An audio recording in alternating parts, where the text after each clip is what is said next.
That was weird. What happened? Should we try again? Hang on. Take it.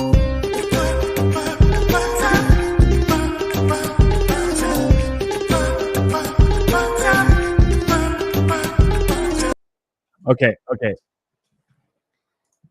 Everybody, rewind. mute. We're getting repeat. We're getting echo.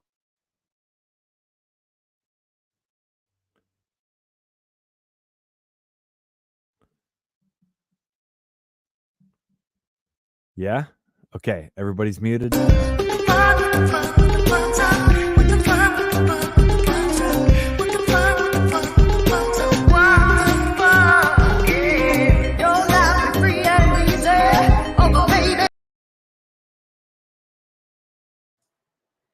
Oh, this is going well.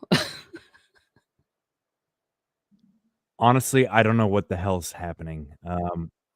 We're getting some serious reverb. We're getting some. Mike, do you have your live streams pulled up?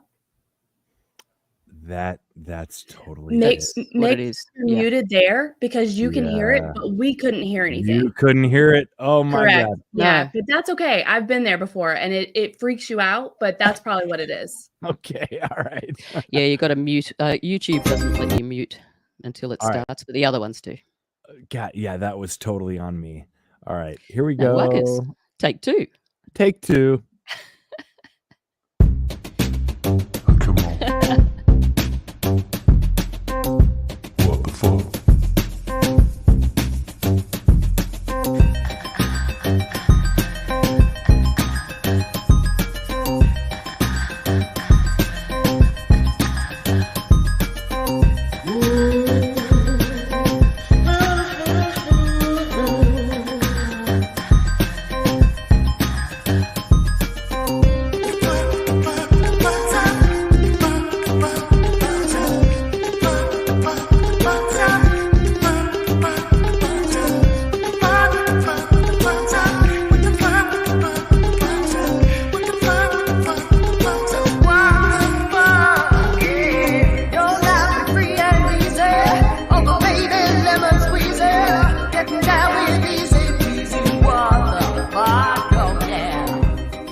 The WTF Forum is a decentralized broadcast network with no governing body of any kind and is produced and distributed by a loosely affiliated, ever-growing network of rogue, independent content creators. This forum does not, will not, and shall not have any one location, RSS feed, platform, or channel, but shall be shared and multiplied as nature dictates.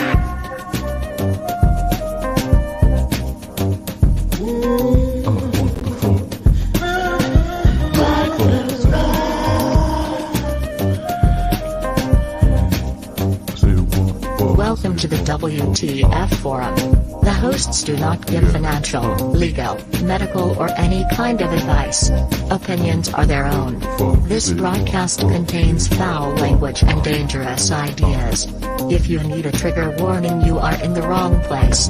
Now enjoy the show. What the fuck?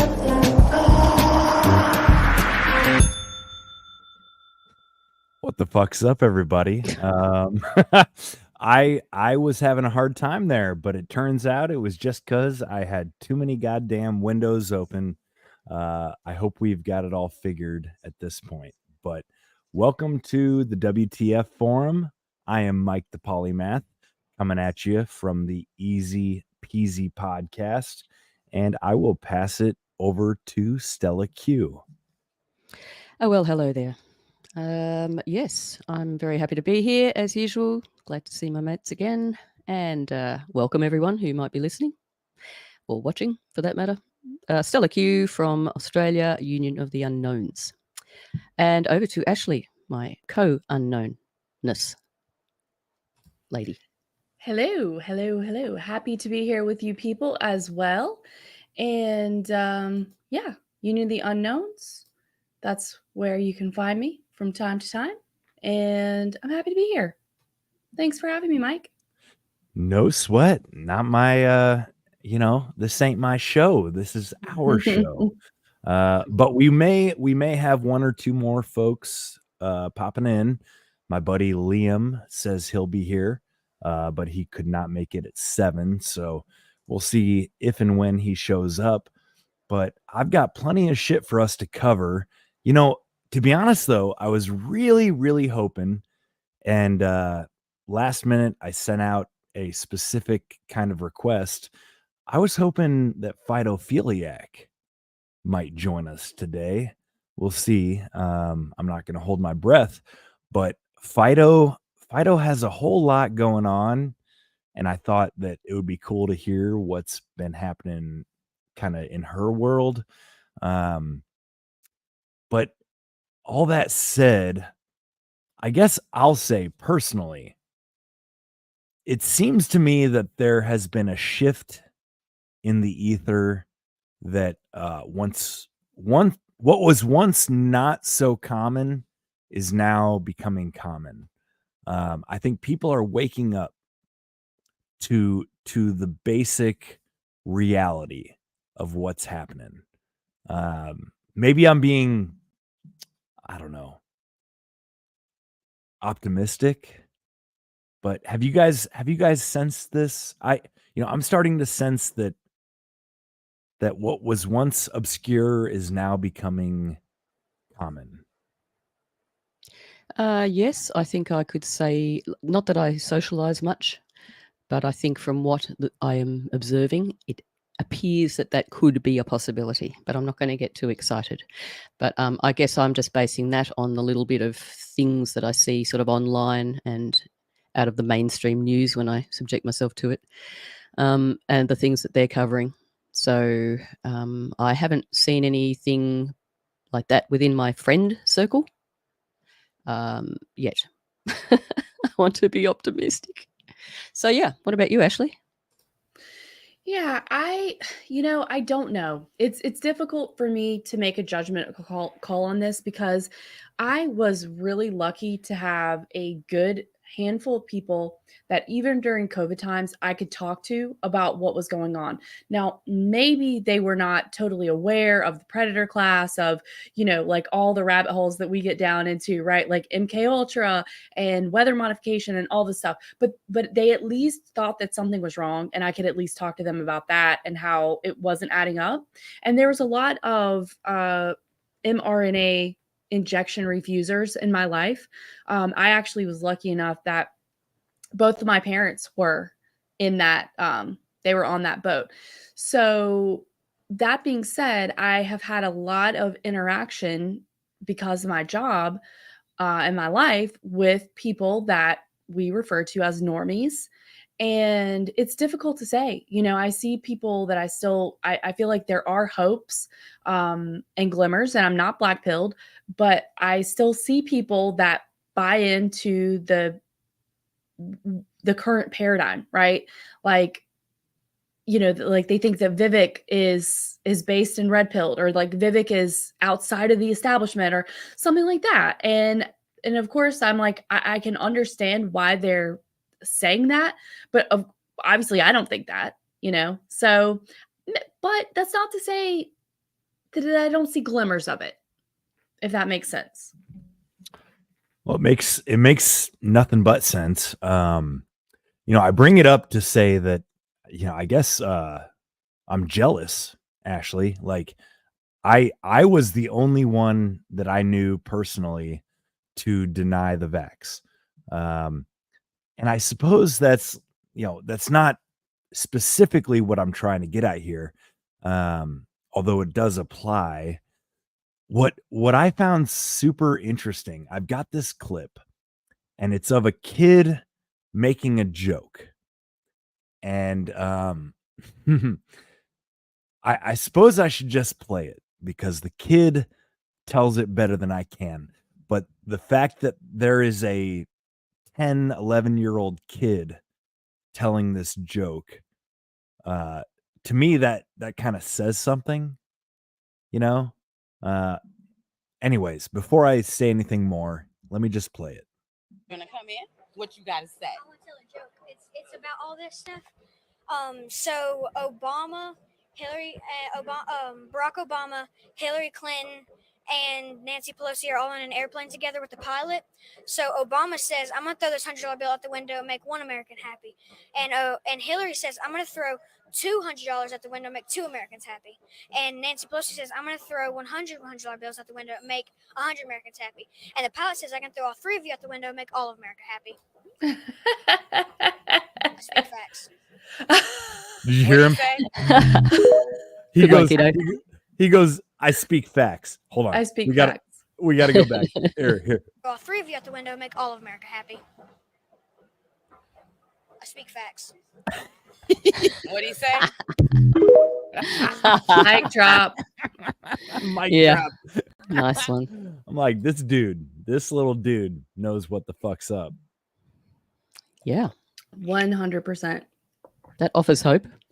Yeah. It does. It really does. Yeah. I thought that was a fun place to start because I'm like, it gives me hope. If these little dudes, if these little motherfuckers, dudes or dudettes, I don't give a fuck. Like if they're already, how do I say, like, jaded, that's so good. That's so good for the rest of us. By the age of 11, he's already fed up. I would love to have seen him at one of the drag queen story time sessions. Oh, yeah. Oh, yeah. I can just imagine it. Awesome. It's good.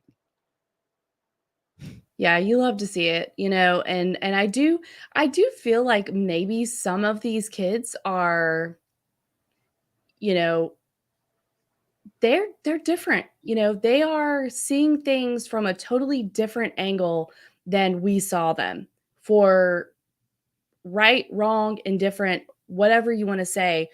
The TikTok generation and growing up with a tablet and being, among the generations who have never known the world without a tablet, without a smartphone. I think that, hey, maybe that is not going to go to plan for the Predator class, right? And the other thing that I think about when I see this is that you have a lot of these college students who are very much pro-Palestine. Now, I think that is a psyop. And I think that, from my understanding, it's been funded by the same, like the Soros crowd and all that stuff. But I still, perhaps it's divide and conquer. I mean, I certainly think that's part of it. But I also think that maybe these people are actually questioning the narrative a little bit. Maybe. I don't know. So I have to say, like, as far as WTF forums go, I don't have a great, like, overarching theme for today. I have a lot of little kind of topics, and perhaps a theme will emerge, but I'm kind of trying to play catch up.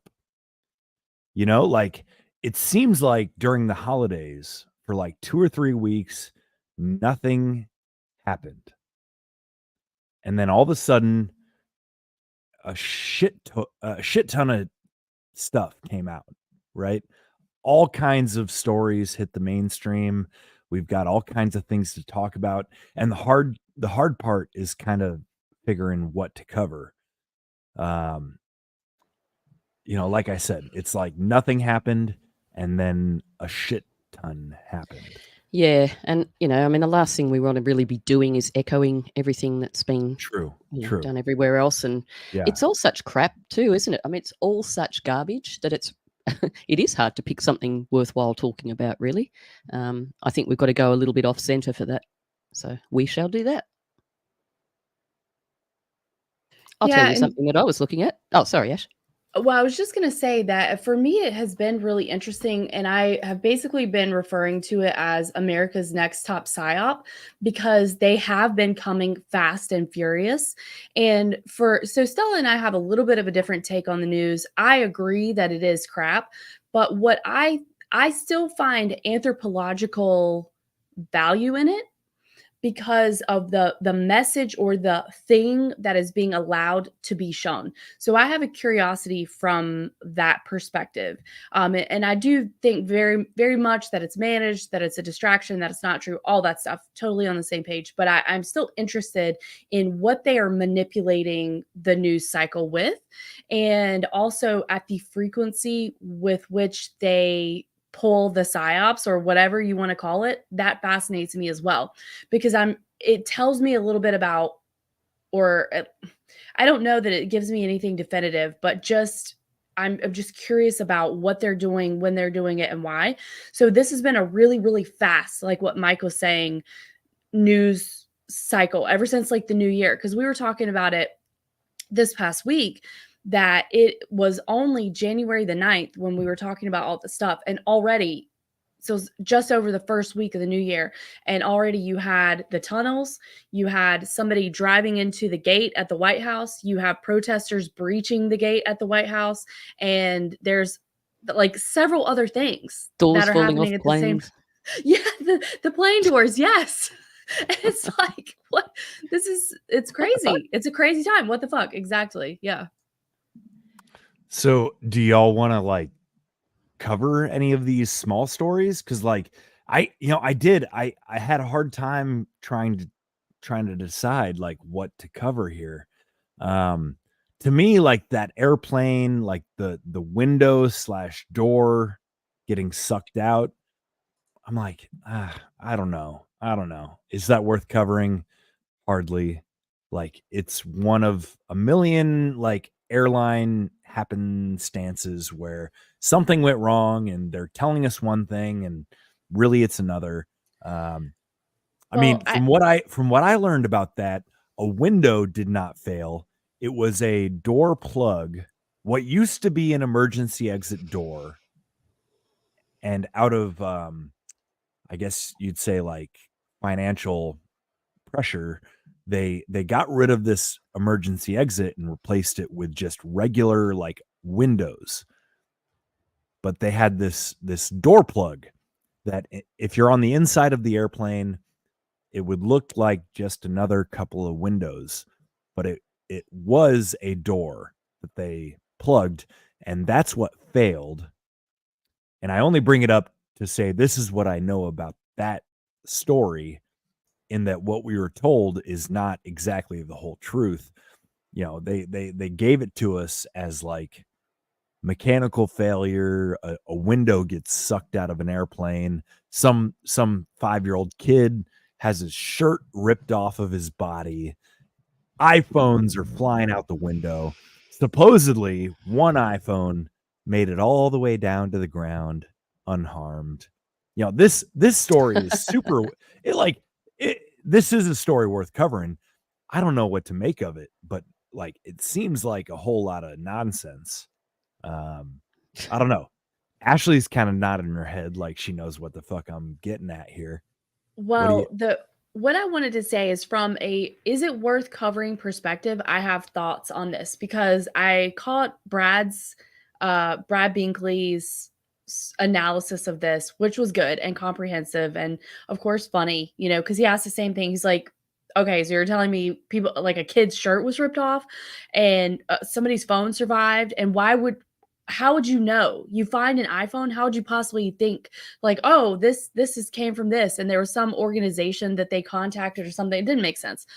But what I thought was interesting was, because back in the day, Brad and Monica sort of would talk about these theories. And I believe it was actually Monica that had the theory that these types of stories are being seeded gradually throughout the news cycle, because it's an indicator that flying is no longer palatable. Flying is not safe anymore. Flying is not something for you to do. You don't want to fly. And we know that the Predator class does not want us flying. They don't want us traveling freely.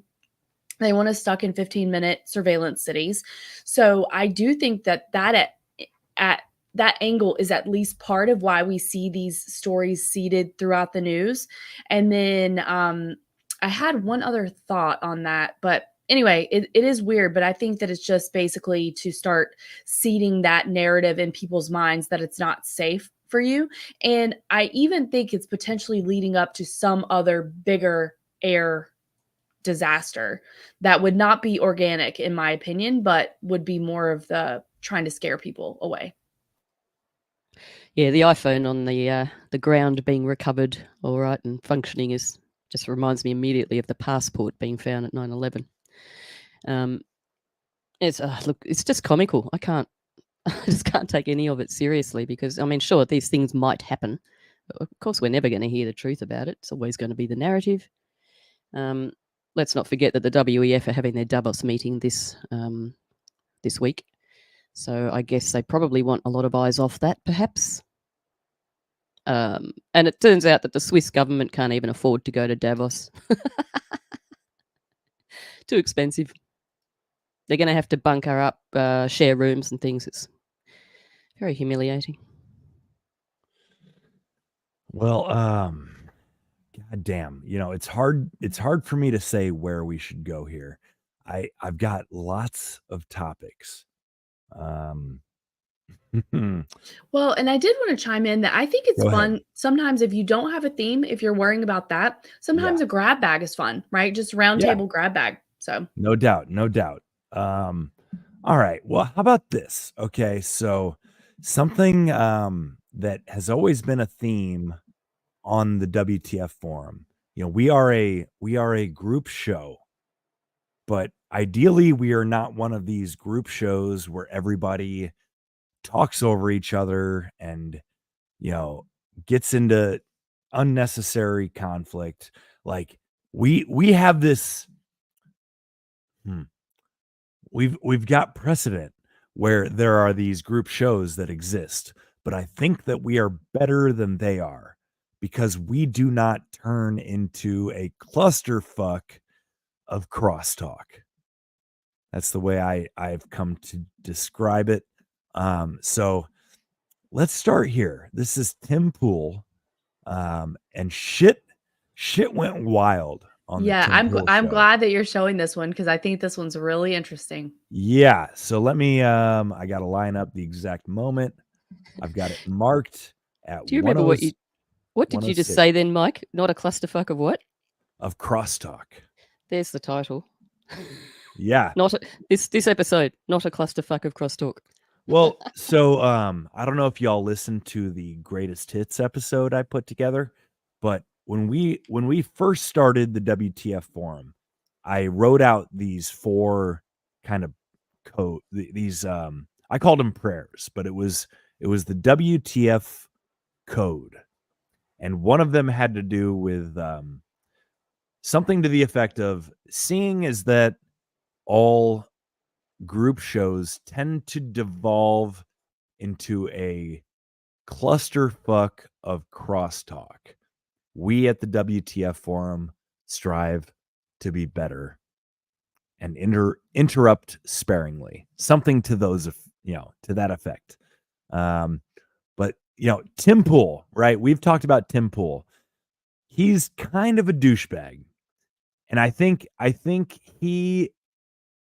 it's unfortunate to admit, but he has the most successful counter narrative group show.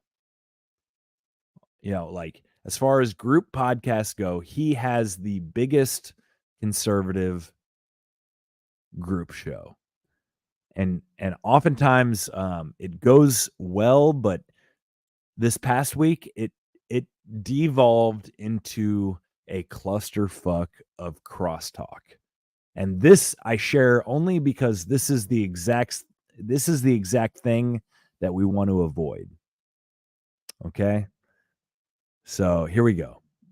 It was never forcing people to get medical treatments. And when that happened, he came out and said they shouldn't be doing this. And now years later, I'm just like, dude, it's 4 years later. Okay, I get it. Yeah. We should never forget how bad those things were. But it's weird to me that we look at these blue state governors who literally murdered people in New York, and it's like, but Donald Trump, it funded Also, scientific can research. I just say something Two too? rugs don't make. Can I just two say rugs don't make a riot.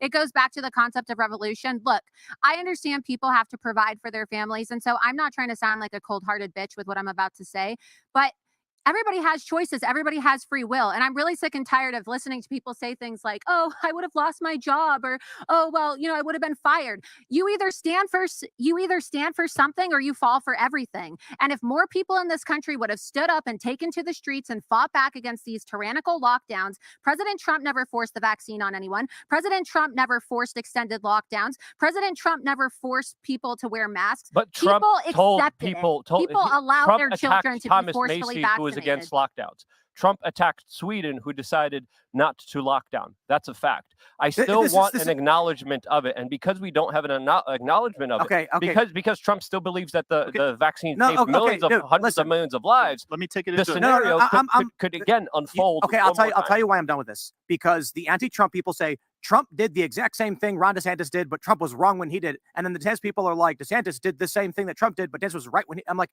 dude, in the beginning of COVID and the lockdowns, Donald Trump said 15 days to slow the spread. And we were all, not everybody, but a lot of people were like, okay, well, we don't know what's going on. And now that we have hindsight, you have people being like, Ron was correct. No, Trump was correct. No, Ron. Dude, I don't think we need to adjudicate what happened 4 years ago now that we have hindsight and we can talk about it today. But then it is not fair to go after DeSantis. And now what's going to happen is, if you can't criticize Trump on this, why are you going to talk about it? Everyone's going to just keep going back to 4 years. Yeah. 4 years ago, 4 years ago, 4 years ago. No, I'm asking what happens next year? Can we get an AG that actually looks into the creation, the funding, all that, and prosecute? Can we Fauci? arrest That Fauci? matters. Can we please arrest Fauci? We that can. matters. All I'm trying to say is that people have their opinions, very strong opinions about COVID. I'm, the biggest Trump supporter there is, and I never took the vaccine, never got boosted, never will. I'm a proud anti-vaxxer. But Trump did get boosted. Right? I just want to see more personal. I'm losing my fucking mind. I feel like I'm moderating a zero hedge debate. Shut the fuck up. Yeah, dude. This is what I felt like at the zero hedge debate, dude, by the way. Holy fucking shit. Let's just not we talk get over it. each other. I have had this debate 7,000 times. Hey, and I'm sorry. I'm losing my fucking mind. I am so Okay. I do not like Tim Pool. No. I do not like Tim Pool. Agreed. But in a way, I'm sympathizing with him. He's having a hard time controlling his own conversation. What do y'all think here so far? There's more to this. I'm just pausing halfway. Well, I haven't seen any of this, so it's all new to me. It's just a matter of, just having a conversation with decent people. You shouldn't really be talking over each other too much. Otherwise, you just make no progress. That's my thought. Nothing much more than that, really. I have thoughts on it. I don't think that you should. I agree. I don't like Tim Pool. I think that there's something very fishy about his operation to begin with. He has Laura Loomer on his show, who is a Trumper.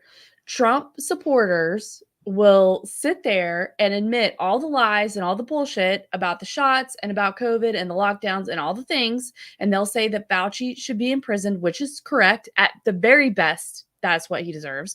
But then they will defend Trump, who claims to be the godfather of Operation Warp Speed, who went along with not firing Fauci. He didn't call Fauci on his lies, didn't call him on his bullshit, didn't say that distancing and all that stuff is lie. None of that stuff. He didn't really do anything he said he was going to do. Correct. He's just as culpable. So I feel like for Tim to get all pissy whenever this stuff comes up, sorry, Trump is still in the picture. You have a huge Trump supporter in Laura Loomer here. And if you're going to be talking about him, even though you've had the conversation 15,000 times, if you're talking about him, it needs to come up because he needs to be held accountable. And voters need to remember that. Obviously, I don't think that voting matters on that scale, locally perhaps, but none of this stuff. This is all just a show. But if you're a regular person and you believe in this, then that needs to be part of your consideration. So I think that Tim should shut the fuck up. Agreed. Oh, definitely. Was he ex-CIA or something, wasn't he? Ex something or other? He was a vice reporter. He was vice reporter. Okay, yeah, well, whatever. And same so sort of bucket. yes, because he sort of had this like rogue journalist vibe, similar to Luke Radowski. Luke is a lot more reasoned in his discussion about the globalist class and either side. Of course, I have questions about him as well, but I think that he is a lot more organic than Tim. And I definitely have questions about intelligence connections to Tim. And a specific example that I have is the whole Eliza Blue situation. We won't get into that, but yes, I do think that intelligence is part of this. Well, so part of my thing here, I've got a few clips from like conversations of the last couple of weeks. And again, it's almost like nothing was discussed between Christmas and New Year's. And since New Year's, a whole lot of shit is being discussed. The question is like, how is it being discussed? And what's being allowed versus what's being sort of shunned or swept under the rug. You know, I find it interesting that Tim Pool seems to want to ignore, you know, it's like they're trying to bring up what's happened in the last 3 or 4 years. And Tim is making this argument that like, why are we rehashing the same shit? Well, it's because it's not been fully hashed out. You know, it's not, this conversation's not done yet. So I rewinded a little bit. I'm going to play it out and we'll come back to it. But I see a lot of connections from this conversation to what we covered last week with I almost said Tim Tebow. That's not right. Aaron Rodgers versus fucking Jimmy Kimmel. You know, like I see a lot of corollary here. And there's a third conversation. I'm going to be pulling shit from 3 different conversations that I find to be connected. It's this Tim Pool group chat that devolves into a clusterfuck of unintelligible crosstalk. We also have the conversation between, oh, what did I just bring up? I'm blanking out already, but what did we cover last week? That footballer guy, what's his name? Aaron Rodgers. Aaron Rodgers versus Jimmy Kimmel. And then we have a new one that kind of made a lot of waves this week, which we'll get to. It's Cat Williams. Cat Williams has been saying a lot of truth as far as I can see.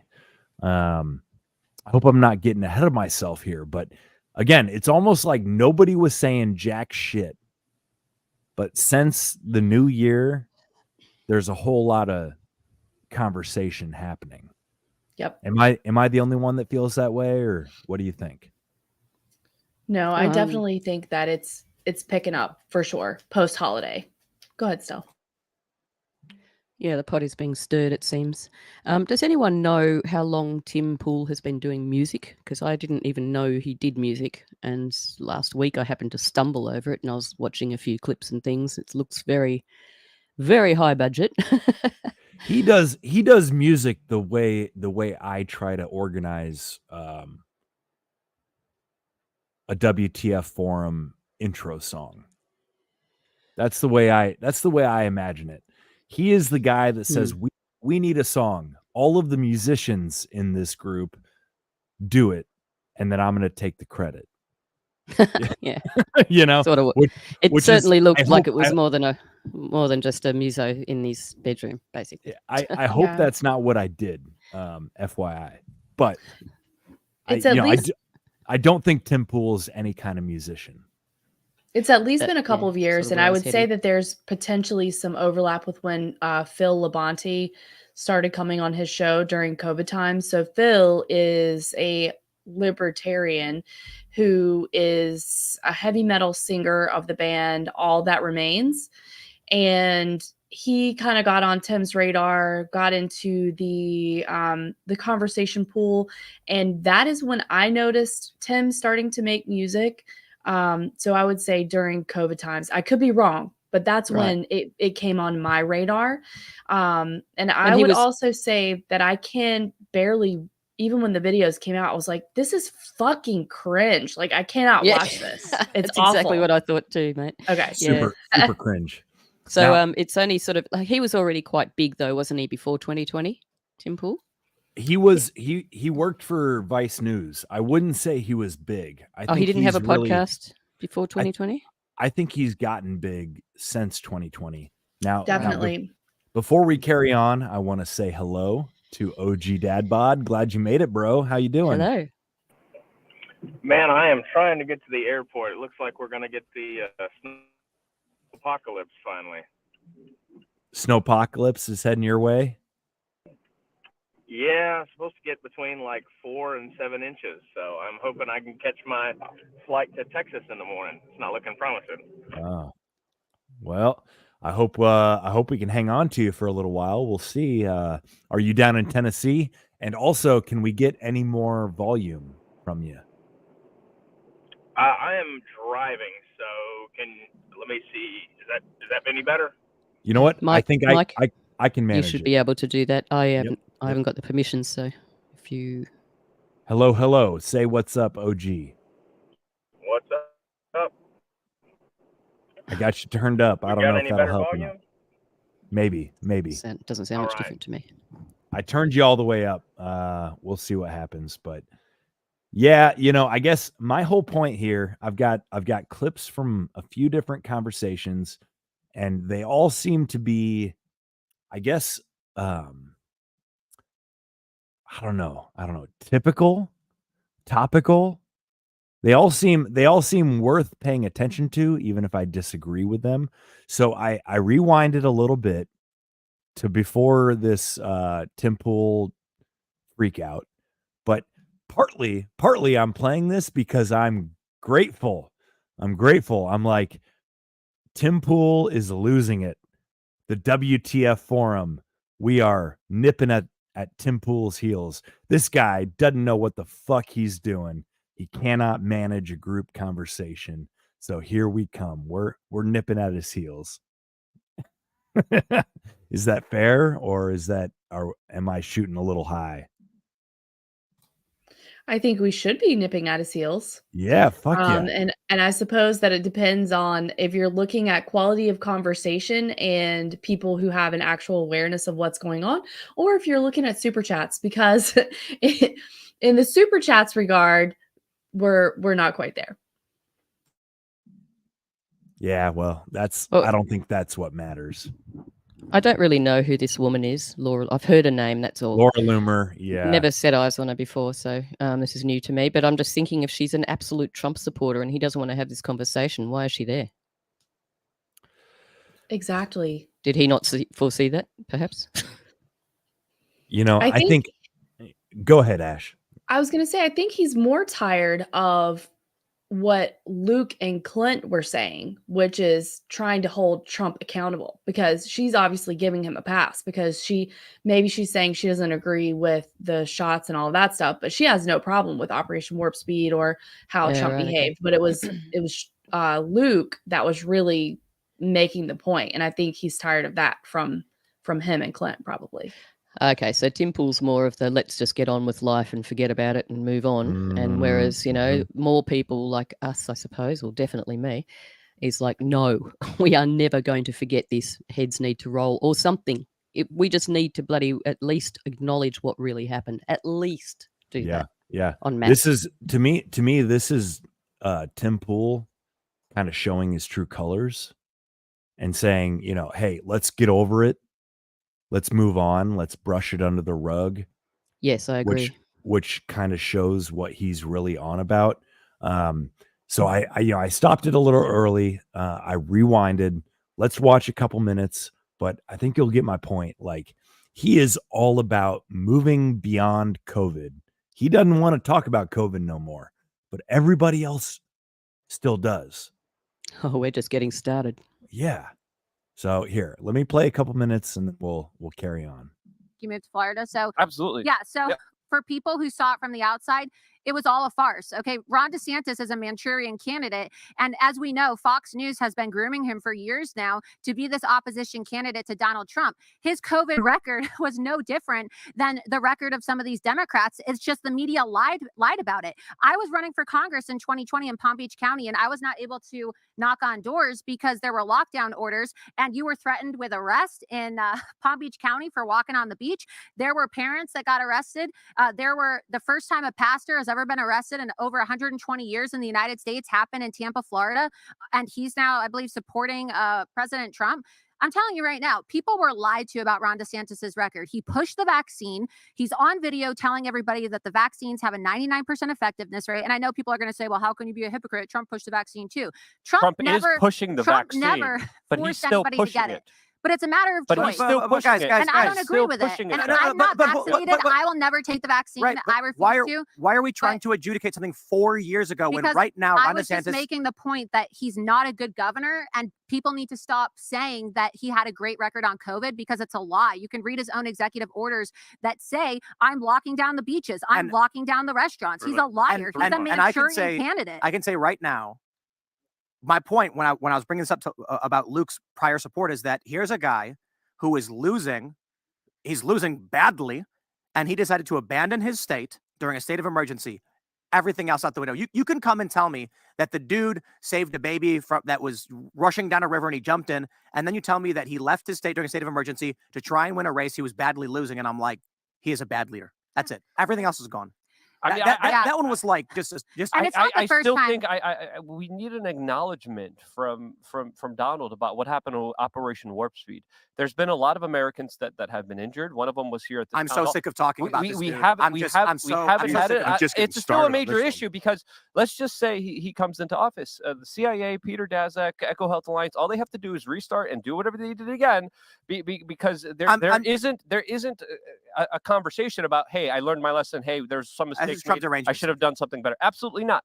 Absolutely not. When still he's telling people to get boosted just a few freaking months ago. The policies and it's funny when I see like these centrist type journalists who don't like Donald Trump actually arguing with people over this, and they're putting things like, man, I really don't like Trump. But Operation Warp Speed was therapeutics and vaccines by choice. It was never forcing people to get medical treatments. And when that happened, he came out and said they shouldn't be doing this. And now years later, I'm just like, dude, it's 4 years later. Okay, I get it. Yeah. We should never forget how bad those things were. But it's weird to me that we look at these blue state governors who literally murdered people in New York, and it's like, but Donald Trump, it funded scientific research. Can I just say something too? Can I just say it goes back to the concept of revolution? Look, I understand people have to provide for their families, and so I'm not trying to sound like a cold-hearted bitch with what I'm about to say, but everybody has choices. Everybody has free will. And I'm really sick and tired of listening to people say things like, oh, I would have lost my job, or, oh, well, I would have been fired.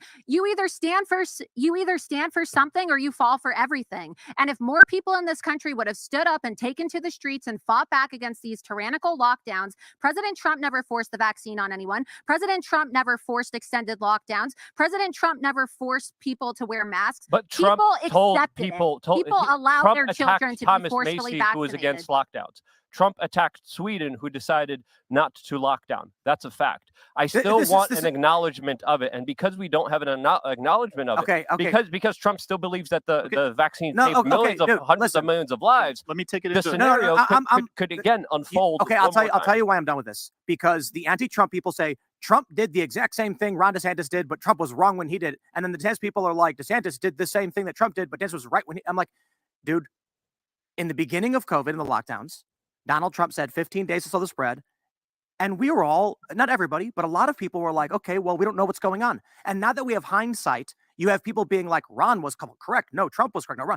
Dude, I don't think we need to adjudicate what happened 4 years ago now that we have hindsight and we can talk about it today. But then it's not fair to go after DeSantis. And now what's going to happen is, if you can't criticize Trump on this, now what's going to happen is everyone's going to just keep going back to 4 years. Yeah. 4 years ago, 4 years ago, 4 years ago. No, I'm asking what happens next year? Can we get an AG that actually looks into the creation, the funding, all that, and prosecute? Can we arrest Fauci? Can we please arrest Fauci? We can't. That matters. All I'm trying to say is that people have their opinions, very strong opinions about COVID. I'm, the biggest Trump supporter there is, and I never took the vaccine, never got boosted, never will. I'm a proud anti-vaxxer. But Trump did get boosted. Right? I just want to see more personal. I'm losing my fucking mind. I feel like I'm moderating you guys a zero won't shut hedge the debate. fuck up. Yeah, dude. Shut this the is what I fuck felt like up. at the zero hedge debate, Dude, by the way. Holy fucking shit. Let's just not we talk get over it. each other. I have had this debate 7,000 times. Hey, and I'm sorry. I'm losing my fucking mind. I am so over people being like, Trump was bad because Trump did a thing. Oh, I agree with you. We did not know what was happening 4 years ago. And now we are 4 years on with mass illegal immigration, 10,000 people per day. And you're talking about a vaccine program for 4 years ago. Okay. What do we think, y'all? What do we think? Before I let y'all talk, although it's not my place to let anybody talk, I will say right here, right now, if I ever turn into a douchebag like Tim Pool, please tell me. Okay. You've been douched. Yeah.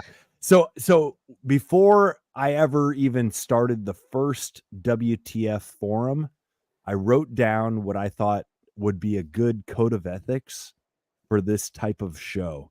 And the first code, I called them prayers. Let me read it. I said, as most group shows often devolve into a clusterfuck of unintelligible crosstalk, we at the WTFF, that would be the What the Fuck Forum, commit, to using common sense and reasonable decorum throughout the following proceedings. We shall conduct ourselves with mutual respect and shall interrupt sparingly in hopes that no further rules be required. Okay? Tim Pool is not a good leader. Okay? And I'm not trying to toot my own horn here, but I think Tim Pool is a douchebag. Again, if I ever turn into that type of douchebag, tell me, please. I want to facilitate conversation. I don't want to be a tyrant. What became abundantly clear to me watching this clip is that he is a petty tyrant. Well, we need a safe word. Armadillo. Armadillo. Armadillo. Armadillo underpants. How about that? Just in case we ever have a story about armadillos. Don't want to alarm you, unnecessarily. No, I think that's good, and I do respect that you didn't call them rules. You called them prayers or commandments. Even they're prayers. It's my hope. If anybody breaks the rule, quote unquote, it's not for me to punish. I just want to facilitate good conversation, and I think that it's obvious that Tim Pool is failing to do that. So again, I'm almost taking this as a cautionary tale of how group shows can devolve into a if it's organic. I don't know if there's any better way to describe it other than a clusterfuck of unintelligible crosstalk. Yeah, I don't even know if this is organic. Like it could even be a ploy, because like if Tim is doing his let's move on thing, I mean, that's sort of thing I'd expect from certain types of agents. Right. Ashley. Trying to move the narrative in a certain way to get you distracted by something else instead of justice. Now, if somebody and I think we talked about Brett Weinstein last week. He was on the list, the Amazing Polly's list, right? Of the gatekeepers for the narrative. You're only going to get so far into the truth by listening to these people. And that's what they're doing. They're gatekeeping and they're controlling what people are allowed to hear. But if what he is saying is accurate, that 17 million people have been killed by the shot, then Tim, all of the other stuff that he's talking about right now is totally irrelevant and it pales in comparison to that. I am not saying that the border crisis intentionally is not a problem. Of course it's a problem, but that is different than 17 million people. That would not be 100%. just in the United States. That would be worldwide, but that's not the point. So it is the most important thing worth talking about because they're trying to do it again.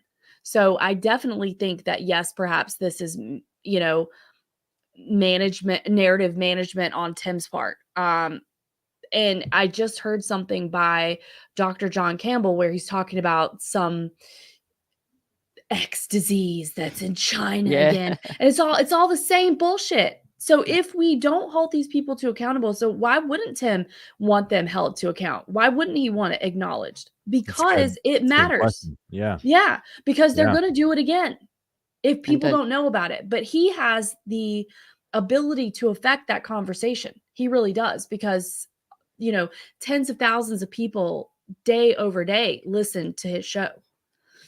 So, and let's not forget that Dr. John Campbell was also on that list. Yes.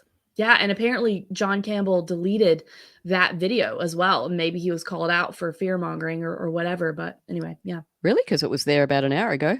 Oh, well, what I saw, Polly said that it had been deleted. So maybe it was put back up. I don't know. Maybe put it back up. Yeah, possibly. To me, this whole thing's real interesting because, Tim Pool's supposed to be the leading, he's the tip of the spear of counter narratives, right? But he wants to move on from COVID.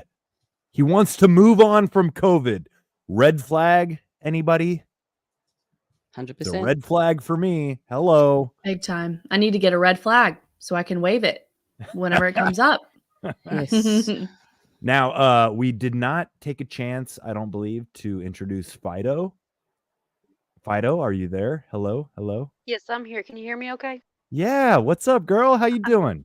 I'm using a different set of headphones today. My other ones kind of crapped out on me, so I'm having to use some cheaper ones. But it'll get the job done.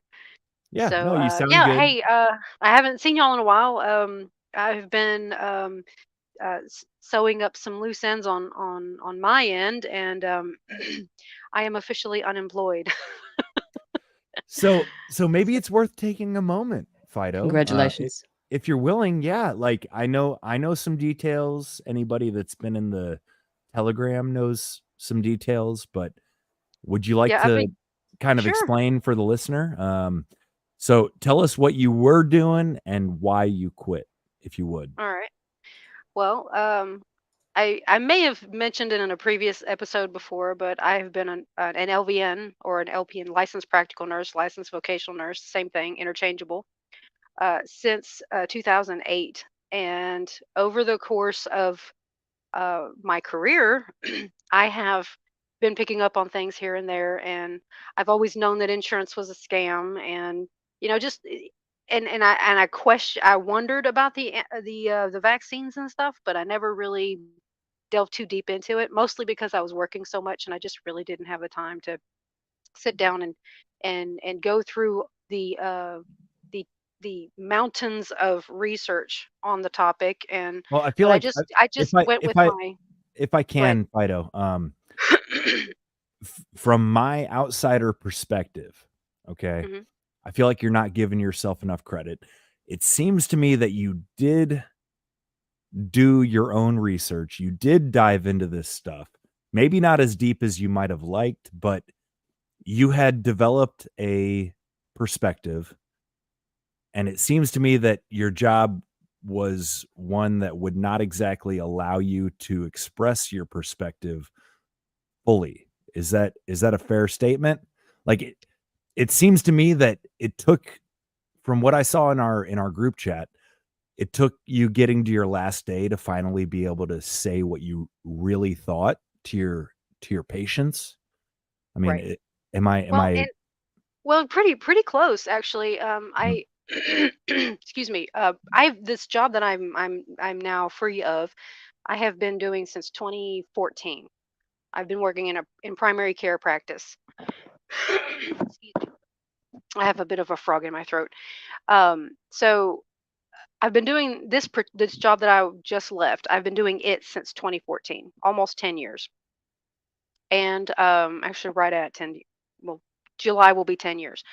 Anyway, I had never worked in primary care practice before, and as an LVN, I cannot tell people what to do. I can't tell them this is a medication you should take, or I can't prescribe medication for patients. And in the hospital, my job, working in a hospital setting, working in a nursing home setting, my job was to follow orders. My job is to get the order from the physician and make sure those orders are implemented, whatever they may be, whether it's diet, whether it's medication, whether it's referring to a specialist, making sure all the paperwork is done.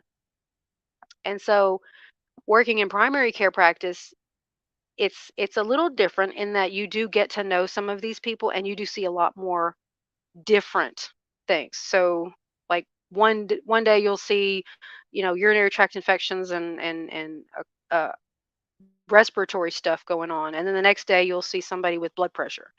So it kind of runs the gambit of general health conditions that people have.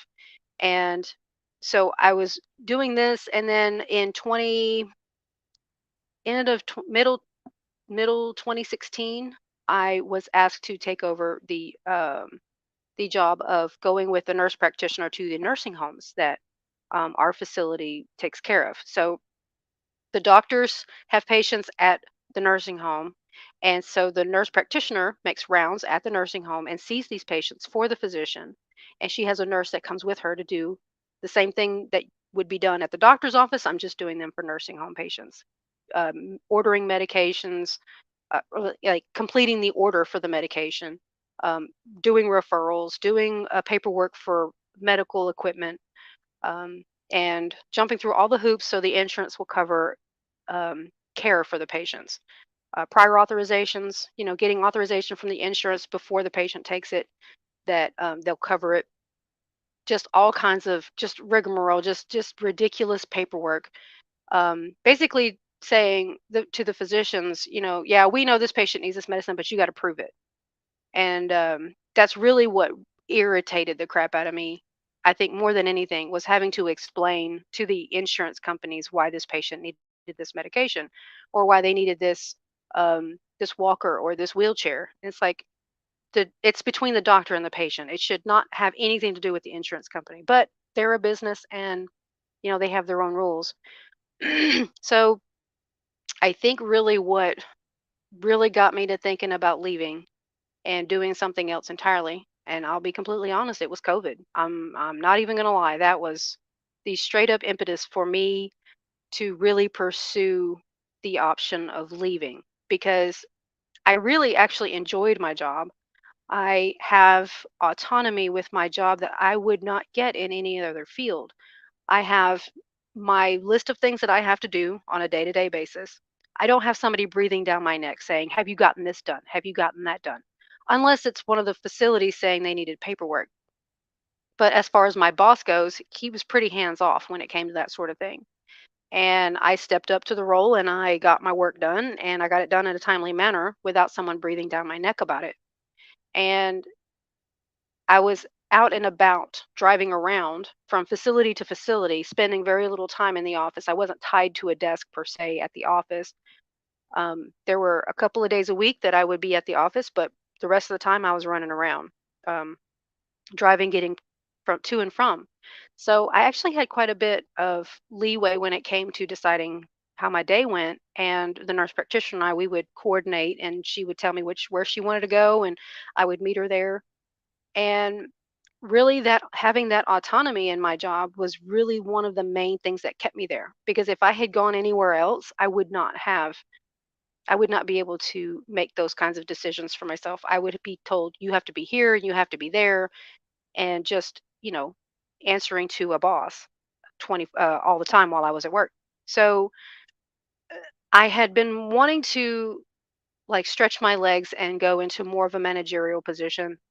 One of the facilities had an opening for an assistant director of nurses, which I felt like I would do. You can't pay me enough to be an actual director of nursing at a nursing home. There's way too much responsibility. I do believe it is a six-figure job, paying job. It's you make at least $100,000 a year, I think, but it's usually an RN position, and I didn't have that. But there's not enough money in the world that you could pay me to be the director of nursing at a at a nursing home. But I could do the assistant DON job. So Fido, let me ask you this. It sounded in the group chat that you knew it was your last day of work, and you were finally feeling able and willing to speak your mind with a patient as far as Yes. what you thought they ought to do. And Right. correct me if I'm wrong, but it sounds like after you told them all kinds of things about improving their gut health and improving their, I guess, diet, exercise, fill in the blank.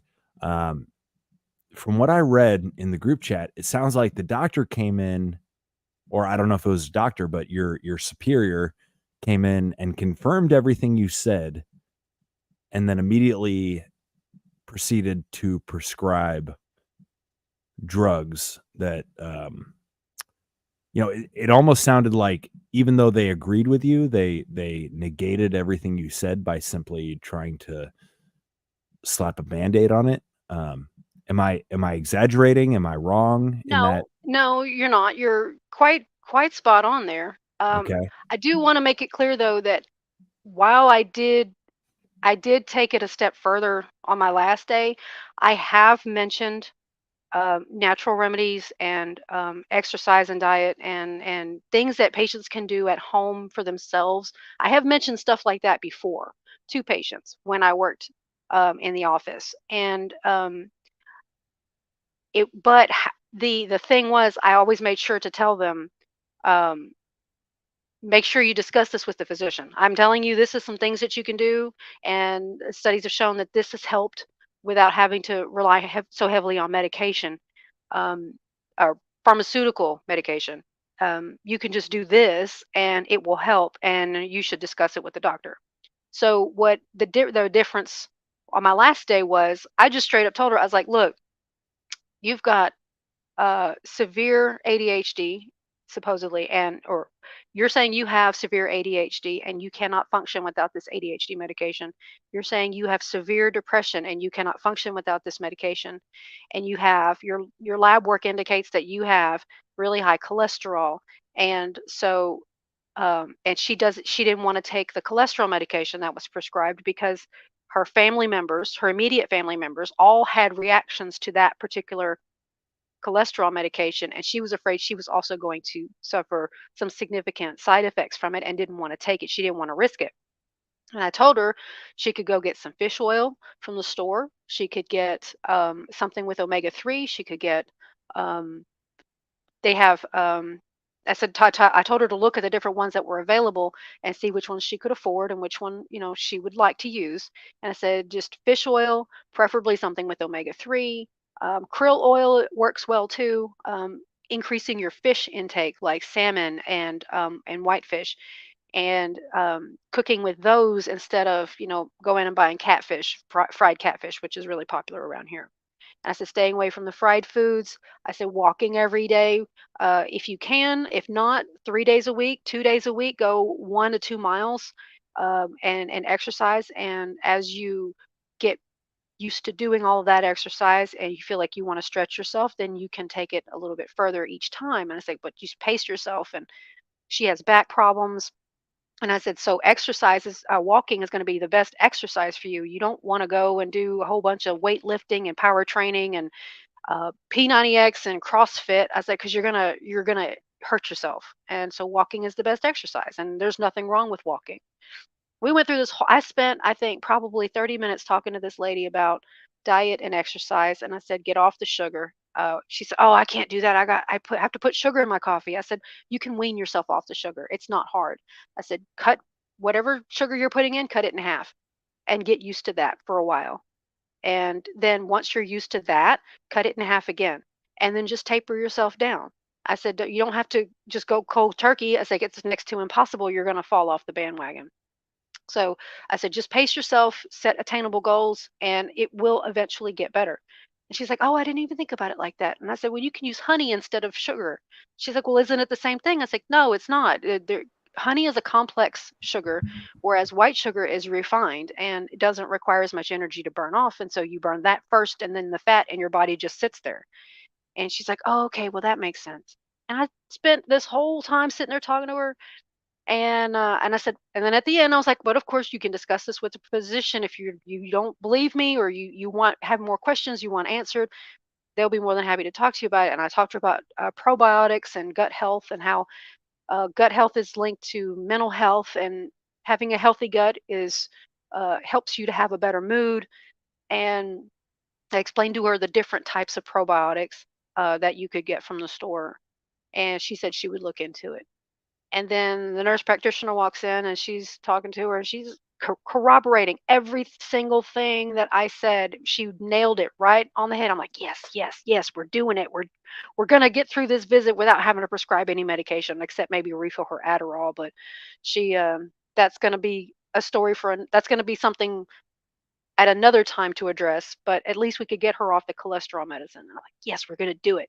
And then she's like, well, my antidepressant isn't working as well as it used to, and I just don't know what to do with it. And I really want to keep taking it, and blah blah blah. She's like, okay, well, we'll just increase it to the max dose, and then we can discuss starting you on something else if that doesn't work. And I'm like, oh, so close. We were so close to this visit, getting her off of this stuff, and she just turned right around and just, and I'm like, what are you doing? I said, we just talked about probiotics and gut health and mental health, and you're not even going to let that even, you're not even going to try that just to see if that works, just to see if we could get her off the antidepressant. I didn't say anything to the nurse practitioner about it, but I was pretty irritated about the whole thing, because there, it just really made me realize that I can sit here and talk to these patients all day long about what they can do to make their life better, what they can do to get off the blood pressure pills, what they can do to get off the cholesterol pills, and stop being beholden to the pharmaceutical companies and insurance companies. And I can sit there and talk till I'm blue in the face, and the doctor's just going to come right in with their credentials and their degrees and just override me every single time. And the patients are going to follow what they say. And what's interesting is I'm actually kind of glad that happened, because I turned in my notice right after Thanksgiving. I mean, by Thanksgiving, I had made up my mind. I'm done with this. I don't want to do this anymore. And so I typed up my resignation letter and I turned it in. And of course, my boss, the doctor that I work for, he was upset that I was leaving. He was not happy about it. And I like the guy. He's a really nice guy. He's a country doctor. He's very friendly. Um, Except it wasn't him. I didn't have a problem with him as my employer. My problem was with the whole medical system, and I didn't know that there was a way that I could explain it that he would be able to understand, because he's in his I think he just turned he's in his 80s. He just turned 80, and he's still running circles around some of these nurse practitioners that come in for their clinicals.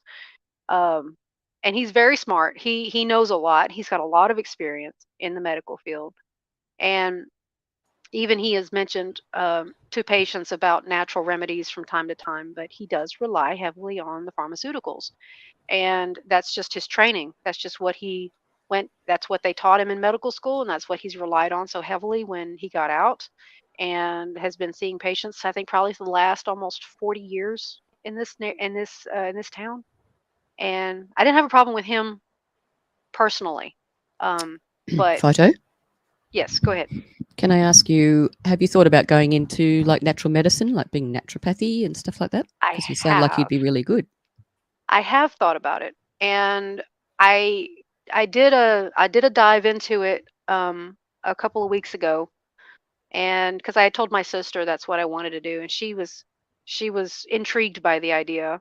And she was asking me questions, and I was like, well, I can't answer your questions because I haven't really dug into it all that deep. It's just something I've been thinking about. And so I was like, you know what? Now's the time. This is as good as any. I'll dive into it. So I started researching it, and come to find out there are six, I think, in North America, naturopathic schools, medical schools. And naturopathic doctors, and I didn't know this, they are actually licensed medical doctors. I didn't realize that. I thought they were like maybe like a master's degree or something, but they're not. They're an actual medical doctor. They go through, um, the requirement is a bachelor's degree in a biomedical science, like chemistry, biology, um, nutrition, I don't know if they would do one for. I don't know if they would accept a bachelor's degree in nursing. They might, but it had to be a biomedical science. And they said the MCAT, which is the standardized test that they give pre-med students prior to going to medical school. It's an entrance exam, basically, or placement exam. It's called the MCAT, and they they don't require that, but if a person has taken the MCAT, they will look at those test results and consider that as far as placement. So you have a bachelor's degree in some biomedical science, and then you apply to the naturopathic school, which is there's 6 of them. 2 of them are in Canada. 4 of them, I think, are in the United States. The closest one to me is in Chicago, Illinois. And I'll be damned if I'm going to Chicago, Illinois. Just not going to do it. I'd rather go to Arizona. So anyway, they depending on the school, it's a 3 to 5 year program. And most of them, I think the first year runs between $35,000 and $42,000 for the first year. So you're looking at medical school prices when you're looking at naturopathic school. And for me, going as far as a naturopathic doctor, geographically, it's a problem. Financially, it's a problem. So those are 2 really big major obstacles that I don't see myself being able to overcome to be able to complete naturopathic medical school. That being said, as an LVN, I am licensed by the state of Texas to do patient teaching. Now, as long as I give the caveat that you should discuss this with your doctor before starting any medical treatment. I give that little disclaimer. I'm not giving you medical advice. I am just educating you on this particular topic. This is what's going on with this particular thing. I can't treat patients. I can't tell them what to do. I can provide them with information. And I think really when I get down to it, that's really what I want to do. I want to provide people with information that their doctors are not telling them. And then instruct them. If you want to go talk to your doctor about this, you are more than welcome to. You can take my resources and take them with you, print them out, take your links, take all of this and discuss it with your doctor yourself. But as far as telling patients what to do specifically, I cannot do that. But I can give them background information, and kind of start them on their own journey to do their own research and do their own due diligence about taking responsibility for their own health. And if I'm being honest, that's really what I want to do. I want to help people understand that it's not such an insurmountable thing to take responsibility for your health. It actually is. It's quite easy to do. It's just baby steps. Well, I feel like that fairly well parallels the goal of the WTF Forum. Like, we are not providing medical, legal, or any kind of advice, but we're trying to provide information for you to make your own damn decisions. And information that may not actually be quite so readily available because of the censorship that's going on. Can I just read something out here that's sort of relevant? Sure. Because in Australia, that sounds like that's very heavily regulated, obviously, because in Australia, I'm just reading this now, qualifications needed to be a naturopath in Australia. Unlike registered professions, such as medical doctors, there is no legal minimum requirement to become a naturopath in Australia. So, I've read that a little while ago too, that you could basically, you can study up and put a sign on your door and you're a naturopath. Well, and in Texas, you don't have to be licensed. Right. Right. They don't have a licensing body for naturopathic doctors. There is an advocacy group that is trying to get that changed legally. Through the state legislature. They're trying to get a law passed to where naturopathic doctors can be licensed through the state. And as far as I can tell, you don't actually have to be, as long as you have, done your studying and everything, and you've done your research, and you have a pretty good idea of what you're talking about, you can still practice as a naturopathic doctor and treat people. So I'm still not quite finished. Excuse me, I'm still not quite finished with the research on that. I do want to delve into that a little bit more about the actual legal aspects of it. But I am under the impression that I actually don't have to have any kind of degree or anything. I'm sure I have to have something, something medical related to be able to do it. And I was also thinking I could go on and get my nurse practitioner license. All it would be is I would have like an 18-month class course to get my associate's degree, and then another probably year to get my bachelor's degree, and then another 18 months. So probably within 5 years, I could actually be a nurse practitioner, all said and Fido, done, and then I could do like naturopathy as my specialty. Fido, I might be wrong, but I have a feeling that in 5 years, credentials might not mean jack shit. That's what I was thinking too. I was like, I know that things are changing, and that there's a lot going on right now, and I'm wondering if it's even worth it to spend all that money pursuing just letters behind my name from the state. And if in 5 years, I mean, what is this world going to look like in 5 years? I honestly can't even tell you. The main thing about having. Sure. Go ahead. Sorry, Stella. How is this different from like the homeopathic stuff? Because my mom, we were into like Waldorf when I was a kid. I don't know if anybody's familiar with that. It's like Montessori, but it's a little more out there. And like I busted up my lip and shit, and like I didn't have to get stitches because she was into like all these damn weird ass books, and like hell, I didn't even realize we were basically like vegan or vegetarian, but but we'd occasionally eat at Wendy's. It's all about the same. Naturopathy and homeopathy, they kind of, depending on where you are, they kind of they use them interchangeably. I didn't know this while I was doing my my research into naturopathic medicine. It is actually illegal to practice naturopathic medicine in some states. There's like 3 of them where it's actually illegal to practice naturopathic medicine. Only if they catch you. Right, correct. It's only illegal if you get caught. Can you imagine you fucking grow some herbs in your backyard and mix them together and you just get fucking tossed in jail, dude? That'd be like weed. I was gonna say, I guess it happened before. It's happened many times.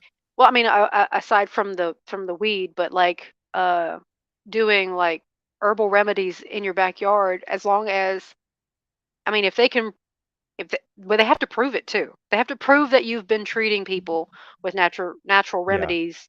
And treating people. They would have to have proof. And so, and I was thinking, if I go along these lines, if I did treat anybody, it was going to be a definite KYC. I'm definitely going to know who it is that I'm treating and what they stand for and who they are as a person and their character before I even consider them as a client. I'm not going to say patient. I'm going to say client, because it'll be like an exchange of information kind of situation, as opposed to doctor-patient relationship kind of thing. So exchange of information for a donation. Correct. That's exactly it. I would work off of donations for sure. Yep. The thing about having some sort of qualifications though is for insurance, but that's of course if you're going to live in the matrix, on the grid. Right. So without any qualifications, insurance is virtually impossible. So that's where you would have to shift into that sort of scenario. Yes, the KYC. Now, if I may, I want to pause. We had a little input from a new old contributor. Welcome back to the WTF Forum, my man Liam. Call to Liberty. What is up, brother? It is so good to see you. Yeah, it's nice to see you guys too. I'm sorry I haven't been here more often. Can you turn up? You're quiet. I'm quiet. Here, let's see. Maybe I don't know. Maybe That's I can better. Is it? I'll just speak a little closer to the microphone here. Just I wish I could have come back sooner and seen you guys. I don't know, these 3 individuals. I obviously know OG and you, but it's like a whole new forum right now, dude. But it's good to be back, and I thank you for having me. Well, Liam, Stella, Ashley, and Phytophiliac. Yeah. Howdy.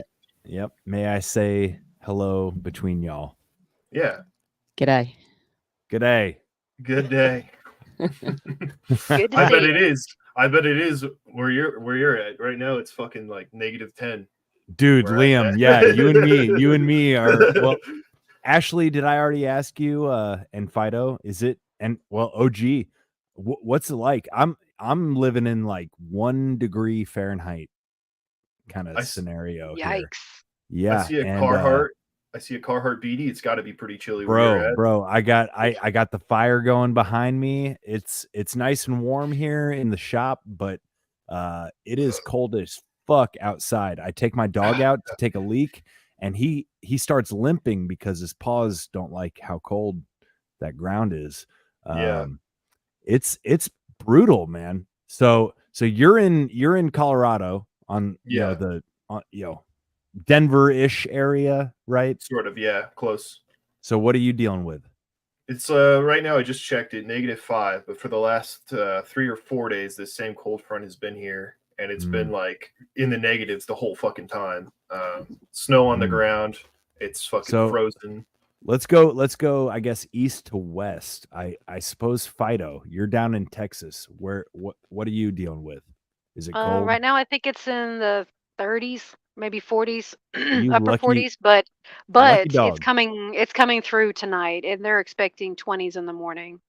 I And saw that's pretty somewhere- that's really cold for us. We were not used to those types of temperatures around here. They're saying that for us, Wednesday is going to be our coldest day with temperatures in the low teens. And then by Friday, we're going to have, I think, 60, 70 degree temperatures. Nice. You guys, I saw somewhere, I don't remember where, somewhere in Texas, I saw a video of like probably at least 6 inches of snow on the ground. Yeah, that was probably North Texas, like up around I the think so. Panhandle. That's fucking crazy for Texas, though. That's insane. Yeah. About 12 o'clock today, they were saying it was about a town 3 hours north of where I'm at. There was about 12 o'clock today. They were saying it was 15 degrees. So yeah. OG, what's it like in Tennessee, bro? It has started to spit snow, and I've started seeing the first couple of accidents. I saw a guy who had done a 360 sitting on the side of the road, so I think he fucked his Tacoma up. But it's 22. It's dropped like 8 degrees, and I'm just hoping I can get to the airport in the morning. You motherfuckers, not you, OG, but people that live where you are, they don't know how to drive in the snow. Just Look, so bro, you know. I don't either. I had a bad incident when I was in college. When I say bad, I totaled out a vehicle. I was trying to go somewhere I had no fucking business being, and I did a 180, got hit by a semi, and yeah. So luckily, the guy was able to get over far enough that it didn't like fuck me up and just kind of put the motor like feet back from where it was supposed to be. But like, I am deathly afraid of like snow and ice. Like, I stay home unless I have to go. I'm a pussy when it comes to like bad weather. That's what you're supposed to do. No. Whenever it snows, I say, fuck yeah. It's an excuse to put my shit in 4-wheel drive and make use of what I paid for. Before we move on, though, real quick, Ashley, is it cold where you're at? South Carolina, I think you're outside of the jet stream. So I don't know. I mean, what are you dealing with?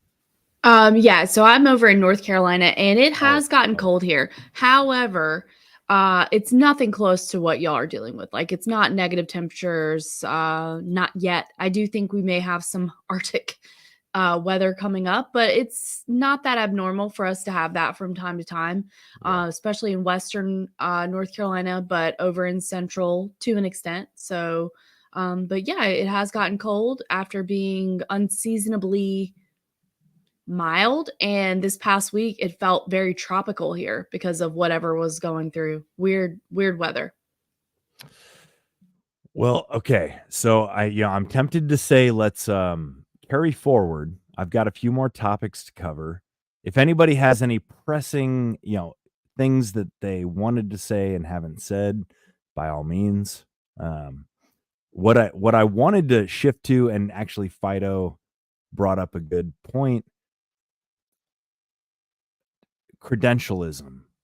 Do you need to be credentialed in order to have a say? I've got a topic in that direction, but anybody have anything they want to say before I go there? A say about what, like to be accredited, I think is the word. Yeah. What say about what in particular? Health, do you mean? Or I don't know. Anything, I would say, is anything that was pressing from what we discussed already. But real quick, I don't know if Yeah. you've already talked about it because I haven't been here, but like, have you talked about the fucking like New York City situation? That shit was so funny. we have not gone there, but I do Nice, have. dude. I have that in the list. I just have the note Jew tunnel. Jew tunnels. Yeah, Jew I think tunnels. we'll get there. It's almost too bad. I was hoping Ando would be here. I know he wants to talk about that, but Ando would be saying something about it for sure. It would be funny as fuck. I bet. Yeah. We can go there later. All right. In the meantime, so Fido, I don't know if you need to necessarily go back to school. I guess that's all I'll say before I play this, but hang on a second. Let me line it up. And while you're doing that, Mike, I wanted to chime in on that as well. I definitely think that continuing education needs to be a consideration, and how much money and time is it going to cost you? And maybe we could get into the creative thinking of what could you offer with the knowledge and experience that you already have, and could that be done in a way enough for you to start making the money that you would like to be able to make. And I actually do have quite a bit of thoughts on that, on some things that could be done from the entrepreneurial side. But I definitely agree with Mike in that I am in camp not going back to school, not spending tens of thousands of dollars in this system. Well, credentials only go so far. I have a bachelor's degree, but nobody has ever asked me to produce it. And actually, I don't even have a copy of my own diploma.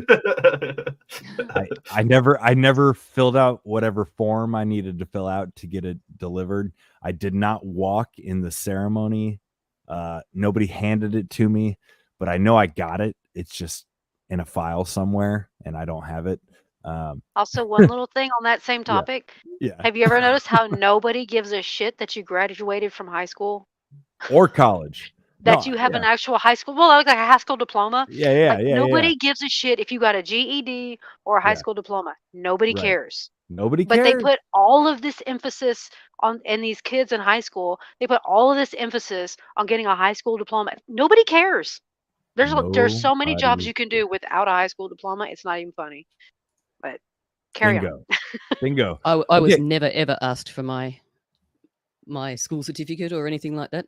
Never. Yeah. In any of the jobs that I've done. I have a buddy who straight up lied and just said he graduated, and it didn't matter. Like, he still got the job. He still fucking, like, nobody ever bothered to check in on it. Why would you, dude? It's a high school diploma. Everybody's got one. It's like a dime a dozen nowadays. Yeah. I will say this. I don't know if he wants me to say this or not, but my husband is not a high school graduate, and he's a heavy equipment operator. Nice. And well, that's actually and so it's like, par for the it's course. not. I mean, it's not required. It's if you know how to drive a bulldozer, you can be a heavy equipment operator. And it's honestly, really not that hard. When people tell me, because I think that in some places there's some amount of shame to that, but actually I consider it to be absolutely based, that somebody saw through the bullshit of the system enough at such a young age to make an exit and do their own thing. I think that shows something very commendable and not something that is worth being ashamed about. It's actually the exact opposite for me. And it means that you had less time in the indoctrination camps. Right. Exactly. Agreed. And that's gonna come back up. But let me play this. Speaking of WTFs from like the last week, this is like probably the only thing I have that's actually news. But y'all know who Jelly Roll is? Have you heard about Jelly Roll? Unfortunately, I know who he is. I just found out yesterday. What? Yeah. I like Jelly Roll. I went to a concert in October. Wait, hold up. Do y'all like rapping Jelly Roll, or do y'all like this bullshit, like, new country, like... Oh, honey, I didn't say that I liked him. I said I knew who he was. Well, I'm with Ashley. I like him. I like him. Fuck it. I like him too. I think he's talented. He has an incredible voice. His live show was absolutely amazing. It was sold out, 15,000 people, completely sold out. Now, I'm not a huge venue person like that, but and my husband's a big fan of live music. And a lot of times, even if it's somebody that we are not like super big fan of, they're coming to town, we'll try to go see the show. Now, we saw him years ago when he was way smaller at like a festival in Daytona. And then he was coming back around here and we decided to go, and he is incredibly talented. The other thing is that I actually think, I don't know where Mike's going with this, but I think he has a very inspiring story and his shows are inspiring, and they are for people that are the people who have been shit on by society, the people that have been dealing with poverty, the people who have been dealing with drug addiction and things like that. And they actually call out the pharmaceutical, big pharma in the show. And they even have one song that's dedicated where people can bring signs and they get validation on the people that they lost from the opioid epidemic. You're hitting exactly the notes I want to hit here, Ash. Sweet. You're right on the right track. Cool. I'm happy that you know that stuff, Mike. That's awesome. So, to me, as usual with the WTF forum, I'm not trying to cover what everybody's covering. It's like fuck Tim Pool, fuck Dave Smith, fuck Joe Rogan. If they're talking about it, I want to talk about something else. And the thing that nobody's fucking talking about is fucking fentanyl. We've been hitting on like urban decay and the influence of fentanyl on the WTF forum, but like I really want to kind of hammer on it a little bit here. So Jelly Roll. Long story short, he went and spoke to a subcommittee in Congress, a Republican subcommittee that is focused on the fentanyl crisis. And I'll just leave it at that. Start with Mr. DeFord. Welcome for your first committee hearing, I assume. Forgive me, I'm a little nervous. I'm used to having a rock and roll band behind me when I have a microphone in front of me. During the time that I've been given to share my testimony here, I think it's important to note before I start that in these 5 minutes I'll be speaking that somebody in the United States will die of a drug overdose, and it is almost a 72% chance that during those 5 minutes it will be fentanyl related. Having started that way, Chairman Brown, Ranking Member Scott, and esteemed committee members, thank you for having me. I know this is a bit of a curveball, but I like a little baseball myself. My name is Jason DeFord, but to most I am known as Jelly Roll. It is important to establish earlier that I am a musician and that I have no political alliance. I am neither Democrat nor Republican. In fact, because of my past, my right to vote has been restricted. Thus far, I have never paid attention to a political race in my life. Ironically, I think that makes me the perfect person to speak about this because fentanyl transcends partisanship and ideology, gentlemen and women. This is a totally different problem. And I was speaking outside to the media, and I gave them a statistic that said 190 people a day overdose and die every single day in the United States of America. That is about a 737 plane. That's what about a 737 aircraft can carry. Could you imagine the national media attention it would get if they were reporting that a plane was crashing every single day and killing 190 people? But because it's 190 drug addicts, we don't feel that way. Because America has been known to bully and shame drug addicts instead of dealing and trying to understand what the actual root of the problem is with that. But the sad news is that narrative is changing too, because the statistics say that in all likelihood, almost every person in this room has lost a friend, family member, or colleague to the disease known as addiction. I've attended more funerals than I care to share with y'all. This committee, I could sit here and cry for days about the caskets I've carried of people I loved dearly, deeply, in my soul, good people, not just drug addicts, uncles, friends, cousins, normal people Some people that just got in a car wreck and started taking a pain pill to manage it. One thing led to the other. And how fast it spirals out of control, I don't think people truly understand. So many people. Equally, I think it's important for me to tell y'all that I'm not here to defend the use of illegal drugs. And I also understand the paradox of my history as a drug dealer standing in front of this committee. But equally, I think that's what makes me perfect to talk about this. I was a part of the problem. I am here now standing as a man that wants to be a part of the solution. I brought my community down. I hurt people. I was the uneducated man in the kitchen playing chemist with drugs I knew absolutely nothing about, just like these drug dealers are doing right now when they're mixing every drug on the market with fentanyl, and they're killing the people we love. I'll be honest with y'all, my desire is to only get older and only do better and be better. I believed when I sold drugs genuinely that selling drugs was a victimless crime. I truly believe that, y'all. My father always told me what doesn't get you in the wash will get you in the rinse. Now I have a 15-year-old daughter whose mother is a drug addict. Every day I get to look in the eyes of a victim in my household of the effects of drugs, every single day. And every single day I have to wonder, me and my wife, if today will be the day that I have to tell my daughter that her mother became a part of the national statistic. History repeats itself, gentlemen. Even in the 1990s, crack cocaine had long made its way into my middle lower class neighborhood.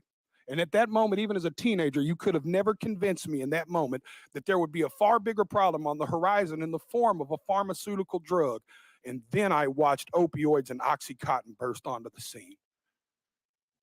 I'm here to tell y'all that fentanyl is going to make the Sackler family look like saints. And I want to let y'all sit with that for a second. It is time for us to be proactive and not reactive. We were reactive with crack, we were reactive with opioids, and y'all are taking the first step at somebody in Senate finally being proactive. I truly believe in my heart that this bill will stop the supply and can help stop the supply of fentanyl. But in part of being proactive, gentlemen and women and ladies, I have to be frank and tell y'all that if we don't talk to the other side of Capitol Hill and stop the demand, we are going to spin our tires in the mud. Y'all are taking the first step, but I encourage you to take it outside of this room and you take it to your colleagues and your constituents and you give them the most that you can. I know I've got a few seconds here, and Senator Brown said I may or may not go over. All I want to say is that I not only encourage y'all to do this, I encourage y'all to take it a step further. At every concert I perform, I witness the heartbreaking impact of fentanyl. I see fans grappling with this tragedy in the form of music that they seek solace in music and hope that their experiences won't befall others. They crave reassurance. These are the people I'm here to speak for, y'all.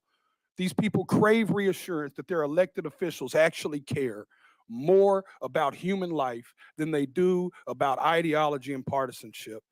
I stand here as a regular member of society. I am a stupid songwriter, y'all, but I have firsthand witnessed this in a way most people have not. I encourage y'all to not only pass this bill, but I encourage you to bring it up where it matters, at the kitchen table. Okay. I know that's kind of heavy, man. Like in essence, I'm actually building on what we've like touched on in previous WTFs for the past year. Like fentanyl keeps coming up. The decay in the cities, the decay even in rural America, like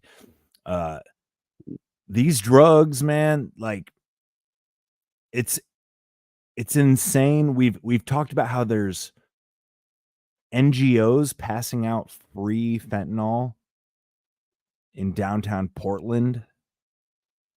There are NGOs that help fucking illegal immigrants across the border.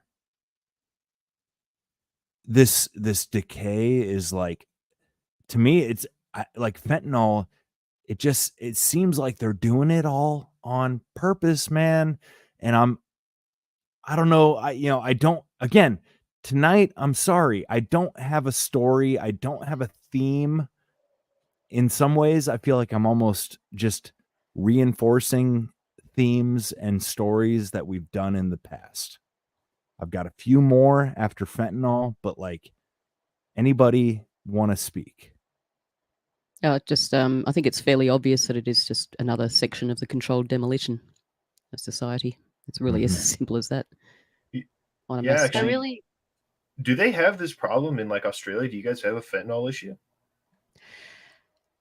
To be really honest, I can't say because I'm a little bit out of touch. I don't think put it this way, it hasn't been sort of in the headlines or anything. So I think there was quite a bit of a crack problem starting to emerge over the last few years. That's interesting. I'm not sure about the fentanyl. I'll try to find out. Maybe I can come back with an answer next week. I'm just curious, and I would posit that probably not, because there's not the same factors that we have here which cause this problem in the first place, which would be basically the unprotected border where they can smuggle, hundreds of pounds of that shit every day. Right. Yeah. But yeah. I don't even know much about it. Like, how is fentanyl? Is that sort of that's all made in a lab? Is it like all chemically made in a lab? Is that It's a synthetic opioid. Fentanyl. It's like concentrated heroin. It's a concentrated derivative of morphine. Yeah, which and really it's made in a lab. It is pharmaceutically made. You can't make of fentanyl is crazy. Yeah, you can't make fentanyl in the street. So wherever the fentanyl is coming from, it's coming from a supplier, somebody who a company that makes fentanyl. Fairly cashed up with proper facilities and correct. Gotcha. And So there's a lot of it. Yep. And the really crazy thing is you can have a microscopic amount of fentanyl that can kill multiple people, whereas something like morphine or hydrocodone or something like that you'd have to have a lot of to kill somebody with. Fentanyl takes a fraction, a very minute fraction of the amount of morphine that would take to kill a person. So that's why you would have that's why you could have something like a dollar bill laced with fentanyl that was dusted with fentanyl. Somebody can pick it up and they can overdose on fentanyl just from picking a dollar bill up off the ground. Yeah, I would encourage you to look up the lethal dose of fentanyl. It's crazy small. It's insane. It really is. And I was having this discussion. I think we had this discussion a couple of weeks ago, actually, or the last time I was on. We were talking about fentanyl laced with xylazine, and the xylazine increases the rapid onset of the high and the delirium that you get from the fentanyl. It makes the high even higher, more intense, and it's a more rapid onset. The problem is with xylazine is that you can reverse a fentanyl overdose with Narcan, but if that Narcan is laced with xylazine, that Narcan's not going to work. And because the xylazine is not an opiate, it's a sedative, it's a tranquilizer. It's what they use for veterinary surgery on animals at the vet's office. They give them xylazine to make them pass out so that they can do the surgery, like spaying and neutering. And if you take, and it was never meant for humans to take. It's strictly animal consumption only, and under a licensed veterinarian can give it. So when xylazine is taken by humans repeatedly, it has the similar effects like methamphetamine, where you start developing sores on your skin. Usually around the injection site, because they usually use it with needles. They take it in by needles. So the insertion site where the needle goes in becomes infected. It starts to rot, and you have these sores, and then the abscesses begin to spread. And that's why they were calling it a zombie drug, because it was making these people walking around in a stupor, and they had these sores all over their body. And so that is one of the dangers of not just the fentanyl, but the xylazine laced fentanyl, and that's everywhere. And the DEA knows it is a problem. They have no idea how to stop it. And I wanted to chime in on that too. Yeah, so the tranq is whenever you see these dystopic videos coming out of like Philadelphia, the zombie people, that is tranq that they have ingested. And I think Fido did say this, but that is not because it's not an opioid, that is not responsive to Narcan. So that is why people can be displaying symptoms of an overdose, because it may be both, but Narcan does not affect tranq. And then as far as the infected area goes, like she's saying, I mean, you're seeing a lot of these people like on the streets of San Francisco or Philadelphia that are having limbs amputated because not only they're using dirty needles and things like that can get infected, but tranq actually works as a vasorestrictor. So the blood is not getting to the area, which is also contributing to some of their limbs having to be removed. It's very dark stuff. And then I also wanted to add that yes, these are being introduced to the population somehow, some way. So why wouldn't we look to our own government, the CIA, because we know that there's precedent of them running drugs into this country and introducing crack into Black communities. And that's really one of my thoughts on the opioid crisis in general, was that this was what was going to be done to middle and low class white America. So they introduced crack into Black neighborhoods, and then they introduced opioids into poor and middle class white neighborhoods. And it's a problem in Appalachia as well, like significant problem in these areas where there's a lot of poor people. I'm just looking up the Australian situation. It seems that we're at a crossroads right now. I'm just looking at some recent, like about 3-4 months old. They're saying that we need to get ready because it's about to be a problem, basically. So that's where we're at now.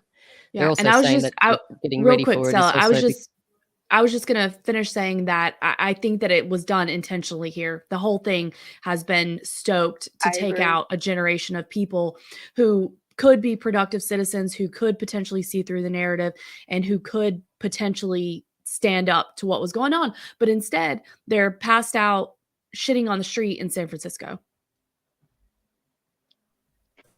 I do want to point out that I don't think passing a bill is going to solve this problem. I don't think that getting the government involved is going to solve this problem. What people don't seem to understand is that when you're asking the government to get involved, the government has such compartmentalization about this sort of thing. The left hand does not know what the right hand is doing, and they do it that way on purpose. So you can have people available that would be, oh, well, this person's going to help solve this problem. They don't have all of the information, and it's designed that way on purpose. They don't know where all this stuff is coming from. And I don't think that passing a bill is going to fix this fentanyl problem. Passing a bill isn't going to fix the crack cocaine problem. It's not going to fix the methamphetamine problem. Do you know what is going to fix the problem? Education. Identifying the consequences of using these drugs and doing like a mass education program with people and letting them know this is what happens when you take these drugs. This is what's happening to your body, and give them the information of, this is what's going to happen. And I think that people are more willing to take care of their own health if they have the information available. And I think that's been this problem this whole time. People don't know, and so you take the mystery out of it. Don't let it be this. Go ahead. I was talking to a guy at the bar tonight, and he's a guy who likes to snort the booger sugar. Mm-hmm. It's always snowing for him on the weekend, even in July, and I asked him tonight, I said, do you test your shit for fentanyl? He's like, no, but I'm never the first one to try it. I'm like, okay, well, that's something, but that's fucking Godfather shit right there. Richie, try my cocaine. Well, actually, the Godfather opposed to getting into the drug business, so. Well, fair, but I mean, supposedly this shit's everywhere. I basically tried to tell him, I was like, just be careful, man. Like, I don't do cocaine. I smoke weed, I smoke cigarettes, and I drink beer. I keep it simple. Right. No Well, and I'm cocaine. not No saying yeah. tell Yeah. people what to do. I'm saying provide Yeah. them the information. Hey man, Yeah. you want to go do that drug? Look, these are all the risks involved in doing that. And I just want you to know that. So I Somebody think may be out to get you, or somebody may just be lazy, or they may have mixed up an order and they gave you the wrong shit. And the other thing too is that you know, you cannot, and a friend of mine told me this and it has stuck with me ever since. She said, you cannot legislate morality. You can't tell people this is wrong, this is banned because we don't agree with it. It's like, no, you tell them these are the risks involved in doing what you're doing and let them make their decision. Prohibition doesn't work. Never Prohibition has. does not work. It has Never never has. worked. Never will. You know, they want to say, Here's oh, we need to the ban fentanyl. Well, it's worked so well for crack cocaine. We might as well, right? I mean, how many, and granted, they made alcohol legal. I mean, they reversed the Prohibition Act, and I mean, we still have people dying in drunk driving accidents. But it all comes down to that personal responsibility. Each and every one of us is responsible for what we do and what we ingest and what we put in our bodies. That's our responsibility. And yes, there are consequences to those actions. And sometimes the consequences is that somebody dies, and you're the one who has to live with that responsibility, whatever the consequences of that may be. And I think just making sure everybody knows, hey man, this is what's going to happen if you do this, and let them make their own decisions, because that is informed consent. There are fentanyl testing kits you can purchase, by the way. If you're into that shit, you can test your own stuff. It's not very difficult. I think it's important to remember that we tried one time to explain to people the consequences of doing drugs, and what it did was it exposed like an entire generation of people to how cool drugs could be. And Yeah, that was they're intentional also there, they're right? they're Yeah. also the people that are now dying of fentanyl overdose, because I think And at the that's their time choice. And that's what I think people don't understand is like, yeah, you're well, going to have these it's not people that that choose they're to do their choosing to die drugs. of fentanyl. Like that dude wants to do cocaine because he wants to party, right? But some other fucking guy is He's like, choosing oh, to take on the possibility that his cocaine is laced with fentanyl. right, which is I sort mean, of like it's because you can't trust a drug dealer to do the right thing. Well, which is the real problem, is that you're trying to tell drug users something that should be on the drug dealers, and like they don't give a shit about you. Like they don't care. They're gonna put fentanyl in there because they don't fucking care. Like right. Yeah. He told me that he has test strips. Yeah, that's the smart thing. I mean, and I don't do drugs, but he doesn't use them much. I don't even smoke weed, and I live in Colorado. Like it's never been my thing.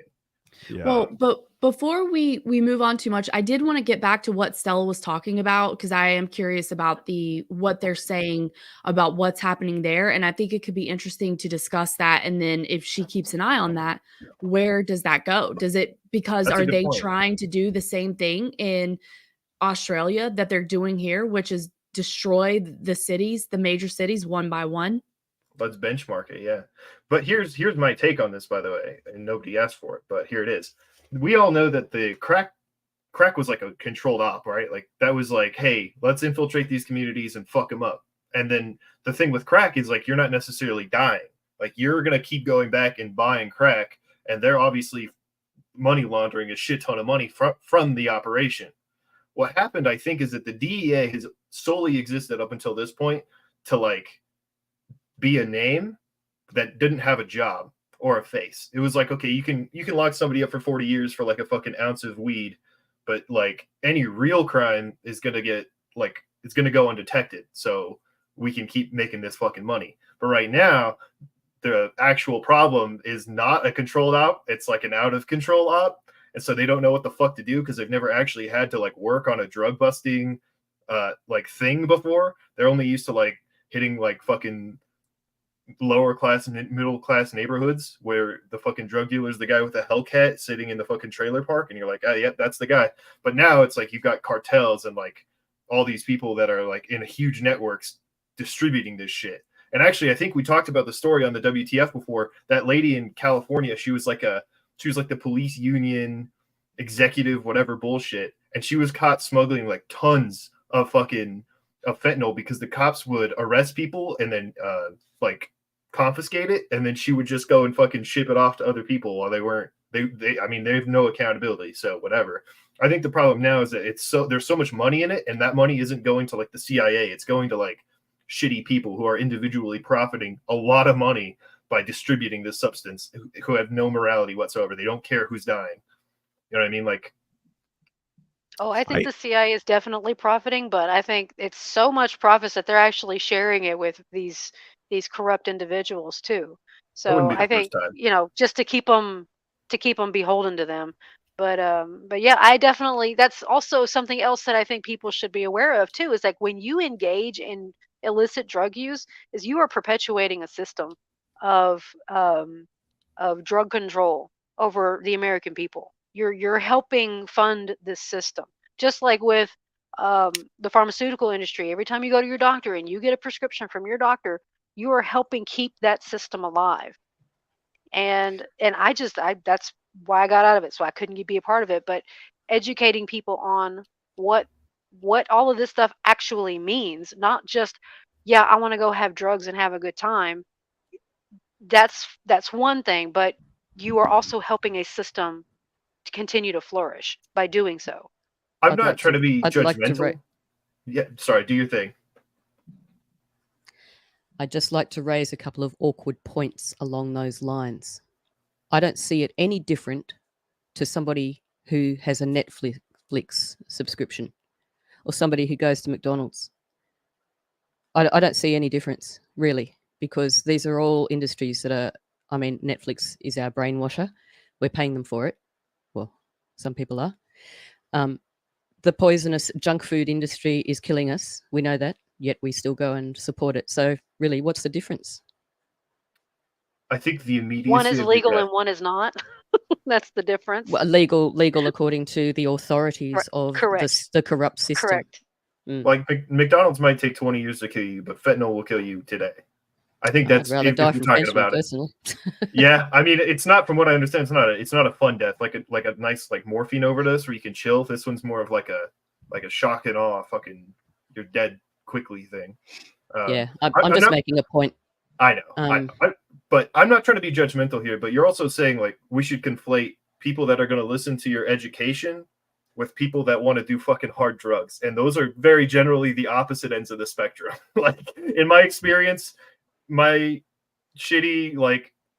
friends in low places do not care. They're like, fucking bring on the drugs, bro. They don't care about any of the ramifications of the actual drug itself, let alone should that thing be laced with fentanyl and they're going to die. Like the point of doing hard drugs, I think, is to get the rush. And I think the added danger is honestly not a turnoff for them. Well, and that also goes to another point, that there are some people you're not going to be able to help. And I've learned, I've picked up on that working in as a nurse in a doctor's office. There are some people that are just not going to be able to live outside of the current medical establishment. They're not going to be able to live without their blood pressure medication and their heart pills and things like that, because their conditions are so deteriorated that they are dependent on those medications to live, even though those medications have significant side effects, potential side effects, and adverse reactions. I realize there is a significant number of people that cannot be helped, that will not be helped, either because they don't want it or because they are to the point now where if they stopped doing all of that stuff and did try to switch over to natural remedies, they would die. And I get that. It is a complicated thing that is not easily solved. My position as far as educating is to get to people before it becomes a problem, is to educate the ones that can be, and is to let them know, the ones that are not doing drugs, especially like the high schoolers and the middle schoolers, letting them know, hey, this is what's actually going on. You know, this is the consequences of this. This is the system that you're helping prop up with continuing to use these drugs, or even starting to use these drugs. And granted, there may be some current drug users that might, pick up on it, and, the seed can be planted in some people, but there are some that are not going to be helped, and they're going to do drugs every day till the day they die. and that's just the fact of life. I think it's Hey, before we move on, can Stella talk about what the stats she found about what's going on with Australia? Great.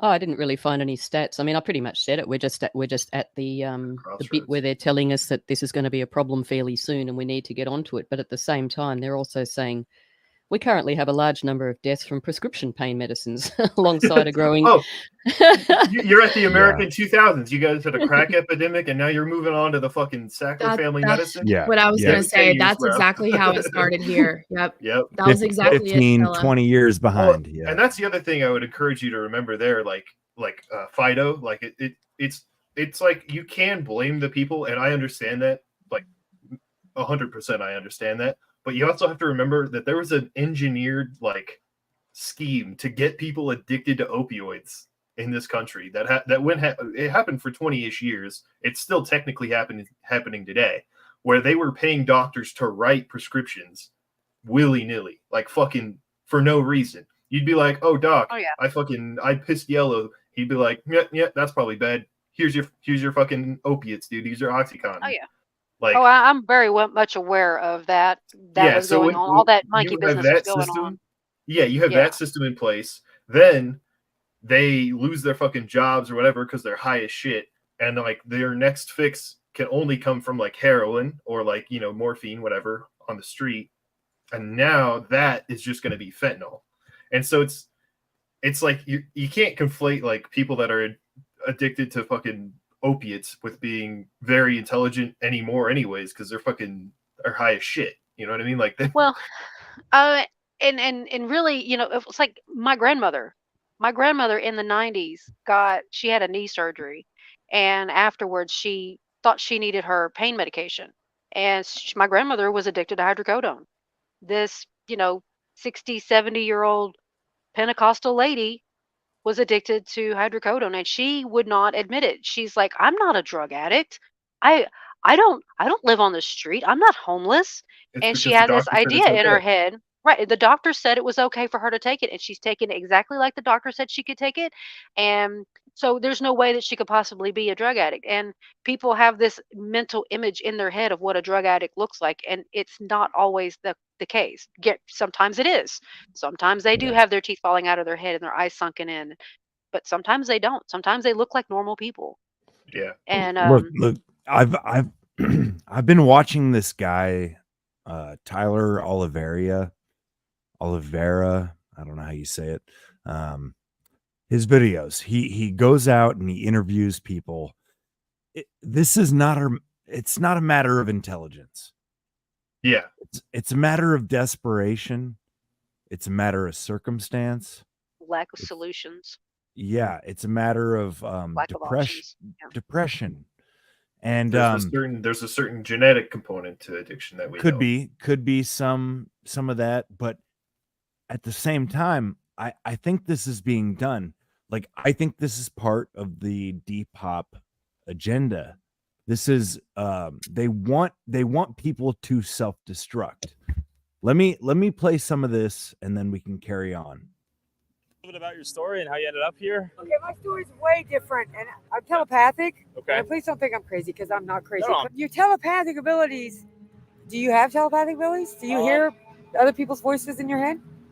Can you be in the bathroom and kind of hear maybe somebody talking about you or No, I've actually never experienced that. No, like it's not visual or hearing, audio. It's inside your brain. I can hear my own voice in my head. My voice, it sounds like my boyfriend's voice, but I can also hear other people, and I've gone up to them and I'm like, you don't have to tell me, but did you say this and did you say that? And they just look at me.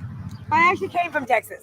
Okay, where in But I Texas? moved from Illinois, actually. We left the island and came back, and ever since then I've been homeless, and that's when I started smoking meth. I never smoked meth before until I was 48, and I started having back problems, and I got addicted to pain pills and fentanyl. Fentanyl was a patch that I wore, so I was prescribed by a doctor. Never did it illegally. Have you noticed that more people are out of state and not from the mainland, They then send them over here, and they told them that they had housing and a job over here. And why these people didn't call, I don't know. But they actually even bought their airline ticket. They flew them over here. the city bought tickets for these people to live here homeless. They told them that they would have housing and jobs, and bought them tickets over here. When they got over here, there's no such company. And now they're just homeless on the On the streets. streets, nowhere to go, trying to get back. Things are so bad. Have you noticed there's nobody out? Go to Chinatown. Yeah. There's nobody. Things are bad, and it's going to get a lot worse. Well, it was a pleasure talking to you. I mean, I know she'll deny it, but clearly there's some schizophrenia, right? A lot of mental health issues. At a point of clarity, she's like, people are being sent here. One-way plane tickets. Homeless people are being stranded in Hawaii. What's up? Pausing. We can come back to this, but yeah, just because this bitch is crazy, she's not the only one who says that people are being bought one-way tickets to Hawaii. Homeless folk. Interesting. Where do you think that's going to go? A mass eradication somehow? Fucking one good tsunami. Or a dew? Yeah, I think it ties in with because we've got some. I would be curious what Tim's take on this is, because we're chatting with him over on Rumble, and he lives in Hawaii. But I think that there's a lot of question on how authentic the fire that happened in Lahaina was, and we know that they've gotten like land reclaiming, right? Property rights are under attack. So you've got that going on, and then you have these American cities that are being deliberately destroyed to probably make them a smart city, right? A 15-minute slave city. So maybe it's to try to run people out of Hawaii, to make it very inhospitable to live there, because then you have a whole population of you have a whole population of other people, like the subhumans, the homeless, right? It's just a whole bunch of homeless people living on the street, and there's nobody else. So let's just clear the whole place out. I think it's also important to remember that the people that love homeless people and want to take care of them are also the absolute worst at taking care of them. And so you have this problem where they're like, yeah, we accept all like migrants and homeless people and whatever. And then you show up and of course the system is overrun because they don't actually understand the scope of the issue they claim to care about. This is a big problem in American liberalism. For example, I think 16 buses of immigrants just showed up in like downtown Denver like 2 weeks ago. Like 100 and I'm trying to remember how many. It's like 168 people or something that are from like Honduras and Guatemala and like the South America, and yeah, they showed up with no idea what was going on. They were just told like, hey, is it going to be good shit here?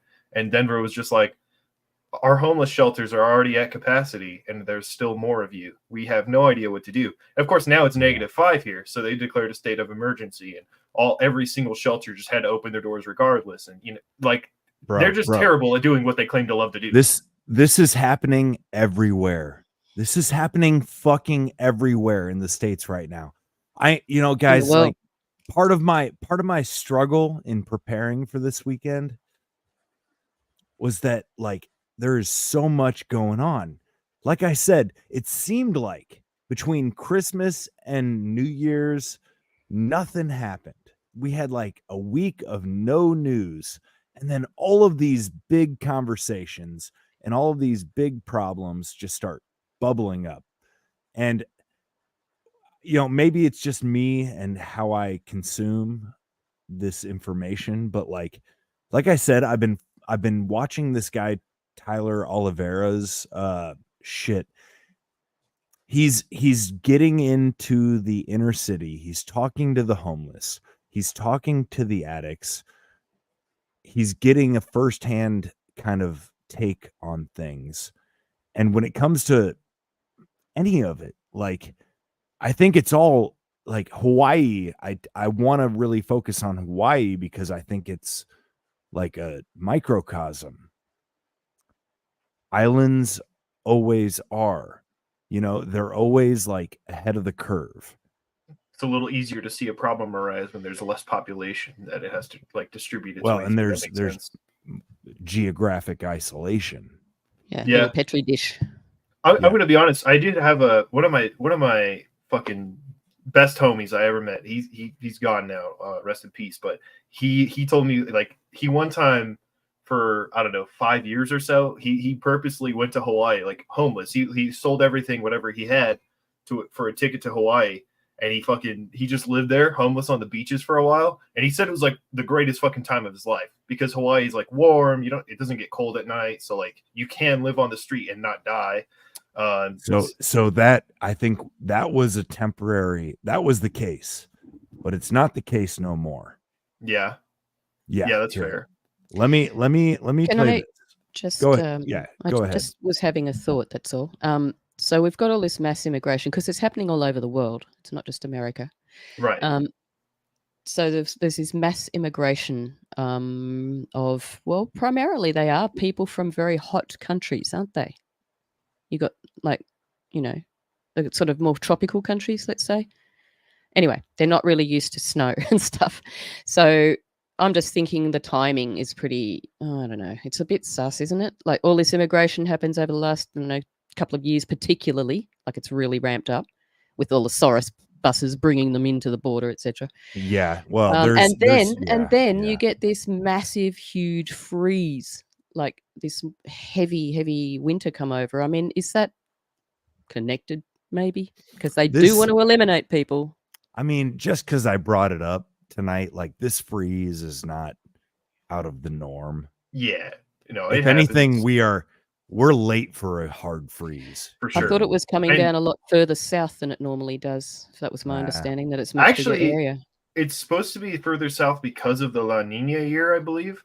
But this freeze is actually very similar to the one that we got last year, where I believe Mike and I were in basically the same storm. There was a blizzard that came over the Rockies, and it coated us. And then like a day later, he was telling me about how like frozen they got too. It's the weather systems here are oddly related because of the way that the fucking like jet stream works and the mountains or whatever. So it gets cold like that here frequently. Like, but I understand what you're saying. That sending people here in December is the worst possible thing you could do. Get here in June. Yeah. You're gonna be all right. You know what I mean? And also, these are people with their kids and stuff, though. You know what I mean? So even though like I don't think you should probably come here. Maybe that's not the best idea. But also, you're sending people here with their kids, and it's fucking -10 now. Like I'm glad they opened the shelters. I don't want no kids to die. You know what I mean? Like nobody wants kids to die. Yeah, some people are just sending their kids just alone. So yeah, I mean, I don't know. It was it just seemed like a slightly strange kind of timing with all that, and this power business that's going on. I mean, have you got blackouts at the moment? Is much of your country in blackout at all? Not yet. I think there's some reports, like occasionally in heavy snow and stuff. Like I think on the western slope here, there's been a couple of places that are without power. But yeah, okay, but you haven't like massive power outages or anything. No, we don't tend to get those very often. Down in Texas, for sure. Yeah, because they don't winterize anything. That's another. That's another thing. Like a lot of power plants are going to run into problems because they keep kicking the can down the road. In my former job, instead of people I remember things, they might just have like an emergency trailer. So if stuff freezes up, they can just connect a couple of fire hoses and keep making water and keep making power. Yeah, we talked about your old job and your old profession and how like in the power industry and stuff like that. I feel like that was probably cut out from the episode we did, but I think it was our precursor. We talked about it a little bit or something. Yeah, I just one of our friends who lives in Wisconsin. Yeah, he was saying he hadn't seen so much snow for quite a long time. So that sort of partly gave me the impression that it was a lot worse. Well, we've been overdue for a truly bad winter. I mean, granted I have been traveling some, but we haven't had like a awful winter probably since I was in high school, and that's going on probably 10 years. I mean, we get 2013 was the last real cold winter in the Midwest. Oh, dude, I had 2 weeks of like 10 degrees or lower here, like last year. Well, Texas had a really bad cold snap back in 2021, back in January of 2021, when all the power outages happened in central Texas. But we get a pretty cool winter. We get a pretty cold winter about every 4 to 5 years, and it's usually the winter following a year that we get a hurricane that makes landfall, like Yeah. where I'm at. And a friend of mine had mentioned it like a few years back, and I can't unsee it now. She says every year that we get a hurricane that comes up through the Gulf and hits our area of Texas, East Texas, that following winter, we have a really cold winter and we actually get ice and snow. And it's every 4 to 5 years. And the last one we had was about 4 years ago, fixing to be 5. So we are overdue for a hurricane, and we are overdue for a really horrible winter. So it's Well, probably going to if we get a hurricane, it's probably going to happen this next summer. if I may, I want to illustrate, I guess I'm putting this together on the fly, but I have clips from homeless camps in Alaska and in Hawaii. And it's kind of interesting to compare. So let me just start with Alaska here. This is a place where they basically kicked all the homeless folk out right before it got cold. This is only a couple months old, actually. Let's see here. 2 months ago. Here it looks like everyone was swept. Did they sweep all you guys yesterday? Jeez, okay. They're actively sweeping it. Whoa, whoa, whoa. So look right there. They just swept it. Whoa, whoa. This is pretty intense, man. I know they're coming in full force here. They're sweeping your place right now? I'm moving all. Oh, you're moving it right now. Okay, good luck. Looks like the few people that are still here are trying to move their tents in real time. Does it come as a surprise to these people, or is this you guys kind of give them full notice? They've been noticed. They were getting written notice that day. I think there's a guy in there, though. So she's out of the tent now. Cop just talked her out. That tent's going to be gone before we know it. Is your place get swept today? Yeah. Did they give you guys notice? Yeah. Okay, I'm sorry. You got banned from the hotel?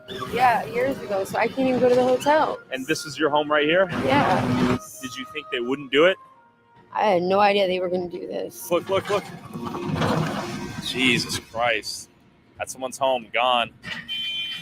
Whoa, whoa, this guy almost got ran over just now. This is pretty surreal, I have right? no doubt they've been given notice. I'm just saying that where they offered the right service. I see. So the question is, where else do they go, right? Yeah, of course they were given a notice. Legally speaking, they have to. But what else do they offer? How much time do they give you guys notice-wise? The few people who had a tent now had nothing and nowhere to go only a few weeks before the deadly cold winter. What's your plan after this? Go build somewhere else. Yeah, just repeat that? Yes, I figured out. You figured out? Because snow is going to be here soon. Yeah. Did they give you an option to sleep anywhere else? No? Nope. What's your plan now? Hit the next spot, see how long they want to follow us. Yeah, she's been brought out of her tent. When they swept you, did they offer you a place to stay afterwards? No? Okay. And that tent is gone.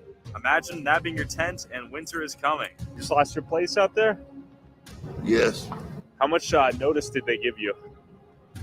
10 days. 10 days. Did you have any other options to sleep anywhere else? No, I've been there for like 2.5 years. What's your plan now?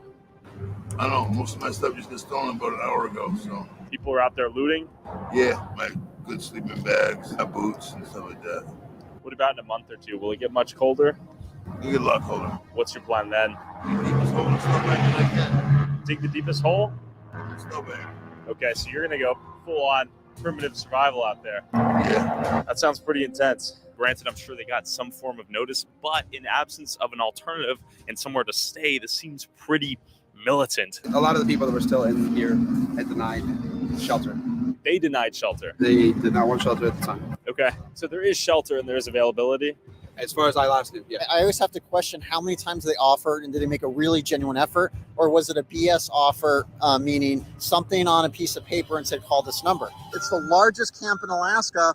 Where do they expect everyone to go? I have no idea right now. I don't know. What are your options? I don't have any options. Set up a tarp and sleep under that, I guess. But it's so cold out here. They don't care.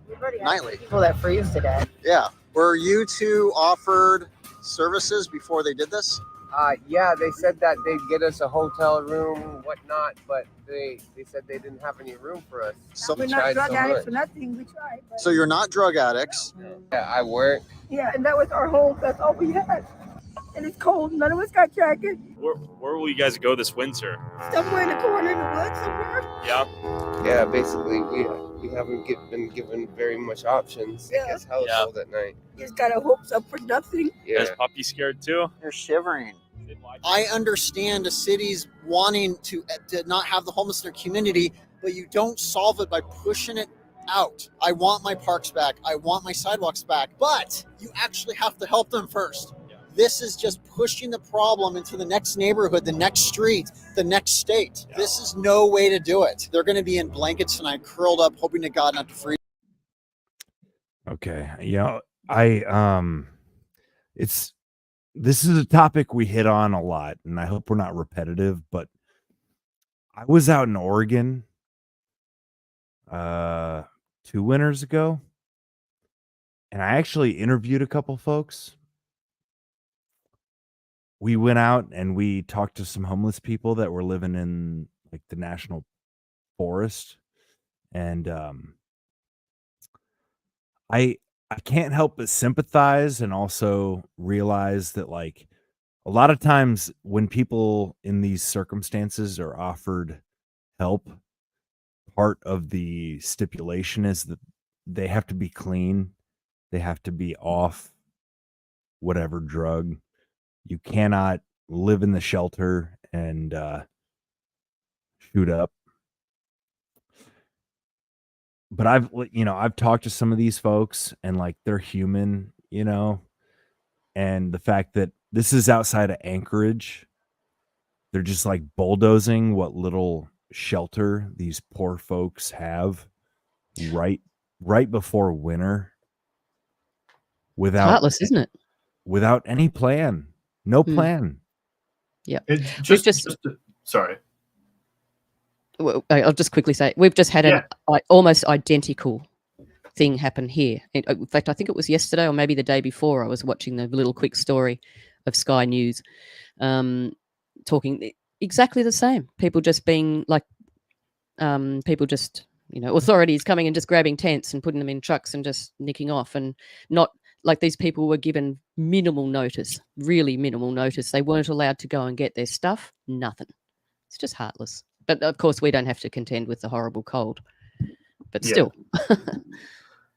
I think it's important to recognize also, it's not just like drugs. And so I understand the reason also, but like people that drink also, if you can't be drinking in the shelter, which again makes sense. But at the same time, one of the like 3 drugs that can kill you based on withdrawal is, alcohol. And it's like at a certain point, you're going to have to contend with the fact that you're excluding a huge majority of the homeless population and saying, hey, you can't come in here because you can't drink. If they don't drink for like 3 days, they're going to die. They're going to die in your shelter, right? Which is what they're worried about with letting people do things in the shelter. Is like there's liability to be had, and it's all legal, and it's like numbers and bullshit. Also, some of it has to do with the like religious institutions in charge of the shelters, but like people can die from not drinking alcohol if they've been drinking a lot of alcohol. Like that's a real thing. Yeah, well, it's just clear that they absolutely just don't care about these people. I mean, that's no great revelation, but in practice, it shows that they don't care because, America and all the countries are giving billions of dollars to Ukraine and Israel and wherever. And, those things that could be easily fixed. You could have the homeless place or the shelters where you can't go there when you're a drug addict and you can't go there when you're drinking. But then you've got the other halfway houses where you can go there when you really want to get off, whatever they're called, rehab, I suppose. But they usually cost a fortune. I don't know whether there's any free facilities over there. But I know, they're like really ridiculously expensive, those places. So if they really wanted to help them, they could. It's the point. We have like rehabs and stuff for like poor people, but they're not if you're like Demi Lovato rich and you're going to rehab, you're going to be it's basically a vacation. But if you're like a homeless guy on the street, you're going to be basically in jail. Like it's basically minimum security prison. That's your rehab. Right. And it's not great. It's not conducive to a healing environment. There's actually a ton to be said about the way that America has always treated drug rehabilitation as like a secondary to punishing somebody for using drugs. which is also influential in our views towards drug users, which is sort of why we have this fentanyl problem in the first place. Because it's like, oh, well, this guy fucking did the drug, he deserves to die. Whereas like every other country is basically like, yeah, you want rehab, bro? Here you go. Yeah. We don't Just do quickly that. on that, just quickly while we're there on that point of very rich people, or famous people going to rehab, you'll probably find that they're not actually going to rehab. They're going to have their MK Ultra programming rebooted. Yeah. Yeah, you got a point. It's, I don't know. There's so much to this. Like, it's, I don't know. I just don't see it being by accident by any means. I don't even know which way to go, like. Oh, I'm with you, Mike. I don't think any of it's by accident. Not at all. Here, let me play some of this, and goddamn, we're gonna take it in another direction after this, but similar but different. Anywho, here you go. Boris got on a plane. Where are you originally from? Illinois. And you've been here for 10 years? But yeah. Have you ever tried to get out of here? It's not so easy. No identification. That's the biggest problem. Did you have your ID stolen from you? Yeah. Do local Hawaiians that are homeless out here get mad at guys like you from out of state? You do realize they hate white people, right? Can you explain that a little bit? Man, they had to have somebody to blame, so they blame white people. Sure. You know, have you experienced any of that out here? Oh, yeah. It's more than you could ever imagine. Sure. And are you seeing an inflow of homeless that come from other states that come to Hawaii either on a one-way plane ticket or like you just sort of chose a different destination and got stranded? Yeah. You do see a lot coming from the mainland, but they all got different reasons. Different. You expect weather's going to be nice, and you expect people are going to be nice and whatnot. And they think things are going to go well. See this? We've heard a lot of people often get swept or moved. Oh, yeah. Is that common? Oh yeah, every day, every week. Housing. Where are you from originally? Originally, I'm from Georgia. Georgia. Yeah. And how did you get here? Oh God, it's a long story, but I was actually married for a very long time. My husband asked me where I would live if I wanted to live anywhere, and I said Hawaii. Okay. And what started off to be a dream turned into a nightmare. Basically, we've been struggling since before the pandemic. I left Kauai hoping to look at the market in Maui. I left on the 7th and ended up in the fires. He burnt my purse. Look. Oh, so you came from Maui, and then you got on a ticket to came here? Yeah, I came from Maui to here. Oh my God. I looked down, my purse was on fire, and I was like, so you were in the middle of the flames. I was. That's very scary, running. I imagine. It was very scary. I don't know where I'm at. I'm lost, and people aren't very nice anymore. It's not. That's what we've noticed too. There's not the aloha we saw in Maui. No, it's not. It's very. It's not like you're going to help grandma across the street with her groceries anymore. Now you're going to beat her down and you're going to take them from her. Sure. So, What happened to the community out here? I don't know.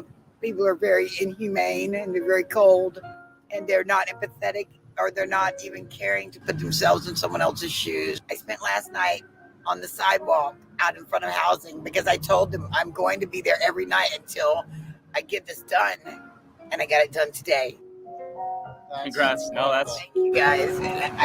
That's amazing, right? What happens to someone not as persistent as you? You just end up on the streets the rest of your life out here, you think?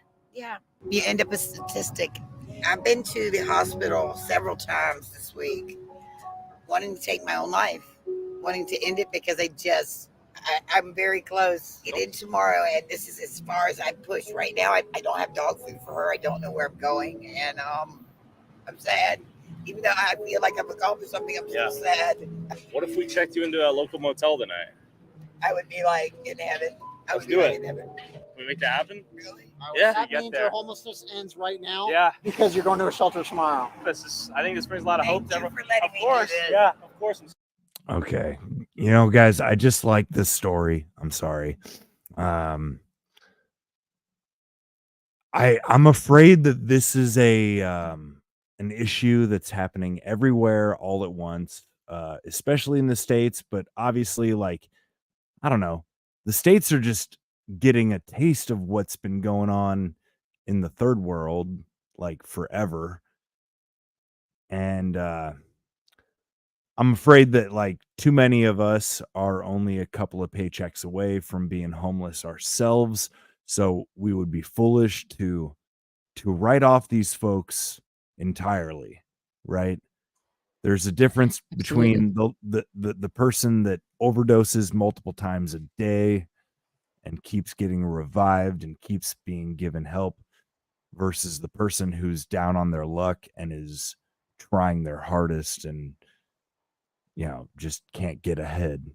I don't know. Again, I'm not trying to make a grand point here. I'm just trying to point out that shit's whack right now for a lot of folks. Well, I think the mentally ill are going to be very much in the crosshairs, that we've been building up to that. And over the last few years, I've said this before and I'll say it again, in Australia and I believe over there as well, that a lot of the mental health industries were, well, they basically defunded here. Like not entirely, but certainly cutting.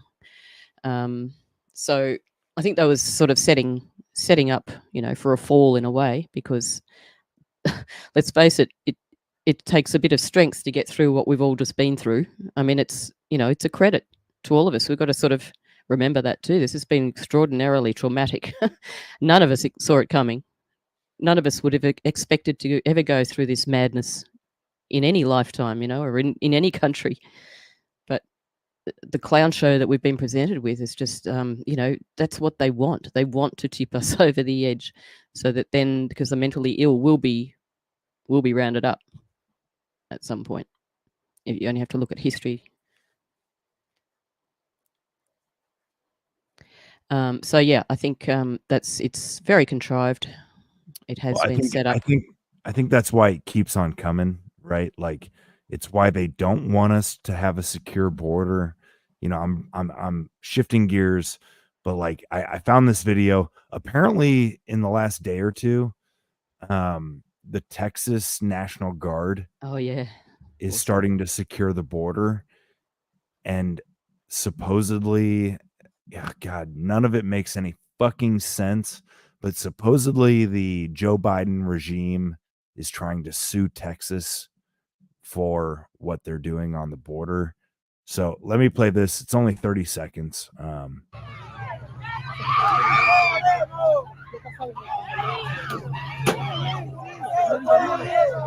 I guess there's not really, I thought there might be words, but shit.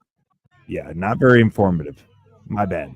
But this is the Texas National Guard basically finally shutting down. I believe this is Eagle Pass.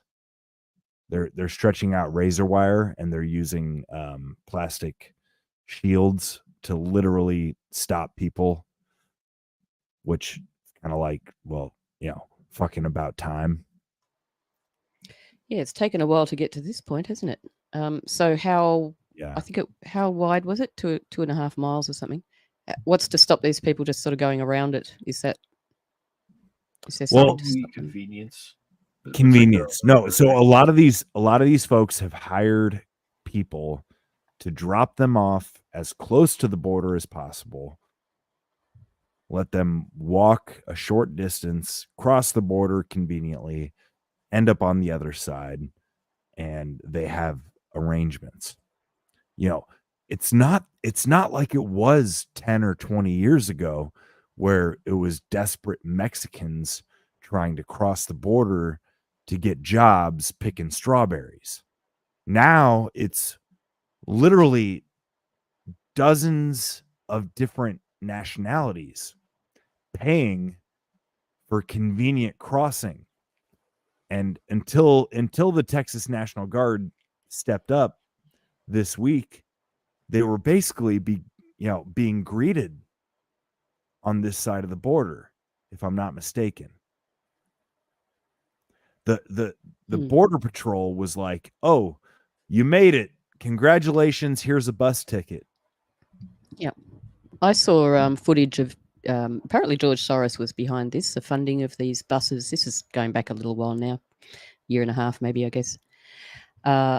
It was footage of, you know, like the footage that was being presented on mainstream media, I guess, was, you know, lots and lots of people with, you know, children in strollers and, you know, exhausted people walking. And then somebody else exposed them. Like they showed all the behind the scenes of that. And it was like these people were just in buses being bussed along. And then it'd be like they'd stop at a location and go, okay, everyone out. And they all, had to form like a human caravan along the road so they could get all the shots. But like you look a little bit harder. They've all got phones. They've all got nice new backpacks. They've all got nice new shoes, stuff like that. And there's all these buses carrying them. So it's just one great big play. It really is. It's not the same as it once was. Even, and it wasn't the same back then either. Like the crack cocaine epidemic was not organic. Fentanyl is not fucking organic. And this loose border, this open border is what's allowing the fentanyl. That's. And the children trafficking as well. And the trafficking. That's the main thing, really. Yeah. These children are drugged. They are drugged. And, people go along at night and they see all these children just, sitting with these people who you can tell they're not their parents or anything, or, they're just these guardians. Oh, they've just been sent. I'm looking after them. I'm their uncle or whatever. And all these kids are drugged because they're opening their eyes and, doing the torch test and everything. They're not, their pupils aren't responding the way they should be. It's terrible. Remember one of the first WTF episodes we did, or that I remember doing, was we talked about the fucking Martha's Vineyard, like all those people getting flown out to Martha's Vineyard, and like I think part of the problem, especially in this country, there's people that live with this every day, and they also happen to be in the like conservative South, so it's seen as like a conservative value that they don't want people like basically breaking into their neighborhoods and like fucking stealing from them and shit. But then when they get sent to a place that's not considered so conservative, it's like, oh, this sucks. And like, yeah, I think that's kind of what I was getting on earlier when it was like these big blue cities are shipping people to like Hawaii and Alaska. I don't know that it has much to do with like necessarily they're nefarious. I think it's like they're literally so ignorant they don't know how to deal with a problem that they're claiming that they want to solve.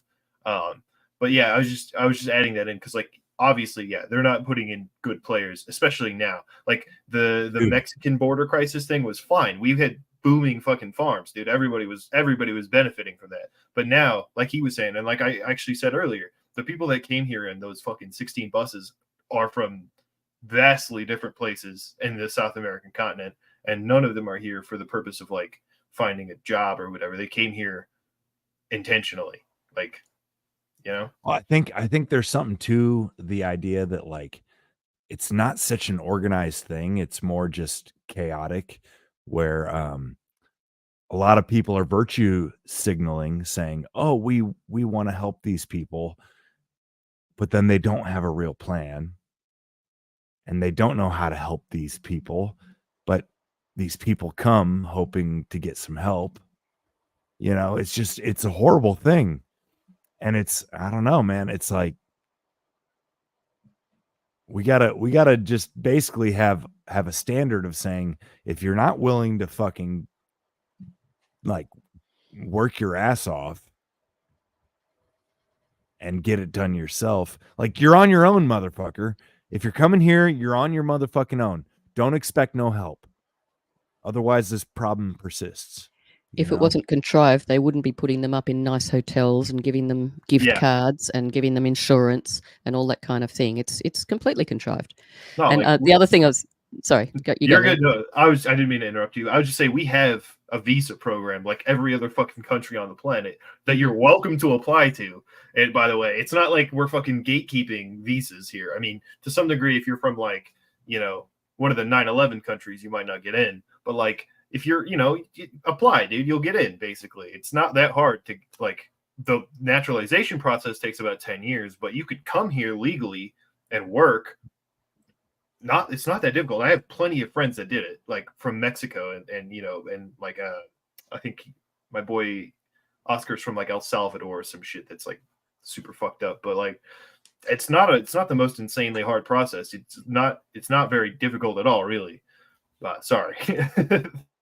Mm. And I was going to say the other thing that I wanted to chime in was that I think that there's a lot of elements here. Yes, you do have the traditional immigration, which was people coming here from Mexico because they wanted to be able to make more money, send money back home to families. This is definitely a totally different situation. And yes, to all the points that have been made, like these people have new shoes, new backpacks. But the other most nefarious part of this, or the most concerning part, is the fact that a lot of them are military aged men, and they are not coming only from Central America. They're coming from Africa. They're coming from China. They're coming from Haiti. They're coming from a lot of other places that they do not have connections. They are just military aged men. And I think that people, especially people that are very much the libtards or the lulberts or whatever you want to call them, that are like, oh guys, that borders shouldn't exist. Okay, maybe not in a decentralized entire world, but this is a problem. It's dangerous, and it is setting up a situation where if they do start allowing them to become law enforcement without being citizens and all this other shit that I've heard talked about in the ether, it's dangerous. It's setting up a situation where, let's say, the UN or a hostile government, Biden administration, I mean, they're all hostile, but you know what I'm saying, could just start arming these people, and all of a sudden they work for the regime, and they're completely detached from the American people, the American way of life, and they have no reason to care about you. You're not wearing a mask? Fuck you. I'm just going to beat the shit out of you. What do I care? I'm not part of your community or your country even. Would this be a reasonable time to bring up the sewer Jews? Hey, man, this is like, it's one of my favorite things because there's so much conspiracy about it. But regardless of conspiracy, it is such a fucking ridiculous concept. Like, this is absurdity to the finest, dude. Literally just, we're going to fucking dig our way to this place. It's going to be ours. You know, I almost apologize that it took this long. Again, it's almost like I was overwhelmed. I was underwhelmed, and then I was overwhelmed. The past week has been absolutely insane. I'm going to be honest. I think part of that is like the news cycle does tend to die out during the holidays. Yeah, it's on got to purpose. because people are probably like on break and shit. Yeah, but like, yeah, nobody watches TV on Christmas. No, dude. Yeah, but here, I think they have to allow a certain amount of breathing for the public, so that we don't go completely insane. Yeah, maybe so. Let's just give them a week off, and then bam. Let's get a little context on the sewer Jews. This is our guy, Tyler Oliveria. And again, maybe it's worth doing a based or bogus on this dude, but he's a young guy who, as far as I can tell, is actually doing some real fucking journalism. And he wears his bias on his sleeve whenever it is necessary. So like, I kind of tend to trust this guy so far. But anyways, apparently this video was deleted off of his channel. Okay, just a second, right before you play it, that cop in the background looks exactly like Sergeant Macca. And I'll fucking pull up a picture of this guy after you're done. He looks like a character from a TV show. Okay. All right, sorry. There are no tunnels there. It's one tunnel that goes from a half a block. I don't think there's human trafficking here. That's crazy. But there's inside a bunch of criminals. It's an extreme minority. Not all the people. These fanatics must be punished. This is a Hasidic Jew popping out of a tunnel beneath a historic Jewish synagogue in Brooklyn that was being used to illegally expand the church. After cement trucks came to fill up the hole, a riot broke out between the Jewish community and NYPD, leading many to speculate something more nefarious was going on. So I showed up to see what I could learn. Hey, is there any way we can go inside? No. We're just curious what's going on. Right now? There's a bunch of guys inside Chabad, which we would call like extreme right. They're mostly Israelis. They wanted to start the expansion of 770. The tunnel is not an actual tunnel. Why are people saying tunnels, Jews, human trafficking? It's just like they uncovered dirt that was already... To get in, they wanted a back way in. It's through a main room. It's a big... Everything there already existed. Got they it, were just okay. uncovering dirt. They were going to go behind the back of the management, because they're like, okay, they can't figure this shit out. Let's do it ourselves. So this was discovered like a few weeks ago. The management found out about it, but it went viral, at least in the Jewish community. Everyone was like making jokes about it, a lot of memes, tunnels because of what's happening in Israel, the Gaza and all that. Yesterday, around 3 o'clock, a cement truck arrived around the corner. I could show you where it arrived. And they were going to fill it up with cement, which means that it would be a lot more intense than it was before, because before it was covered with dirt. Now it would be covered with cement, and it would make it impossible to expand, right? This group of Chabad people, they decided, first of all, they busted the pipes over there, and then they came in here from the inside, and they started breaking the wall, sledgehammers. So the cops are claiming that it's structural danger. So how did the NYPD get involved so heavily right here? I'm assuming the management called them. So this building isn't actually owned by the church? It is owned, but it's just complicated. I don't even know myself. The point is, there's no human traffic going on. Sure. So it's them trying to expand the church. Yeah, that's all it is. I didn't hear much else beyond this perspective. I couldn't get in the building, and that's all I know. All right, so that's all I could find. Like I said, I went. Apparently that was deleted off of his channel. It's not on his channel. I found that. So maybe they were just trying to get around zoning laws and stuff. Yeah, it's a generous perspective. The article that I read about that actually made me laugh because it was like, yeah, we've been fighting this in court for years, and I was like, I don't believe you guys have ever fought anything in court. You guys just win in court. True. But maybe that's because I'm not a good person. Well, there was definitely some debate online about how long these had been here, right? So there was, first of all, the speculation by some of the conservative gatekeepers online, Ian Miles Chong, that were saying, and I think Tim Pool was one of the people that were saying this as well, that these were used to practice their religion during the COVID lockdowns, right? So some people were saying that. Some people were pointing out that these were obviously, the tunnels were a lot more established than being 4 to 5 years old. They looked a lot older than that. There was a lot of points being brought up. Vice had done an article. I can turn it down. There was a lot. Well, never mind. Never mind. You sound good. I don't know. Thought you sound good. I always think things are too quiet. Yeah, no. Personally, I think it sounds pretty good on this end too. You were doing good. I will say, if there's an echo, it's probably because this new fucking set of headphones I bought, and this shit sucks. Like, it literally gives me problems every day. But well, okay, so I'm tempted to go in a whole nother direction, only because again, so much has happened, and I can't believe we're already 2 hours and 45 minutes in. But did y'all happen to catch this zero hedge debate where Alex Jones just goes like full caveman on these soy boys? I haven't seen it. It's kind of funny. I've done us the pleasure of picking out just a couple of choice moments. Can I show you Sergeant Macca real quick? Like, I want to point out how accurately that cop looked like a fucking a character from a TV show. Yeah. Well, do you have the ability to share? Yeah. Let me just pull up the right window here. Go ahead. Chrome tab. There we go. Look at this fucking guy, dude. He looks exactly like him. It's fucking Sergeant Macca from What We Do in the from What We Do in the Shadows. There's like a spin-off show. And this dude, he's like one of the funniest characters, dude. If you guys have never seen that movie, you need to watch it. Fair enough. That's so random, but like I saw him, I was like, dude, that's Sergeant Macca. The show he's in is called Wellington Paranormal, where they investigate like ghosts and shit. And so I thought it was like super funny for that situation. Like, what's the paranormal case he's investigating here, dude?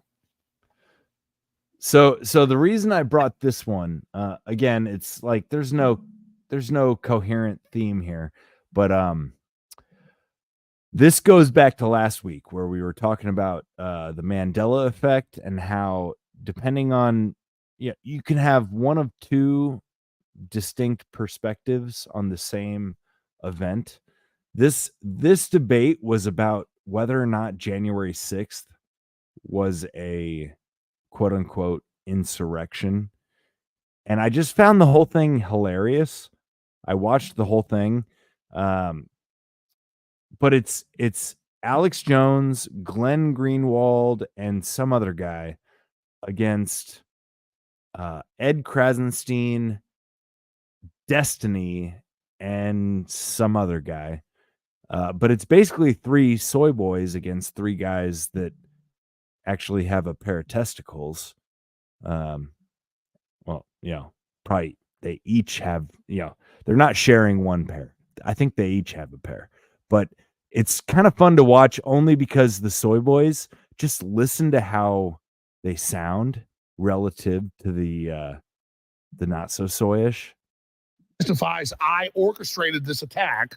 He did not testify. And then there was a Jan 6 committee. They asked about this text message. He said, I did that. The text. He didn't testify that he orchestrated. No, he testified to the Jan 6 committee. That he sent the message to his nephew. No, he testified to the Jan. That he orchestrated it to the Gen 6 committee? You keep interrupting because you can't. I'm not telling the truth. I'm Michael Jordan slamming on you. And what's going to happen is everybody's going to get this clip. Yep. He testified to the Jan 6 committee. They said, is this your text message? Yes. He said, yes. I told my nephew I orchestrated it. Now stop. Let me finish my point. Okay. Thank you for being honest with him. You keep honest. He said I orchestrated it. You keep. Just for context, they're talking about Ray Epps. Acting like he testified that he said to his nephew that he said that. Yes. In a text message. There you go. And he did orchestrate So he did testify. So the point is, you keep acting like my victory is a failure. Wait, where's the evidence that he orchestrated it? I'd love to see that. He said it. But oh my to God. his nephew. I my God, text my friends things all the time that are embellishments.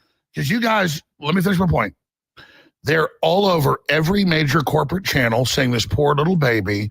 They're saying he was a Fed or an operative or a provocateur for some NGO. He didn't do anything wrong. And when it got so obvious, they finally indicted him with a slap on the wrist. And then you're sitting here saying he didn't testify. He just testified. Whoa. No, he said he didn't testify that he orchestrated it. He testified that he sent that text to his nephew. Then he orchestrated it. But no, then they asked him, Alex, then they asked him if he actually orchestrated it. What was his answer? In the transcript, he said... it wasn't that he orchestrated it. So if I send somebody a message saying a bank is robbed, I robbed the bank. Have you ever embellished a text message to anybody that you know? Like you, maybe not you. I can't see you doing that, but maybe. Actually, I'm kind of an understated kind of guy. Alex, you started bringing up a good point. If I send a text message saying I robbed the bank, can I get charged with robbing a bank if I didn't do it? If they got evidence. He's there. Exactly. They need the evidence. And it's not like he's there saying go into the building. They need it's the not evidence, like he's there saying go into and ramming signs. You're right. He's not there saying go in for 3 days. He's not there ramming signs. You're right. Ray Epps is innocent. He's not there ramming signs. Can we get back to my question? You asked a question. So my question. You guys are indefensible. My question is, what should Ray Epps have been charged with? What law did he break that instead of what he was charged with, I think, was obstructing the proceeding? Let me respond. No, he was not charged with that. That's the interesting thing. He was charged with. He was not charged with obstruction of an official proceeding, which would have been a very easy charge and a fairly typical felony charge given to. Exactly. So wait. Let me answer this comprehensively. So first of all, it's extremely strange given how conspicuous and egregious and concentrated his behavior was that he somehow was able to avoid the obstruction of official proceeding charge. Number one. Number two, there are even more serious charges they could have given him. In fact, in the series of videos that we put out, there's one specific exchange he had with another guy. He said, when we go in, leave this here. We don't want to get shot. So when we go in, leave this here, he's referring to that individual's bear spray. That individual ends up going into the Capitol, committing violence, and doing a whole bunch of other things. And this is a bizarre case because this guy, who is super egregious, has to this day not fully been charged. His case hasn't even gone to a district judge yet. So the obstruction case. So let me give you a sense. Let me give you a sense. Because when we're evaluating these things, we have to compare them to standards applied to others. Let me stop you. You'll go next. Owen Schroyer, I've known him 8 years. He's a badass guy that helps disabled children and is literally like a super good person. No criminal issues in his life other than protesting. He is with me saying, don't go in They charge him, and in the charging documents say Owen's lying. He doesn't work for InfoWars. That's in the charging documents, the sentencing documents. The judge says, I'm putting you in these months in federal prison because you just questioned the election again and gave 3 examples of where he did it. No. So Owen spends months in a federal prison. Why don't you talk about the deferred agreement that he had in 2019? No, I agree. I will.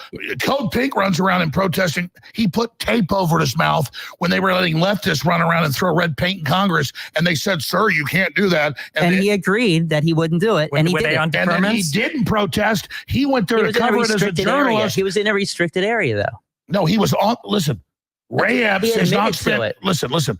Owen is there with me saying, don't go in. He agreed he would not protest. He was there saying, don't go in the Capitol. And you're not going to defend him going to prison. But he pled guilty to everything that he got charged with. Because it's a rigged DC court. Or he. Oh, you laughed because that happened to you. Or you could It's explain. funny because like the problem is on our side. We've got testimony under oath. We've got judicial rulings. We've got jury trials. We've got full videos. Not 15-second Everybody's clips. got the video We have of all Owen of these. We saying, have "Don't all go of these in," pieces of evidence. and you say he I can't deserves finish to a go to single prison. statement. Yeah, wait, let Stephen continue. The problem let me is. tell you something. Say Al. my reporter The deserves to problem- go to jail for being there and trying to keep people going to the building. He had it deferment. He pled guilty. Yeah, he what did it. What do you do in a rigged DC court?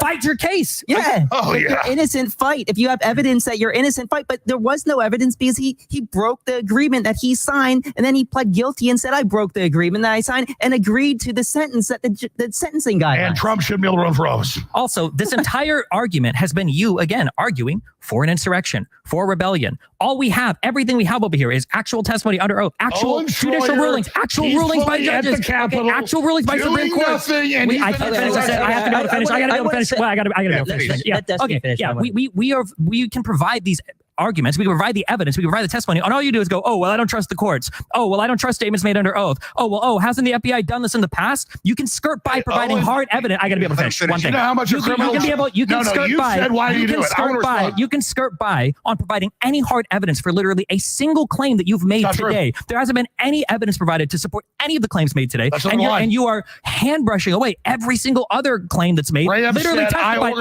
orchestrated oath it. by people Okay, that but were nothing but loyal to evidence. Trump, by people that Nothing Trump but evidence. trusted Nothing but over and evidence. over and over again. And Nothing at but the end of the evidence. day, like, what could you possibly be evidence. advocating for Nothing but besides an evidence. insurrection? I can't even Owen, finish a thing. oh, yeah, you just I think it's said- because when I talk, you get really afraid. No, I you're actually afraid. I appreciate that. You just All right. I know. I hope this isn't like totally out of context for folks, but I'm like, this is what people are talking about right now. Like, people are talking about January 6th. People are talking about a lot of things.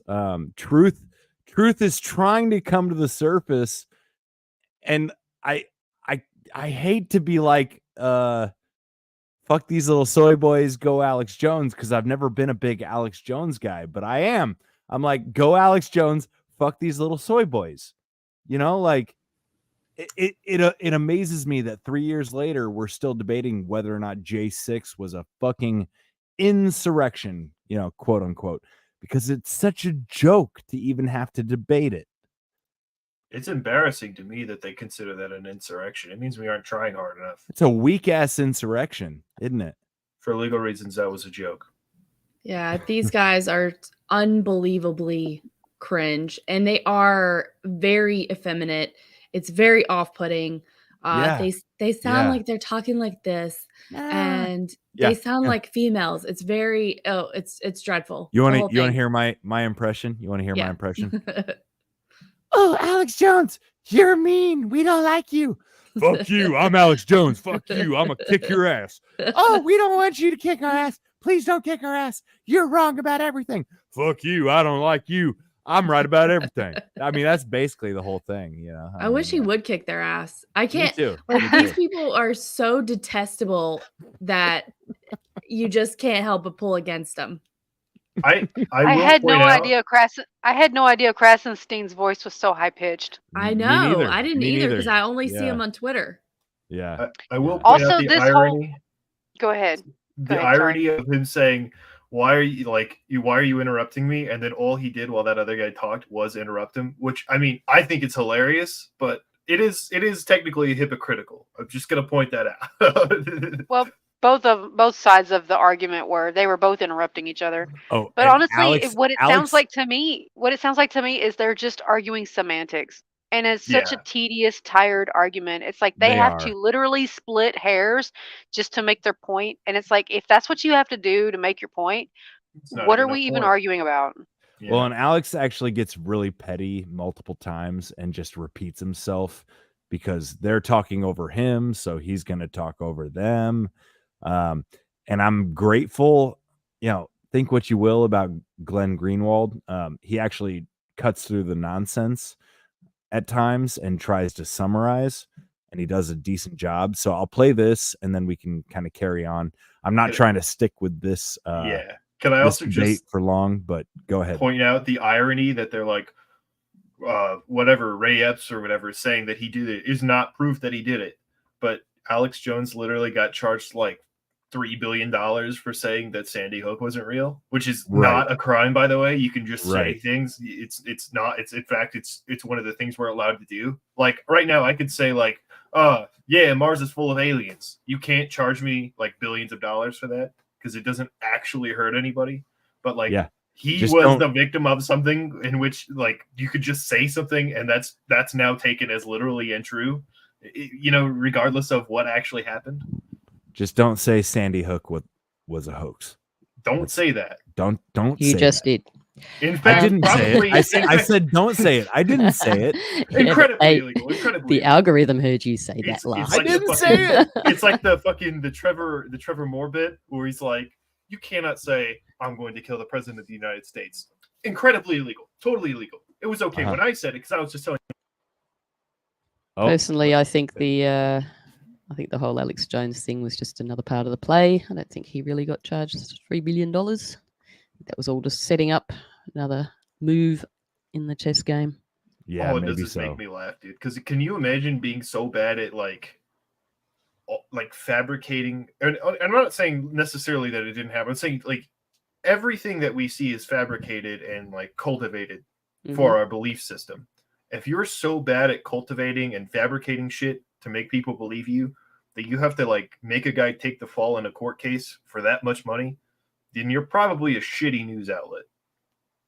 Yeah, it's just to make an example of people. Yeah. And free speech and all that sort of thing. It's multifaceted, yet again. For sure. Always is. All right, let me play a couple minutes of this, and then we'll be done with it. We can move on. We'll share thoughts. But this is the Glenn Greenwald trying to summarize the actual fucking point instead of just petty bickering. So here we go. Owen. Yes. Okay. Now I want to get back to Darren because there was a question that was we took a tangent, and also Glenn, I think you look like you're about to say something. So if you wanted to speak first, yeah, let Darren go ahead first on just to close the Ray Epps thing. But I do want to say something as well about what I've been hearing. I'm fine. What charges do you think he should have got? Oh, I think he could and should have gotten far more serious charges. The first example is the easiest and most readily available: obstruction of official proceeding, which is basically the standard charge for people who've done far less egregious things than Epps. No, but it really isn't, though, because the only people charged with that, I believe, are the people who went into the House chamber. No. The people that walked through the Capitol did not get charged with that. First of all, that's not the case. And second of all, that's not an ironclad law. Google that. That's not an ironclad law pertaining to the application of that charge. Secondly, there's a far more serious conspiracy charge that the government had available to them if we use the standards that they've applied in similar January 6 cases. Yeah, he was way worse than Joe Biggs or Stuart Rhodes. I mean, he's literally, we're Stuart Rhodes saying invade the Capitol. We're Stuart Rhodes attacking people or ramming signs. Ray Epps did that. You know, it's what it sounds like seventh graders who learn civics class and have this understanding of how the U.S. government works. Like, oh, the FBI investigate and they discover crimes, and then they go to the courts, and the courts are very honest, and the courts are apolitical, and the courts make rulings. And everything that has happened in January 6th, and you can even look at the people they picked and choose who to expand the law. The people who ended up getting prosecuted on felony counts, even though they were nonviolent, had these incredibly novel interpretations of law that were used against them to turn nonviolent demonstration and nonviolent political protest into felony by taking this post-Enron law and giving it a stretched meaning that it never had before. And the reason so many of them plead guilty is because they know that if they go into court, they're going to have rulings against them, because a lot of these judges, especially in Washington, are not only Democratic Party judges, but the entire system is furious to watch people go and put their feet up on Nancy Pelosi's desk. So the entire system decided that this has to be punished regardless of what the law provides. You had the FBI with their hooks inside all of these groups. But I do understand that if you believe in this like story of American propaganda, that the FBI is these upstanding law enforcement people and they don't do that, and then the courts go and make rulings, then you're going to end up with this image of what the three of them have, which is this idea that this was one of the worst attacks in American history. The courts have ruled. Everything the government did in this case is consistent with their longstanding view before January 6th, that these groups are criminal groups. They need to be criminalized. Trump's movement is a threat to the United States, and the entire part of January 6th was designed to define them as an insurrectionary movement so that they could criminalize them, which is exactly what they're doing. 809. Wait,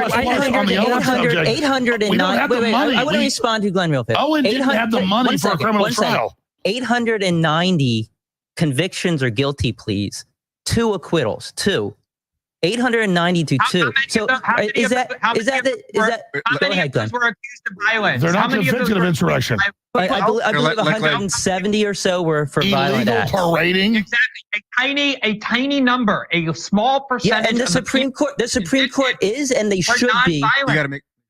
Let Glenn talk. Go ahead. Understand that usually what happens in the United States with nonviolent protesters or even with violent protesters is they don't get charged with anything. A tiny percentage of people who use violence throughout all of the Black Lives Matter protests ended up in jail because the ideology in which they were protesting was one that was considered positive and friendly by the institutions of authority. They were on the side of Black Lives Matter. They didn't prosecute that. The Trump movement and the right-wing extremists, as the government calls them, are considered enemies of the state. And that was why the entire law enforcement mechanisms were distorted. If you want to actually make these... Let me just back up Glenn briefly and I'll shut up. Let me finish. I'll take a 5-minute break. One second. Let me finish. It's not the same to compare Black Lives Matter protesters and protesters who entered the Capitol building during the certification of the election. Those are not, that's like Democrats have bombed it. I agree with them. Democrats have bombed it. Courthouses and burned down police stations, and they had within them people who were insurrectionary. And they got charged, and as they should have. They got charged. Barely any of them got charged. There are plenty of them that were. Okay. I'm sorry. I'm sorry to do this to you guys. Actually, finally, I think I have a point worth making tonight. Like, they've put us in this catch-22 situation. They've put us in a lose-lose scenario where we can argue about this shit with the people that disagree with us until our fucking faces turn blue. It's never gonna work. Everybody is still super, super fucking entrenched.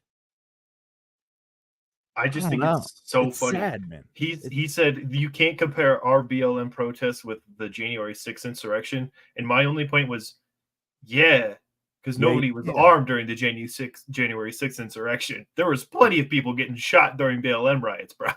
Plenty, bro. In fact, a famous case happened in the United States in Kenosha, fucking Wisconsin or whatever, where somebody got shot for having a gun, and then the guy got off because it was self-defense. So was there any self-defense charges during the fucking January 6th riot? No, because nobody was fucking armed.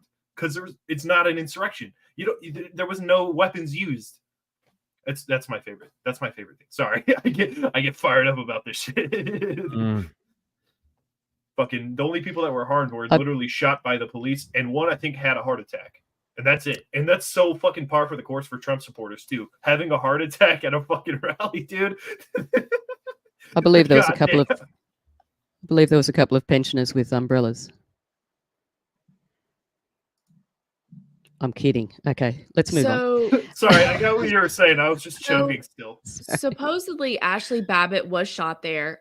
But I don't believe anything about the narrative. So just to go over that particular debate, it was awful to listen to. I don't know why anybody would have kept that on, because it is stressful and anxiety inducing to hear that. But then I think the overall arching theme is that they're all gatekeepers in their own way, kind of like what you were saying, Mike, is that they're arguing with each other, but they're not, but arguing with each other gives it some credence, like that it was a real thing, like people actually really wanted to overtake the Capitol and all of this kind of stuff. So I think it keeps the story in a certain place, right? And one thing that didn't get brought up was the fact that if anybody is going to be tried in that particular area, the conviction rate is through the roof because you're getting tried by spooks.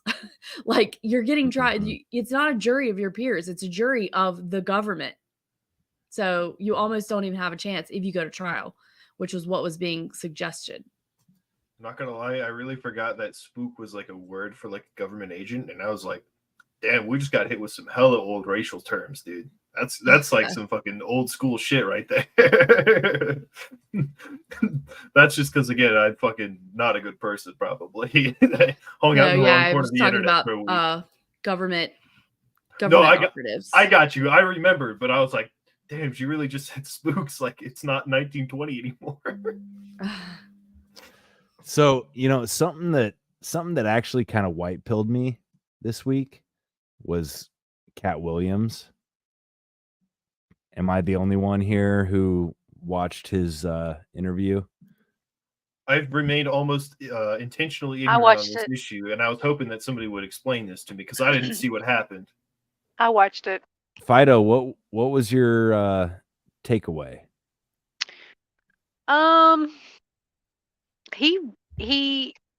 He talked a lot about some things that I had no idea about.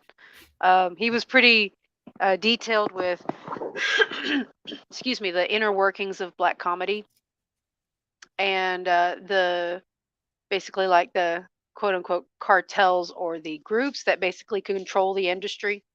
And it makes sense to me that they would, because given that it is basically an offshoot of Hollywood and the entertainment industry, there's going to be some kind of hierarchy involved in all of that. So as far as the things that hold on just a second. Sorry, my dog was making some noise. As I found it quite informative, actually. He boasts a Christian background, and he says the right things in certain contexts, but then he talks about how he lives with multiple women, and he doesn't exactly have what I would consider mainstream Christian views. He does claim to follow the teachings of Jesus, which, I mean, I do that. But I think that he had a point in that he hasn't had as much exposure, I guess you could say, as some of the other black comedians, because he doesn't do the things that they ask him to do. He does his own thing, and he's had enough success to where he could build up his own organization to help people succeed in the industry. And I thought that was interesting.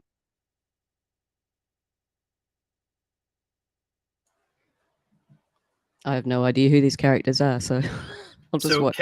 Cat Williams is like a famous comedian, and I know him because he's actually super funny. He's like this short guy. He's got kind of a Lord Farquaad haircut, if you've seen Shrek, and that's like his famous like look. I didn't know what happened. I still don't have a ton of context, but I'm interested in what's happening. He went on an interview. He went on an interview with this guy who's got a podcast, Shannon Sharp, who is apparently a football player. I don't watch football, so I wasn't familiar with who Shannon Sharp was. But he's got a podcast that he does. He's had several comedians on in the past, and Cat actually came on to basically kind of clear his name because he felt like he had been wronged by Ricky Smiley, and so he wanted to set the record straight as to a few misconceptions that Ricky had kind of thrown out there. But then he kind of went into more detail about other things. He kind of he led with that. More than a few misconceptions. I don't right. But Cat Williams, he's done multiple stand-up specials. I've seen probably 4 of them, and they're all funny as hell. And I always liked him. I always thought he was funny. But he talks a lot about his upbringing and his past and everything that I never knew about him. So I thought it was pretty interesting. But I'm yeah. gonna try to give you a little sample here without going too deep in. But who's this guy that you're saying? You said something Smiley. He's Ricky Smiley's another comedian. He apparently Ricky had told some lies about Cat Williams, and so Cat was wanting to get out there and set the record straight. I've never heard of Ricky Smiley. Yeah, and you would probably know him if you saw his face. You would probably know him. Okay. I was saying I watch the shit out of stand-up comedians, and so it's impressive that I don't know that guy. Cat Williams would tell you there's a really good reason why you don't know him.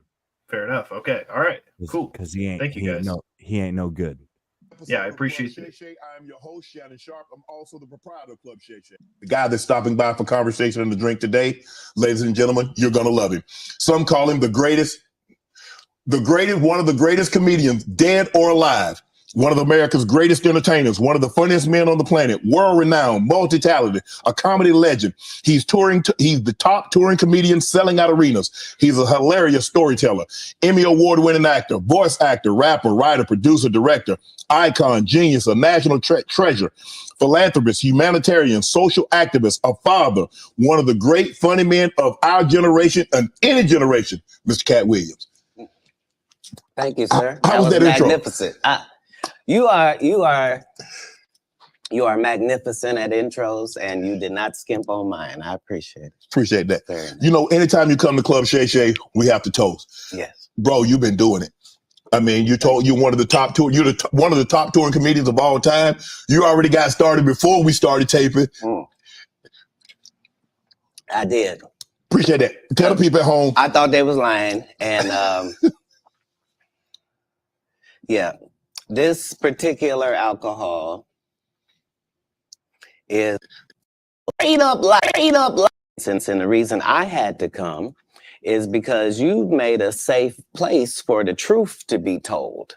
You know what I mean? Thank you. I appreciate that. And I have watched all of these lowbrow comedians come here and disrespect you in your face and tell you straight up lies. I'm talking about things that have never been heard in all of Black Hollywood. They feel comfortable sitting here and lying to you about it. You gonna set the record straight? Are you kidding me? You let Ricky Smiley sit here and you said out that mouth, you stole Friday After Next, the one I was in. I wish all of America fumbled a bit when that happened. And then he said some stuff that we haven't heard in 100 years in Hollywood. You ain't say nothing. This man told you he had Cat Williams' role. He was gonna be Money Mike. And Cat Williams was gonna be the Santa Claus. Now let's 3 quick points. You mean in Hollywood they cast a 5'5" black Santa Claus that weigh 145 pounds? That's your story. Your story is the Ricky Smiley that couldn't even do curse words because he had a Christian fan base. He was gonna play the pimp. Why you didn't ask him why has he played a woman in more movies than he's played a man? Well, I didn't know he shouldn't be able. You wouldn't let a athlete that been on steroids talk about one of the greats. Ricky Smiley can't act because Ricky Smiley can't act. He told you. In this business saying I was going to expose. When I talked about Michael Jackson, when I talked about R. Kelly, they canceled me for these things because why would you talk about another black dude? Race is not where the line is drawn. It's God's side and the other side. And we don't care nothing about the other side. Period. All of these big dick deviants is all catching hell in 2024. It's up for all of them. It don't matter if you Diddy or whoever you is, TG Jakes, any of them. All lies will be exposed. That's all. And anyone who takes that the wrong way, know why they take it the wrong way. The truth is the light. I didn't have nothing.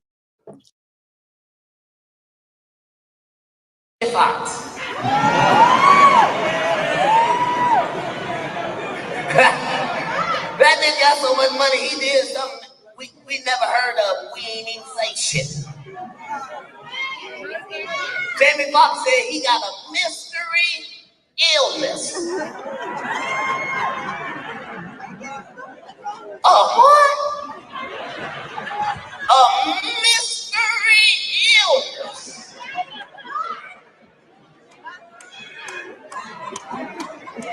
I thought we knew all the illnesses. Didn't you think we knew all the illnesses? We know all the cancers. Fuck cancer. We know 36 fucking cancers. We know AIDS, gonorrhea, syphilis. What the fuck? Don't be looking at me like mind your business. It is my business.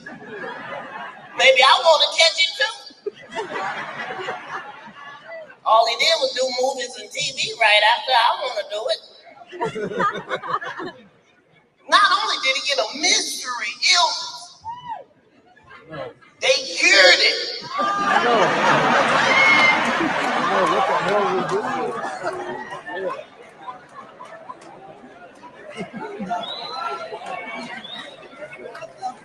How the fuck?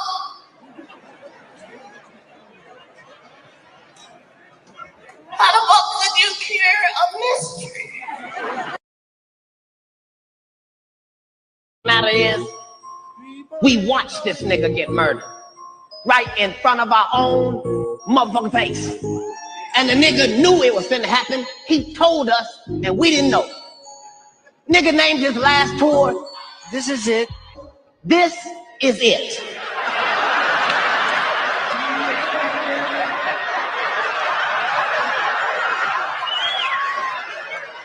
White people, let me just tell you a little nigga secret, if I could. Niggas have never said this is it in a celebratory fashion. Let me just say, white people do it all the time. This is it. Not niggas. Every time we say it like this. My goal was to get this far in Hollywood and still have a virgin asshole.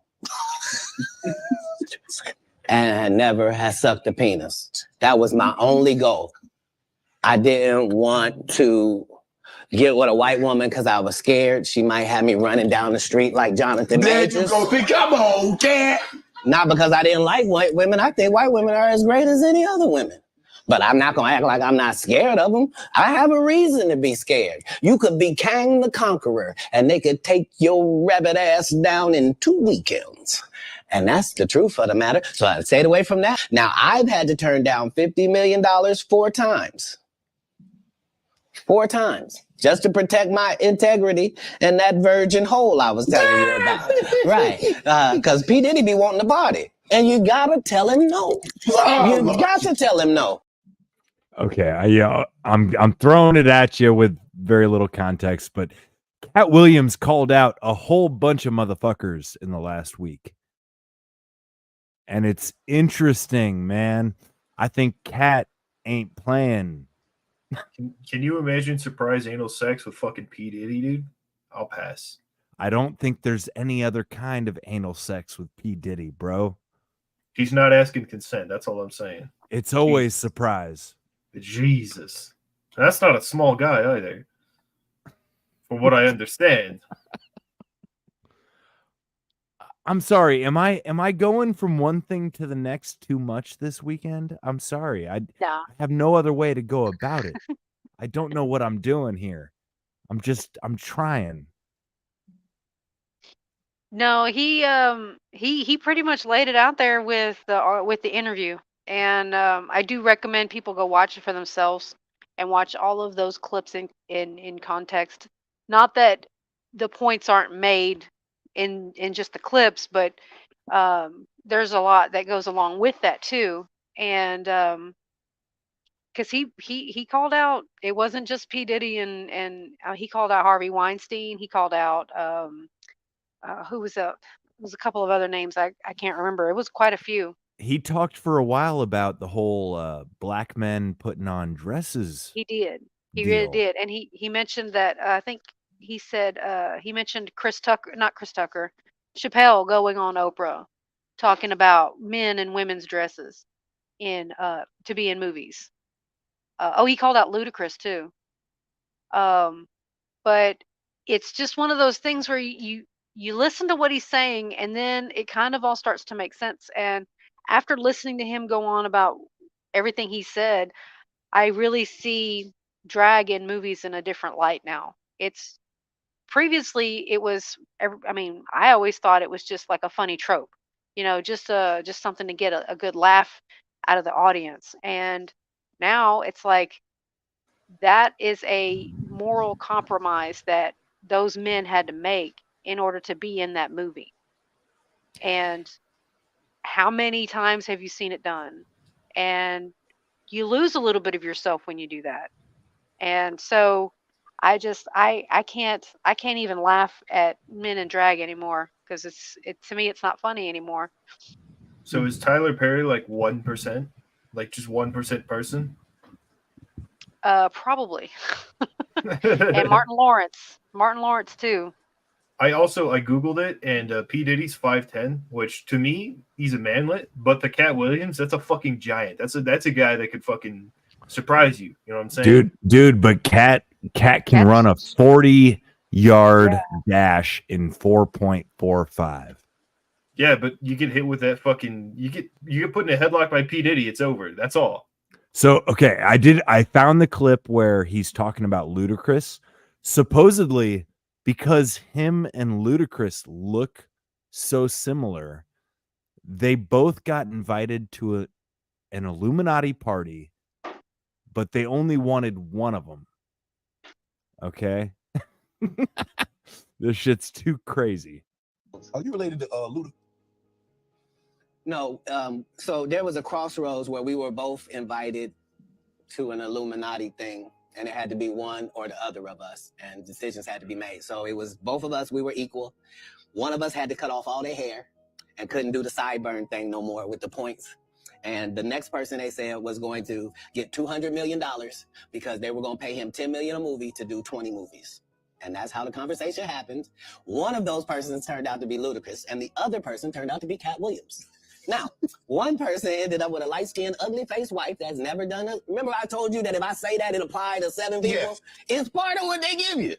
Okay? I didn't get it. I'm not mad about it. How much money they give? 200? Sir, Fast and Furious is on what number right 10 now? 200 million. I might get me one of them women look the same. That's what they all end up saying at the end of the day. Kevin told you he wasn't gonna wear no dress until they offered him the dress, and then he put it on. And what did he say after he wore it? I made my own decision. Duh. But you didn't make it before they brought it up, did you? It's okay. It's all right.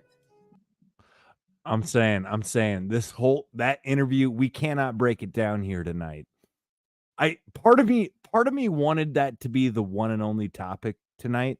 And maybe I should have done it, because I've been going from this to that to this to that. But that 2.5 hour Club Shay Shay interview with Cat Williams was fucking fascinating. And he's talking about why black men put on dresses before going on TV. And he talks about why, Bernie Mac died. And he talks about why he goes all over. He's spilling the beans. He's spilling the motherfucking beans, man. Yeah, he is. And I'm all about it. Well, as anyone who listens to Jordan Maxwell will know, that CEO, Hollywood is the wood that was made for, wands for casting spells, which is basically what movies are. So, it's always been set up for a particular reason. Propaganda. Even in the old days, even we sort of think about the days of the silver screen and everything. It wasn't that innocent back then either. It's probably hella confusing to you, Stella, because you have 2 black people in Australia. And we're out here. He's like, Ludacris did that. Do you even know? I'm not judging. Do you know who Ludacris is? I've only heard his name. No, I have no idea. Yeah, no, exactly. You have no idea, like no basis. I've for never heard of Kit understanding what we're Williams talking until about. yesterday either. Yeah, no. So Ludacris is like a rapper, and like he's a super successful. I wouldn't say super successful, but he's made some music and he's made some movies and he's got this like kind of good career. Anyways, I think it's fucking. I think that's super funny because there's a Boondocks episode about this, if I'm not mistaken, where fucking Granddad tries to work with Tyler Perry and they make a Medea movie, and the whole time Riley's just calling him gay, and he's like. He's like, what do you mean? He's like, it's gay to put on a dress, Granddad. He's like, no, it's for a movie. He's like, that's still gay. It's just like this whole funny fucking. It's the Boondocks. It's a typical like episode or whatever. But I'm sure now that you bring this up, there's always a deeper meaning to these episodes, and that's probably part of it. It's something that we didn't see at the time. You know what I mean? Because it just seemed like he was taking a shot at Tyler Perry, but now it's like, hey, what if it's this whole industry? And that's what this episode's about. I'll have to rewatch it in this new context and see how it holds up. It's all it's a humiliation ritual thing, just showing you where your alliance lies. Yep. If you're willing to endure the humiliation, what else are you willing to endure? Yep. Bingo. Show us your alliance. Put a dress on. Now, I am at one of these crossroads where I'm thinking, fuck it. This episode's going to go a little long. Anybody that wants to or needs to bail is totally allowed to at any point. There is no obligation to stick around. But this, again, I guess I kind of do wish I had just made this the main focus of the episode, because I do find it fascinating. And to me, it seems like a mirror image, the black version of Aaron Rodgers talking to Pat McAfee about fucking Jimmy fucking Kimmel. I'm like the only difference is that this dude, what's his name? Sean, what's his last name? You got me. Shannon Sharp. Shannon Sharp. He actually allows the man to talk instead of shutting him down. Yeah, we did that Aaron Rodgers episode too, didn't we? I feel like I remember that. Briefly, well, last week, there's been some news about Aaron Rodgers lately. We went into it last week, but this is like okay, it's different. This is like the black man version of what's been going on with Aaron Rodgers. Well, I'm here to stay. I'm sticking around. I have to go throw a piss, so I'm not going to be here for the first like minute of this or something. But I'll be right cool. back. All right, cool. All right, here we go. Then you ask it, why you not a movie star? I didn't want to be a movie star. This the same Negro that hated on Bernie with this same thing. I didn't want to be a movie star. No, you couldn't be a movie star. There are 30,000 new scripts in Hollywood every year. Not one of them asks for a country bumpkin black dude that can't talk good over KB and look like Mr. Potato Head. There ain't none. You would have to have a range. He's talking about Steve Harvey, by the way. And he does kind of look like Mr. Potato Head. I played a lot of characters, 60 movie roles. I'm not playing Cat Williams in there. I don't know, Cat. We might not let you drink anymore the way you. I mean, we ain't even got. I'm not fueled by alcohol. I've had a sip, less than you. The truth don't need motivation. I'm just saying I can't let these dudes lie. Cedric's sitting here telling you why he ain't a movie star. He over here look like a walrus. You didn't say nothing. All right, I'm pausing just because what he said there. The truth don't need no motivation. I'm like about ready to say Cat Williams is my favorite dude right now. Okay? Any comments before I go on? But that he keeps dropping truth. And he talks about how the truth needs to come out. Yeah, he does. That's why I say you've got to watch the whole. People need to watch the whole interview because he has these little quips, and it's like they're all tucked in and around all of the things that he's saying. I ain't gonna play the whole thing, but it's worth playing some of it. Go ahead. Yeah. He can't even get his arms off his stomach sitting over here. Why I'm not a movie star. What? It's a situation. He never wrote anything. Remember, when Cedric the Entertainer starts, he's supposed to be singing, dancing, and telling jokes. That's why he's called the Entertainer. Right. We found out he can't sing, can't dance, and doesn't write jokes. He did 4 comedy specials. They're so bad, Shannon, they're not available on Netflix or Tubi. Can I say that again for the audience? They're so bad that they're not available on Netflix or Tubi. You don't think Ced's a good comedian? The world doesn't think that, sir. I have 12 comedy specials. He has 4 specials that are not available on Netflix or Tubi. It seems to me, Kat, that you had a lot to get off your chest. No. You wanted to set the record straight. Winners are not allowed to allow losers to rewrite history. I don't say any of these things if my name is not breached by these people on your platform. If you give a liar a platform to lie, then I'm not being messy by saying, hold on, that never happened. It's untrue. And there are hundreds of witnesses for each thing I'm saying. So let me ask you this. What is your relationship with Steve Harvey, Ricky Smiley, and Cedric the Entertainer as you sit here currently? For 30 years, they're a group. These aren't 3 random guys. The way that Ricky Smiley kept appearing at all of my auditions is because of Steven said he would tell anybody that, listen, they got a gang on that side. They know what it is. They know who the gang is. Why Earthquake not in movies? Because he's illiterate. He can't read. And they found that out when they gave him a show and put the cards in front of him. Like, all of these dudes are co-entwined and they share secrets. And this is the age of truth. And the truth doesn't need to be scared of the fact that people tell lies. Cats on drugs. Where are the stories? Why is there no story of anybody who ever sold a drug to me, did a drug with me, was around me when I was inebriated? I got 5 daughters. I got 5 sons. Why would we tell these ridiculous stories?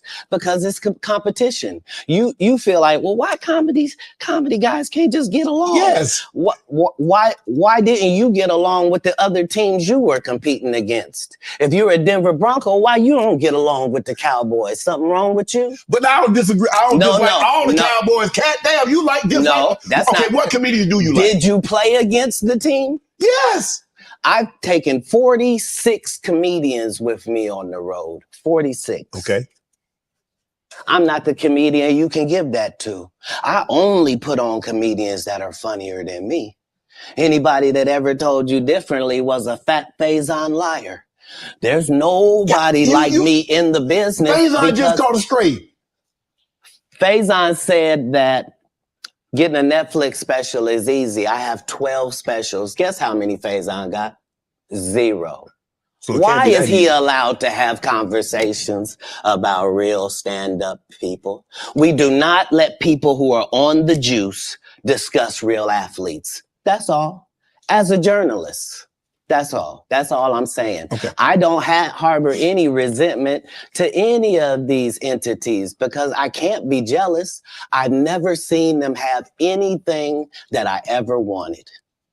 If you sign up for their program, you get a light-skinned, weird face wife that never do an interview.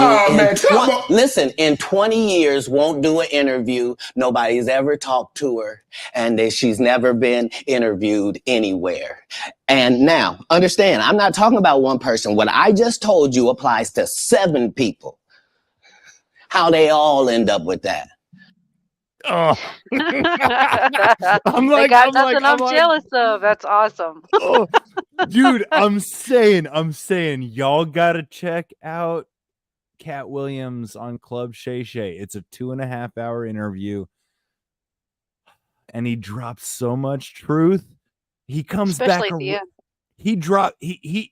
He says this thing about these basically posers in the black comedy scene who end up with weird-faced, light-skinned wives and who do whatever they're told by the establishment. And he calls them all out. You know, it's. I mean, So and he I talks heard about. a name drop earlier. Is Dave Chappelle on the hit list, or is he on your chill No, list? I'm not no. sure. Actually, Dave Chappelle's one of the few people he talks positively Well, of. Okay, he yeah, I talks was well gonna of Dave. say. Okay, yeah, I was gonna say just because that's sort of conflicting with what I know about the Dave Chappelle incident, which was that like he also said some similar shit where like basically the only reason I'm here is because I'm me and everybody that I brought with me is real, but like a lot of people in this industry are fucking plants basically. But yeah, I was just curious how that played out. It's interesting, and it's sort of in my book, and maybe it's just like forget it's a bias of sorts where okay they like this guy who I've also already believed to be sort of outside the sphere of influence, and that in his book lends credibility to what he's saying in this interview. For 3 hours it seems like he's spitting the truth. So I did want to say about Dave Chappelle, over in the Rumble chat, Sir Tim said that Dave Chappelle, yes, he did make the comment about wearing the dress, right? But he said that he does not have a leg to stand on here because of Robin Hood Men in Tights. So I just went and pulled up Dave Chappelle and Robin Hood Men in Tights. There literally is a picture on IMDb of him and the two other guys wearing a dress. So yeah. I'm not saying whatever. I have no idea, but I am saying that Dave Chappelle did wear the dress. He wore the dress. Yeah. He did. The other thing about the whole thing, I feel like Cat Williams is very captivating in this interview. It's a really good interview, and he's not holding back. Like, he's calling Shannon out as well for not holding these people to a higher standard, which I think is really cool and interesting. However, I just, I'm always so skeptical of when something like this is allowed to go viral and to get big. I get very, I just wonder why. And then I also think that if Kat is really legitimate in calling these people out and calling out the establishment and calling out the Illuminati, then I would say he's at risk. That's my take on it. I hope he's legitimate here and being real, and I believe what he's saying. It's not that, but I think that you definitely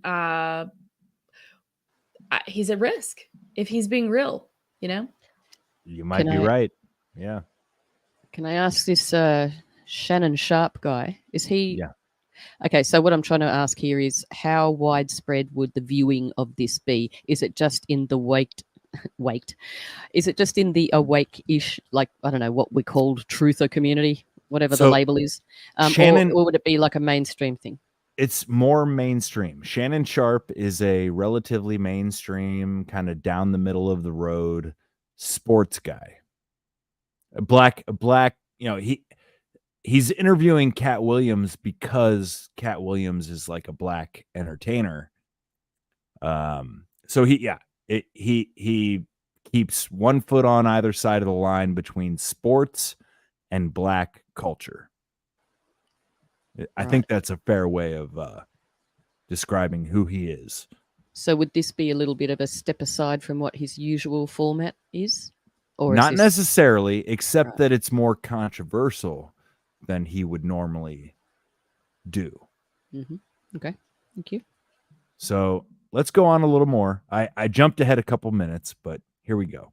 Oh, I'm taking them at face value. These are this is like Steve Harvey telling people he used to be homeless. That's my story. That's not his story. Steve Harvey was never homeless. When Mark Curry was touring with him 25 years ago, he was making $3,000 a show in cash and doing 5 shows a week. They just tell the stories. Thanks to my wife, I'm where I am. You said that about the first wife. You forget that? You told us it was her. Then you went and married somebody else that think like a man. Like, what are you talking about? They think they can rewrite history. Guy Torrey did a beautiful special about the Comedy Store and Fat Tuesday, where he said that Steve and Cedric and Kevin Hart and Tiffany Haddish came through there and made. All lies. Steve and Cedric never performed at the Comedy Store at all. Tiffany was only seen at the Laugh Factory. In 15 years in Hollywood, no one in Hollywood has a memory of going to a sold-out Kevin Hart show, there being a line for him ever getting a standing ovation at any comedy club. He already had his deals when he got here. Have we heard of a comedian that came to LA and in his first year in LA, he had his own sitcom on network television and had his own movie called Soul Plane that he was leading? No, we've never heard of that before that person or since that person. What do you think a plant is? Maybe people don't understand the definitions of these words. He just did his documentary with Chris Rock where he shows you that his whole upbringing in comedy was on the East Coast. Yeah, it was. So how simultaneously was he here in Los Angeles doing the same thing? It didn't happen. It didn't happen. And I hate to seem like a petty individual for picking apart lies, but Jussie Smollett gonna keep lying until you say we don't believe you. Like, it's important in the checks and balances of the universe that liars not get to make complete narratives for themselves. Are you not afraid about being blackballed again? These are some power people. What do you mean again? These people are not powerful. Satan can't create anything. That includes blessings for his people. That's why, you know what the number one job of somebody that sold their soul in Hollywood is? What? Is to act like it didn't happen. They all do the same job. Why do you think Gary Owen can't cross over and he already white and been in comedy for 25 years? If what I say ain't the case. It's a cabal. It's a consortium. They rock with who they rock with and they don't with who they don't. But I'm not scared of being the competition any more than you were when you lined up across from a superior team. Yeah, on paper, they're a better team. Right. They have all the assets and resources and we don't. But let us get on the line, boy, and see if that factors in. I guarantee you it won't. Wow. What do y'all think, man? Is this guy legit? Dude, this seems base. This doesn't seem bogus. I will say. I'm saying. I agree. It's entirely plausible that he has this weird delusion, but nonetheless, he actually believes it. And it's easy. Bro. He's got the receipts, bro. He does, exactly. He has this receipts. proof, by his own metric. It's true. This morning, I got on Twitter. I hate to say it. It's probably not the healthiest. You got on Twitter, bro? That's oof. I've been on Twitter, bro. I've been on Twitter. No, I'm saying it ain't the healthiest habit, but like Saturday and Sunday mornings, I've gotten to where I really enjoy just staying in bed, right? Like I get up, I take a leak, and then I get back in bed and I just like peruse Instagram for a bit, and then I switch over to Twitter and I see what's happening. And this morning, as I'm looking through Twitter, I see Ice Cube. And Cat Williams talks a whole lot about his co-stars in Ice Cube's movie Friday and Friday After Next and the Friday After Last or whatever. There's 3 of them. He talks about them all. Anywho, I can't summarize what all was said, but long story short, Ice Cube puts out a little, video saying, hey, this interview with Cat went viral. I'm gonna acknowledge it, and I'm gonna say, long story short, it's like an 8-minute video, but the video more or less says, Cat ain't lying. He's got the receipts, man. And that seems awesome, dude. Like it seems like he's out here trying to let people know some shit's going on. What's real interesting is I had no idea, but this dude he's smarter than he lets on, man. He emancipated himself at the age of 13. He claims that he had read 10,000 books before he left home. between like 6 and 13 years old, he claims he read like 10,000 books. Nonfiction books at that. Yep. I might even be underestimating. He might have claims more. But I'm tempted to play on a bit. Partly I just want to get y'all the background on his childhood, because it's so interesting. But again, we cannot play the story. We can't play the whole thing, right, Fido? We can't play the whole thing.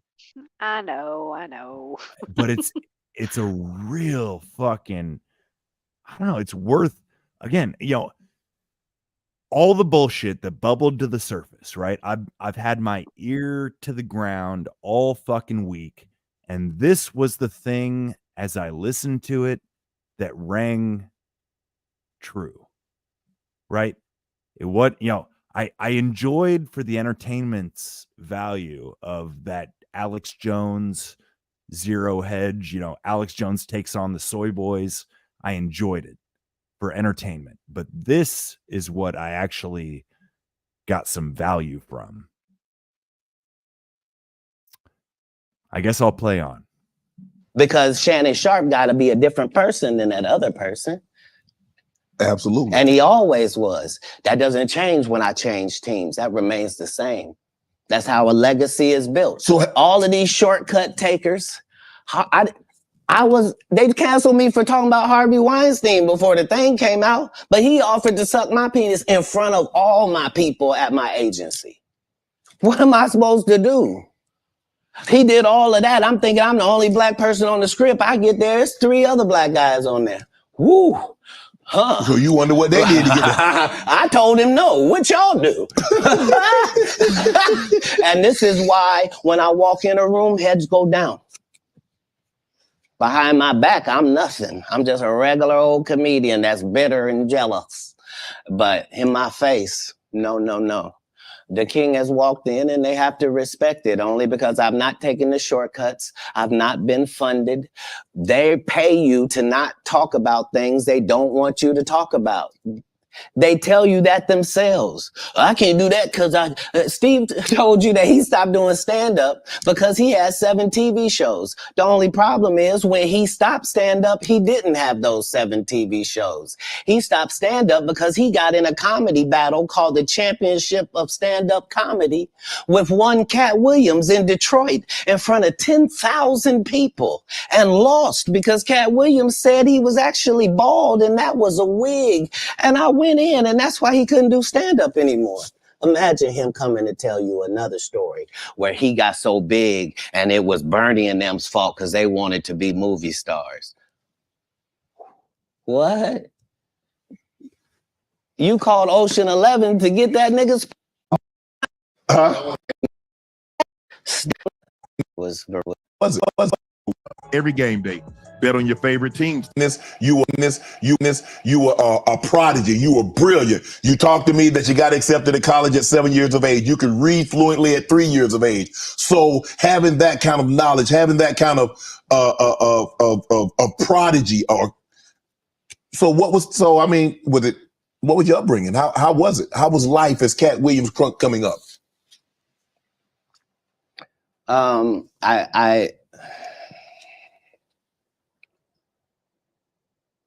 I was often confused because I knew things and I wasn't sure how I knew them. I knew things that I felt like I don't have a reason that I know this, but I love to read. I'm going to pause real quick. I watched an interview that Cat Williams did with what's the motherfucker's name? Not Wolf Blitzer, but the motherfucker from like 60 Minutes or some bullshit. The old guy. I can't remember. I know who you're talking about. I don't remember his name. What the fuck's his name? But he asked Cat Williams one question that was particularly interesting. He said, "What is your superpower?" And Cat Williams responds, "Clairvoyance," without hesitation. I found that kind of interesting. Cat Williams very puts interesting. he puts on sort of this character of the black man, the pimp, the fucking, comedian, he plays this character of Cat Williams. He talks with a certain how do you say I don't know, dialect, inflection, but he's wicked fucking smart. Way fucking smarter than you would think just listening to him for 30 seconds.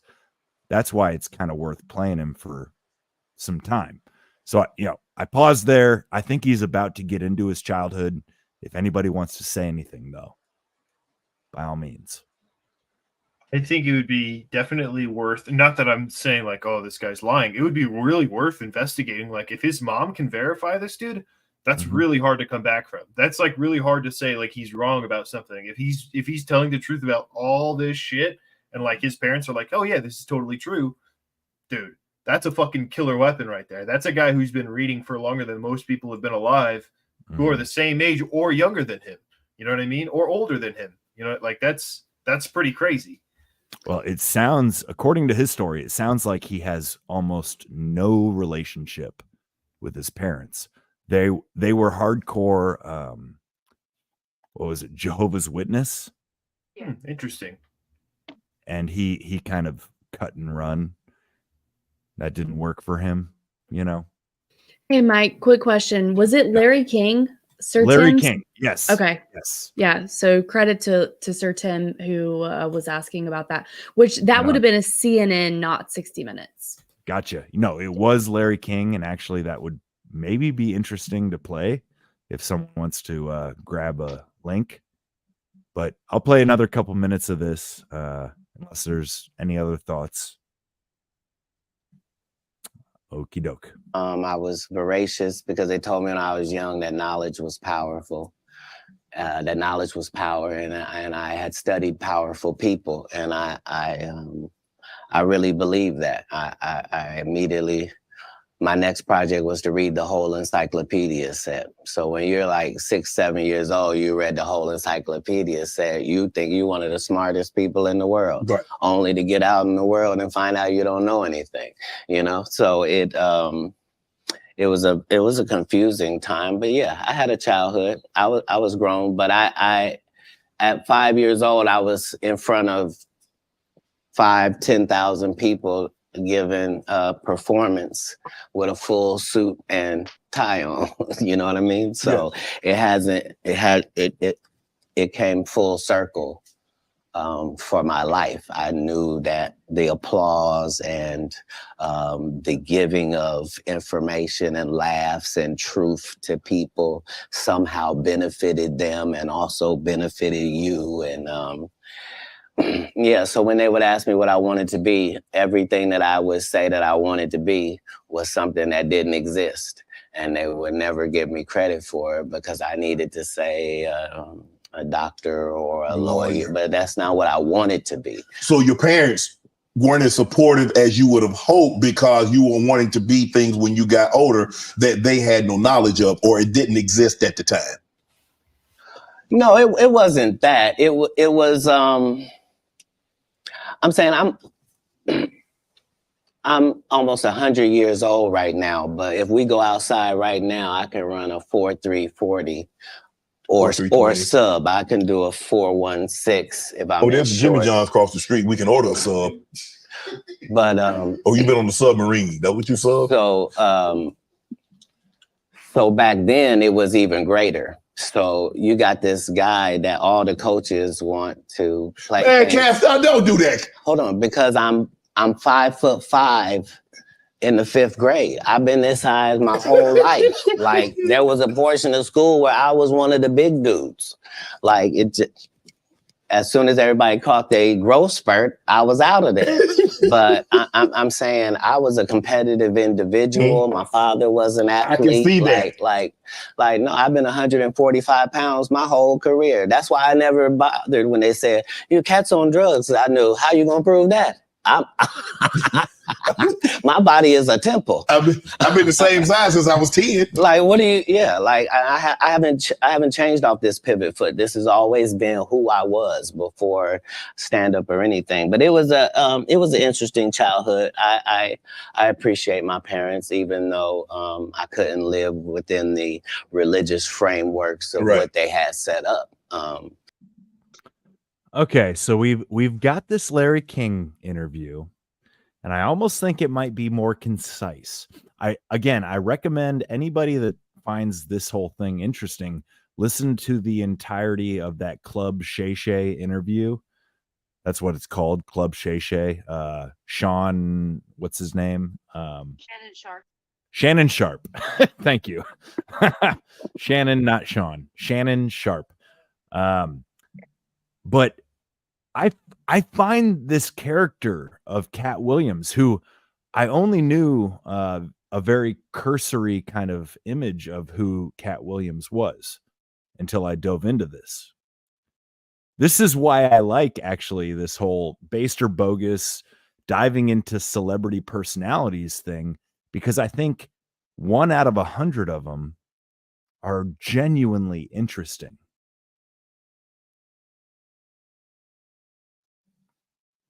Any thoughts? I think Go ahead. Sorry. Oh, I was going to say the Steven Seagal episode is widely regarded as the worst episode of the WTF Forum. Says who? Says the fucking 5 people I convinced to watch it while we were live streaming. They were like, I don't care about it. I don't even know who this is right now.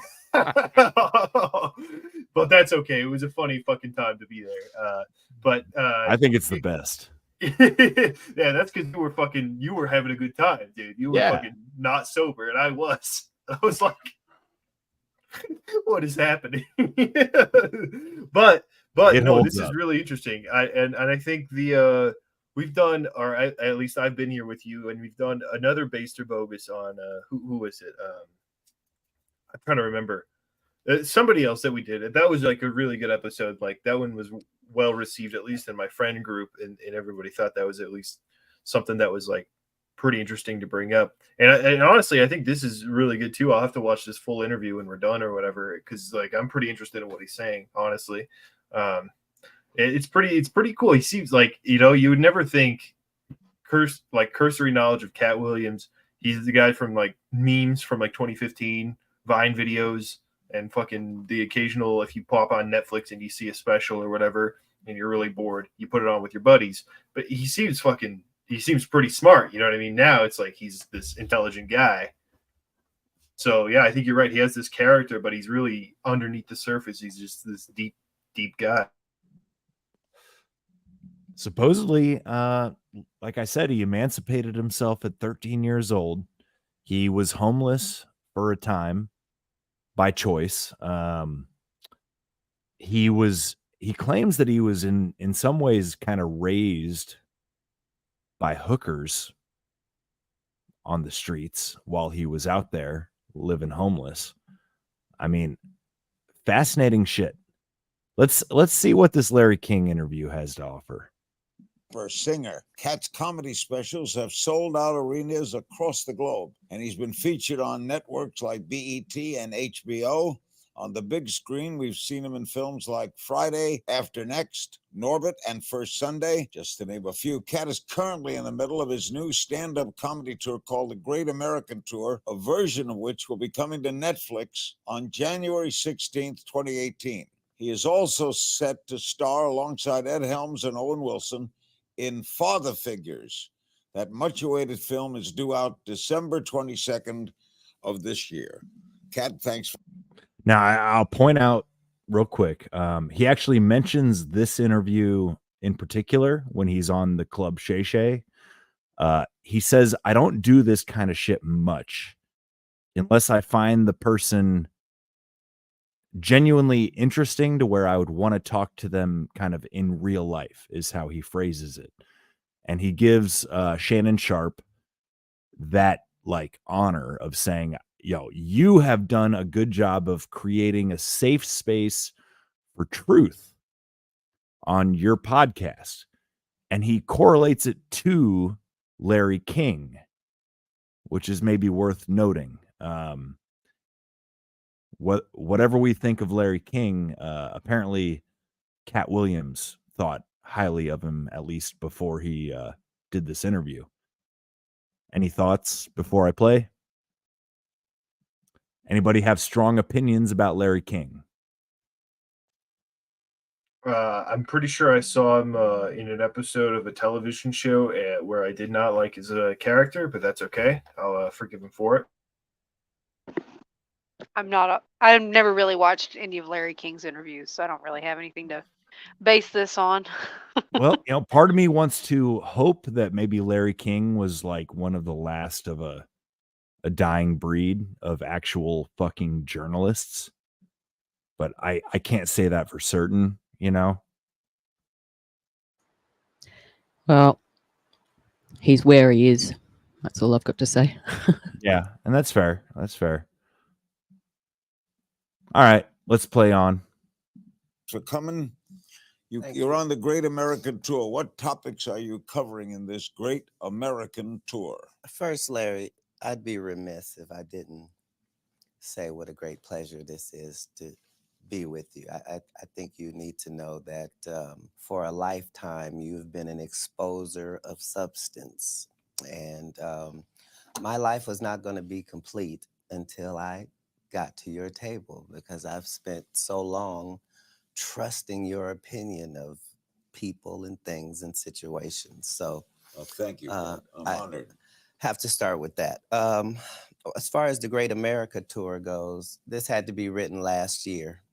And the tour prior to that was Conspiracy Theory.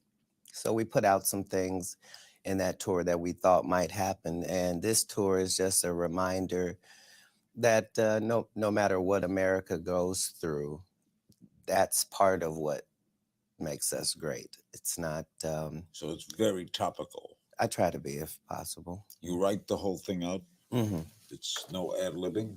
That's not true. I write it out, and then it's a constant race on the 100-city tour to get it as sharp as it can possibly be before we put it out to the masses. Is the Trump administration easy fodder for comedians? Not easier fodder. More, but not easier. As comedians, we like things to be on the fringes. And this is not a fringe conversation. This is a very mainstream conversation. And so it... In other words, it's a parody of itself? Indeed. Indeed. So what do you parody when he's a parody? There you go. And because he understands the rules of engagement, that's why he involved himself, and that's why he was sure he would win.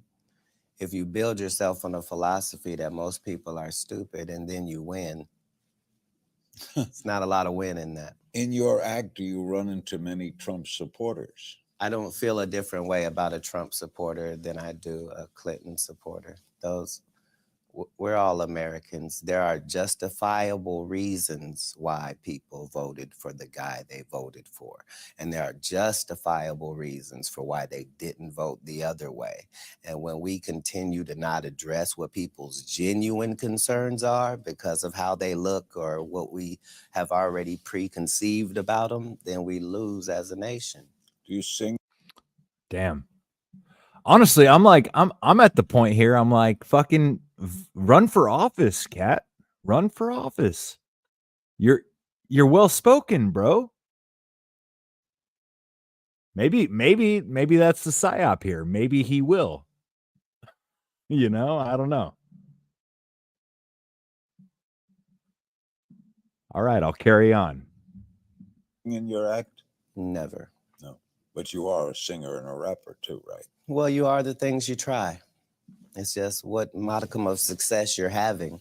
But stand-up is the lifeblood, and so I don't mix anything with it. Would you say it was unbelievable history the other night when a white man elected in Alabama on the Democratic ticket in his victory speech quoted Martin Luther King Jr.? No. In order to be involved in the things these people are allegedly or actually involved in, It means you have to have a lot of cojones. You have to be willing to do things that most of us would go, you don't do that. And so because they lack that filter, it's not a big deal to ride in on a horse named Sassy as a pedophile. But he lost. Yes. Yes. And the winner quoted Martin Luther King. Yes, but understand, this is not a right side, wrong side situation. This guy being ridiculously wrong does not make the other guy more right. So how did you look at the election? Like a great American. We are America no matter who the president has been. Were there good things about the guy? Yeah. Reagan, Clinton, Bush, these were not bums. These guys tried as hard as they could, and each of them had a different plan and a way they were going to attack things. But we are not our country. Our country is us. So whoever the president is, that directly affects us, and yet it does not. We're a great country because of the people involved. So we rise above it no matter who is president? Naturally. Except we're affected by who is president. Absolutely. But we have to address why. And until we address why and keep trying to act like a portion of our rural population has a different thought process than the urban one, no, these are not the case. But they don't know that because they're never there in real life. Has your comedy changed over the years? Yes, sir. The worse my personal life is, the better my stand-up career is. Because you've had some trouble in your personal life. Well, it's not all been pleasant, but the effect on my product has not been adverse. So I've in other learned words, as much if from you've the had a losses. run-in with and were arrested or something, right, and you're on stage the next night, that makes the next night better? No, it's that I'm an experimental person. And so a lot of times in order for me to present the case, I had to do a real life experiment. My experiment found that wherever I was always the guilty party no matter what. And nothing happens to anybody. As soon as we remove me from the situation is better. And so that was something I was trying to present on behalf of Black people, and I got lost in my own experiment and fell victim to it. But these are the hassles. Next, we're going to take a look at Cat Williams' incredible career, including how he got started in the comedy business. Okay. Any thoughts? Dude, you're right. He seems very well spoken. I would almost. Dude, it was the fucking Afro Man episode. I just remembered. That was the other base through Bogus. And that was like, dude, maybe Afro Man should run for president. No, I think Cat Williams honestly should. But it would also be incredibly funny if Afro Man was with him. Well, Afro Man is running for president. Yeah. Yeah, in a sense. But like, apparently, by the way, I don't know if you guys have seen this in the news. If you're the state of Colorado, at least, you're allowed to just legislate who can and can't be on the ballot. Right. Okay. Just saying, it's a little weird. I'm gonna write in Afro Man though for sure, 100%. I'll write in Cat Williams. Dude, I think you have to be like technically running, but wouldn't it be very funny if Cat Williams got enough of a minority vote to show up like on news polls or something? Like, Cat Williams is polling just below Joe Biden. Like, that's pretty good. Well, it's a pretty great idea if he could run for president, but I still have that hang up where running for president, having someone, it's just another, it goes right back to that whole thing of if we just had the right person in office, we could actually affect some change. And it's like, that's never going to happen. They're never going to allow a person to be elected as president that's going to be able to affect the change that the people want. They want to be able to dictate to us what we think we want. They want to convince us of what we want instead of us deciding for ourselves what we want. And making laws and electing people into office that don't know how half the country lives is never going to make that change. And it's always only ever going to be on the individual level. And I think that's like, it's the basis of what Jesus taught. It's like, it starts with each and every single one of us. And in order for us to affect that change, we have to be able to reach other people and have them see it the same way. But I don't think that having someone in office that we feel speaks for us is going to make a difference. Well, I only halfway joke about, Oh, like, I know what you mean. you know, Yeah. Cat run for office. I know you meant. I have zero faith in the process as it is. But like I said, like, honestly, this conversation between him and Shannon Sharp was a white pill kind of moment for me, because I'm like, I don't know, like, Cat Williams, man, like, he's about the truth. That was the gist of what I gathered. He's about the truth. It's why he left home in the first place, you know? Yeah, I line this up to where he's talking about when he left home. I think it's worth showing. I mean, again, you know, if y'all are getting tired, feel free to bail. You can always I'm good, dude. I'm having a good time. Yeah, me too. Me too. Honestly, I'm actually currently also trying to figure out if there's like a fucking Fed in my DMs, which is equally as intriguing, because like I'm reading these messages, by the way. I don't know if you guys have seen me. I'm reading. I'm like, that sounds like something that somebody who doesn't understand what I'm about would want me to think, which is well, fucking funny. When in doubt, assume it's a Fed. Honestly, dude, I'm pretty sure, by the way, that Mike, I'm like 50% sure Mike's a Fed. I'm just playing, dog. Who, me? Yeah. I'm just playing, bro. But no, the concept is pretty funny. Just be mistrustful of every single person you meet. All day. Guess what I did yesterday, though? What's that? I bought a new toy. Oh shit! What do you got? What is that? Is that like fucking a flashlight on a glizzy? Nice. That's a lit up glizzy. That's a Glock 43. Nice. Yeah. Okay. 43. Yeah. That's sweet, man. Hell yeah. Rolling. I was gonna tell you, I don't know if I did actually. I might have like in September, way back, I did a fishing trip. That's what we were doing, right? Yeah, sorry, my memory's just toasted recently. We were September fishing trip. I was making my way over the mountain pass on the way back from where I was, and I was listening to your fucking early episodes of your show, and it was like foggy and like the world was just mysterious. It looked like I was in Skyrim, and I was listening to the fucking Easy Peasy podcast, early episodes, like the bar interview episodes and stuff that you used to do, and it was very surreal. And I don't know if I texted you about that, and I know it's completely out of context, but it was a fucking good time, dude. It was like it was this weird experience I had. I don't think you texted me about it, but I'm glad to hear it. Yeah, awesome. I need to do some more man on the street type of shit. It's been a while. Yeah, dude. Whoop, wrong button. Goddamn. All right, let's carry on before Liam sucks my cock much more. Hey, I'm not sucking. I'm just lightly licking the tip. Just a hair. All right, here we go. No. I'm not being challenged. I'm being beat to death.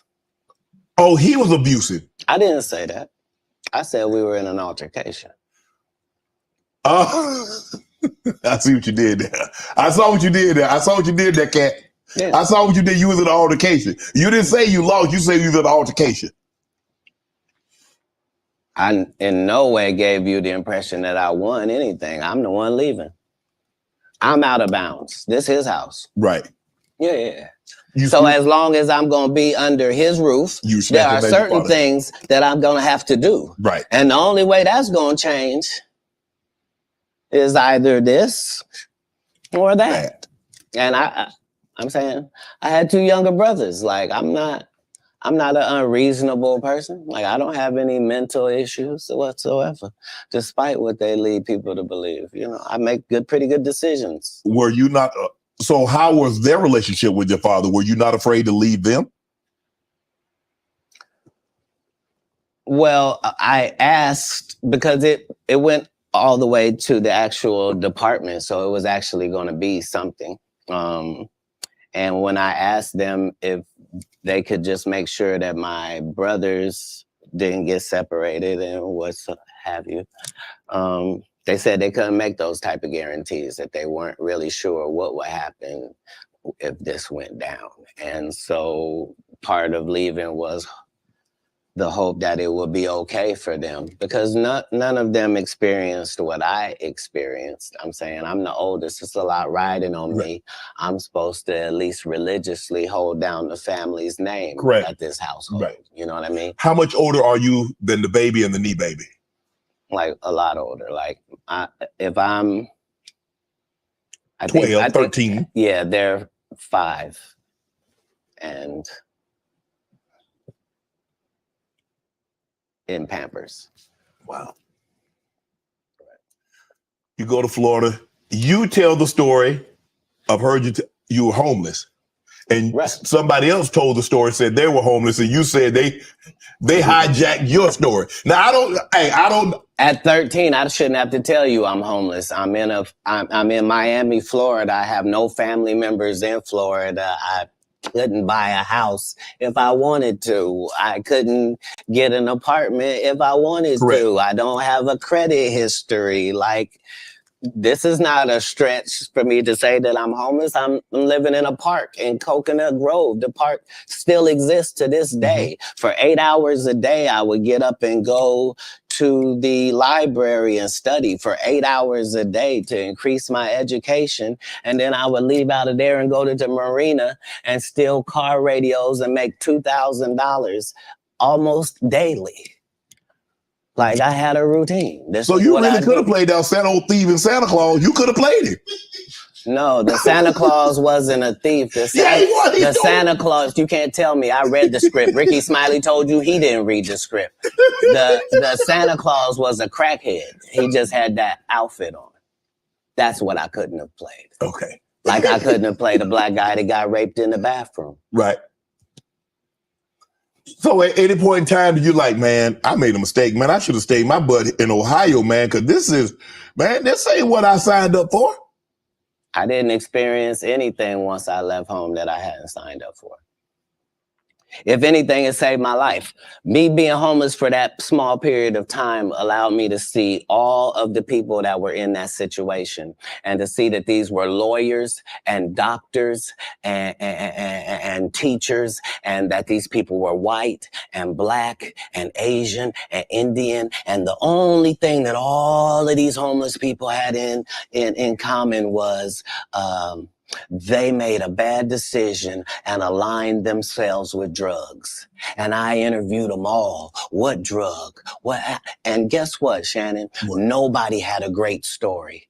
Nobody had a great story of what meth had done for them, what crack had done for them, what cocaine had done for them, what heroin had done for them, what speed had done for them. Nobody had them stories.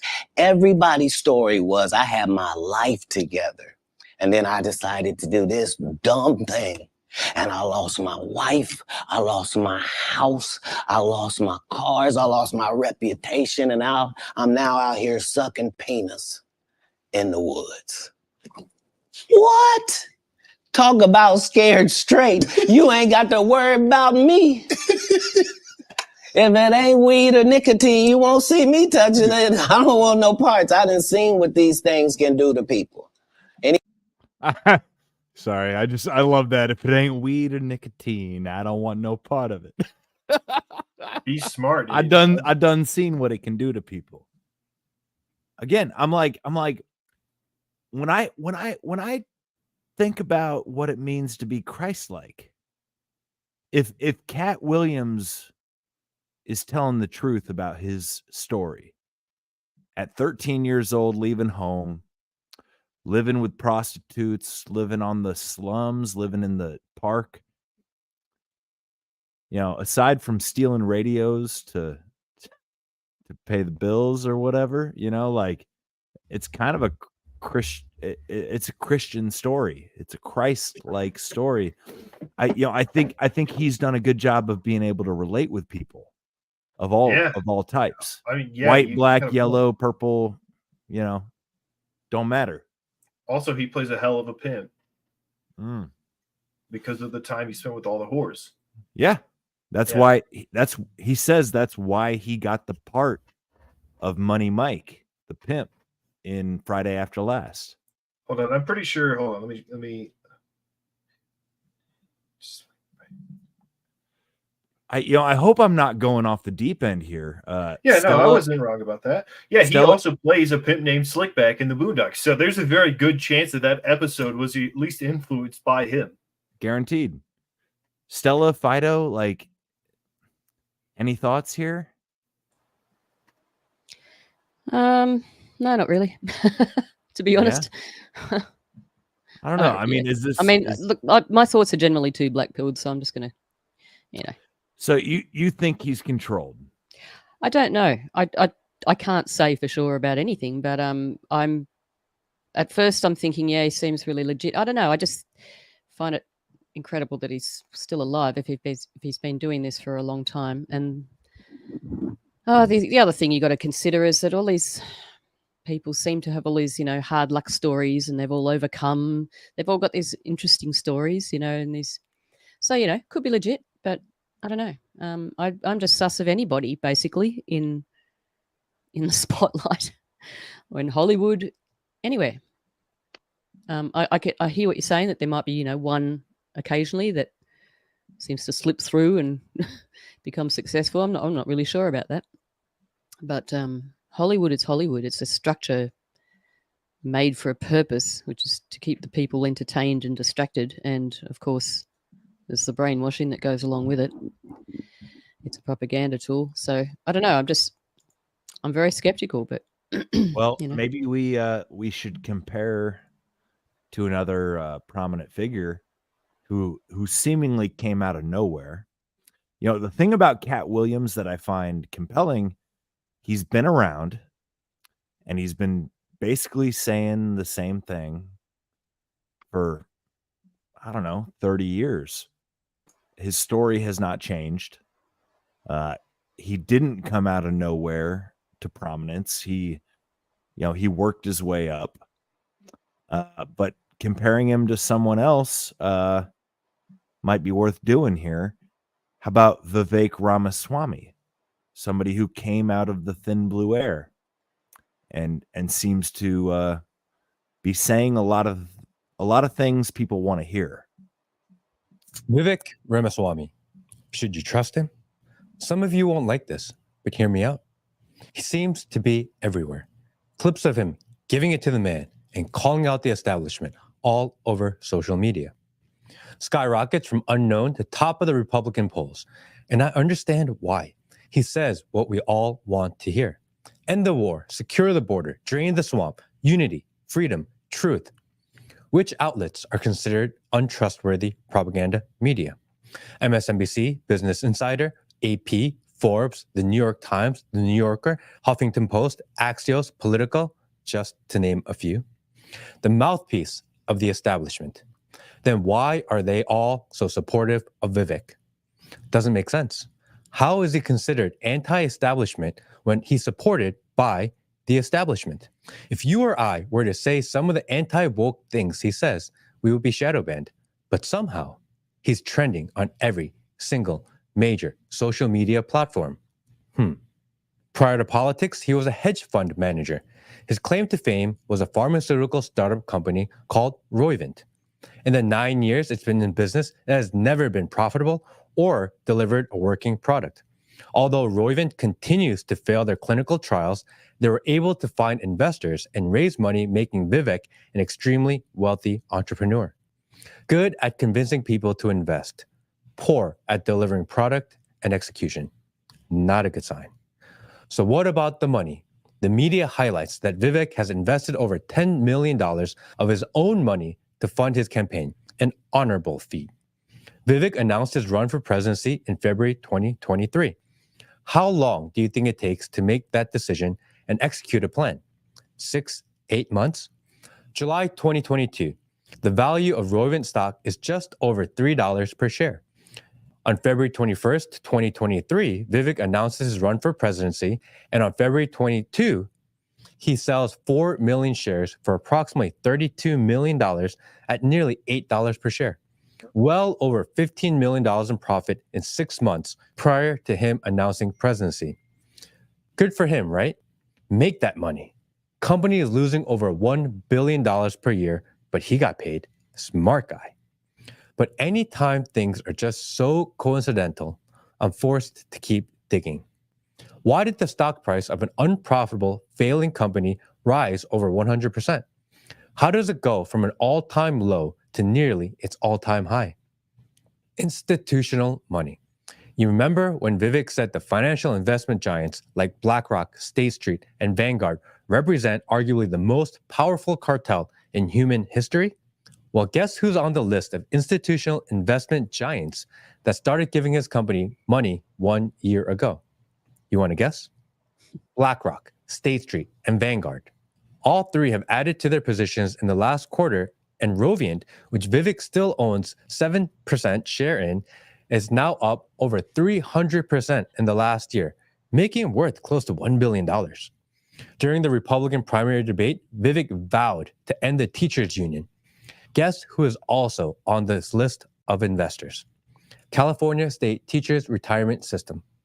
Look, his intentions may be pure, and this is all a coincidence. Maybe there's a great explanation. However, I am not a financial analyst nor investigative reporter, but I was able to find all this out in a couple hours of sifting through publicly available data. Why is his connection to George Soros via scholarship and his involvement in the Ohio COVID-19 response team scrubbed from Wikipedia? In 2021, he was named a young global leader by the World Economic Forum. 2 years later, after using that title to raise investments for his company, he sued the WEF to remove his name from the list. 3 months after that, he was able to settle with Klaus Schwab's WEF and receive a formal letter of apology. How do you sue what many may consider evil, the World Economic Forum, and win and get an apology letter in 3 months? He's either that good or, I don't know. Any real journalist or news outlet could have easily found out all this info, but they didn't. Real question is, why? Yep. I don't buy that letter of apology from Klaus. That's a nice one. Frankly, I don't even buy the whole video. Mm-hmm. You know, I'm like, this Asian guy, I don't know his name, but he's put out videos about, we've used his videos a few times, but I don't take him at his word. I don't, I don't know, man. But at the same time, I'm trying to be a bit of a devil's advocate here. I'm like, I would like to think we could trust Cat Williams. And at the same time, I'm like, even this Vivek Ramaswamy character, I'm like, I don't want to write him off entirely. But the fact that he's saying everything I want to hear, and the fact that he came out of thin blue air does make me wonder, Cat Williams, he's been saying the same shit for 10 years, 20 years. I don't know about Vivek. Like, he is genuinely, fresh off the boat, if you will. Yeah, well, they throw us a hero every so often because it keeps us engaged and gives us that little bit of hope that we need to stop the riots and stop any civil action, even though they probably would like that now, but prior to. So, these people are just little heroes that are thrown out. They're all characters. I just can't I haven't really got much else to say about it. They're all characters, as far as I'm concerned. They might be there sounding like they're saying the right stuff and giving hope, but that's what they're there for. So.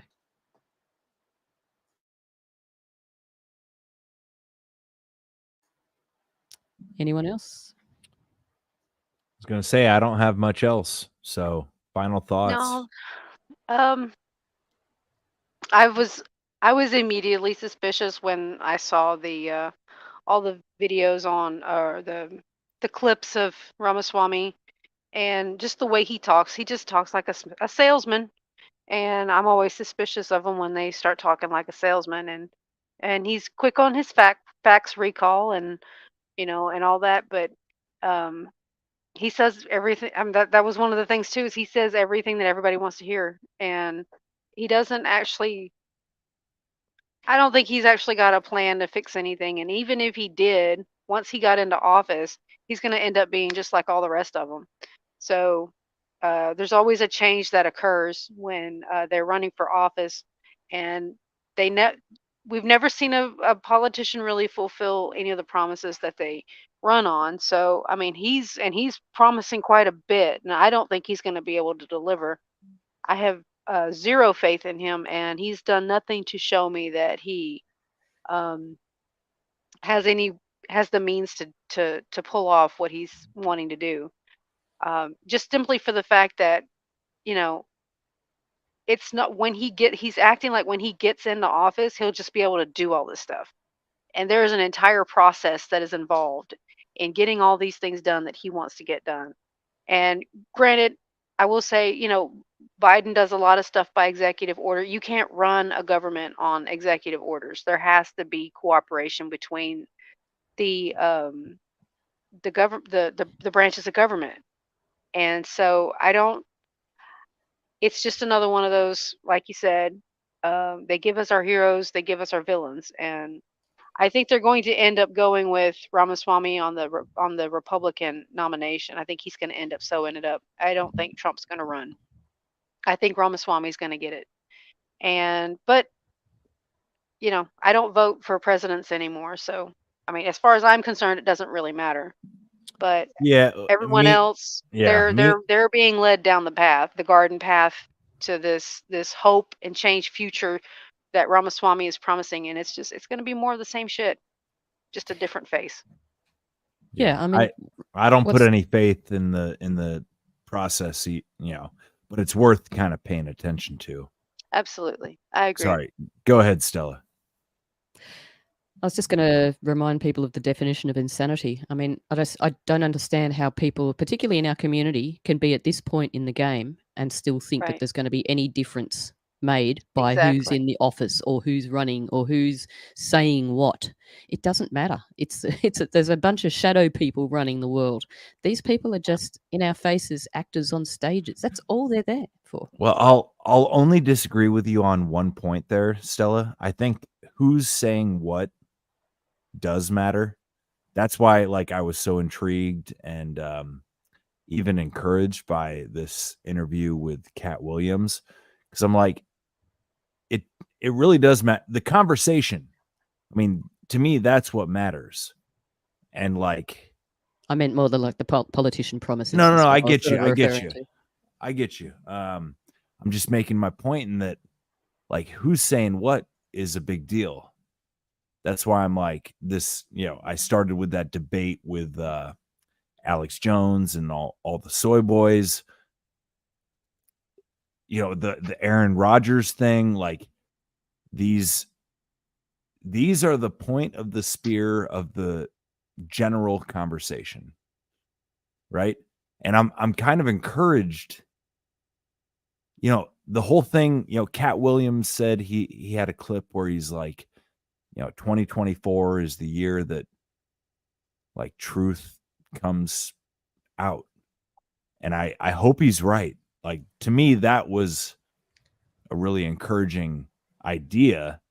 And I kind of agree, just because it seems like that's what's happening. Not everybody's going to accept it, but the truth is coming out. It's kind of like it or not, get out the way. Here comes the truth. I wonder how much it's just going to get skipped, though, a lot of the truth that's coming out, because everyone is so distracted and everyone's looking at their phones and everyone's just, blah, blah, blah, scroll, blah, blah, blah, scroll, blah, blah, blah. It's insane. Well, and we have people like Tim Pool, the industry, or not industry, but the alt media gatekeepers, who would prefer to sweep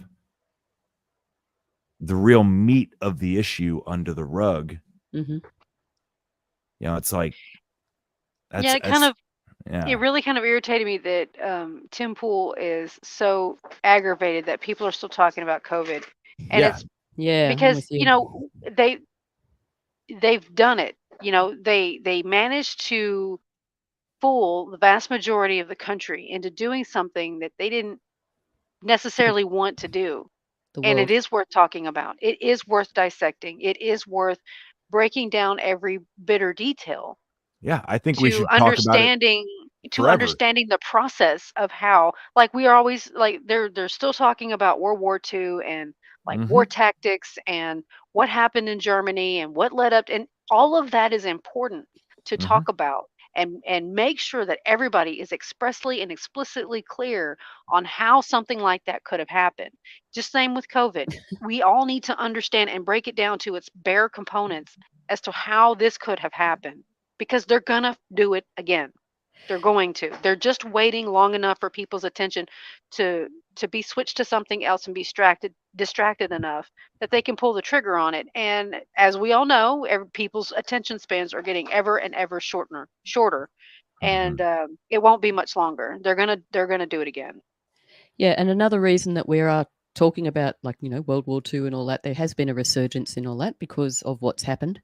And also because we're starting to figure out that it's not only a few things here and there that they've lied to us about, it's just about freaking everything. Pretty So much everything.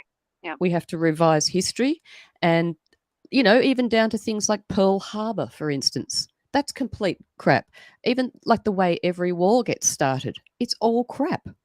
It's all orchestrated by a bunch of rich people who are trying to make money, and they're funding both sides, and it has been like that for fucking a long time. And guess what? It's the same thing over and over and over again. The definition of insanity is The expecting it to be definition of different. insanity. Our species, the human species has been insane for the last probably 300-400 years, doing the exact same thing over and over and over. I would say since probably since the United States was started, I would say that's really when the what you call it, the pattern really kicked into high gear, because they did this.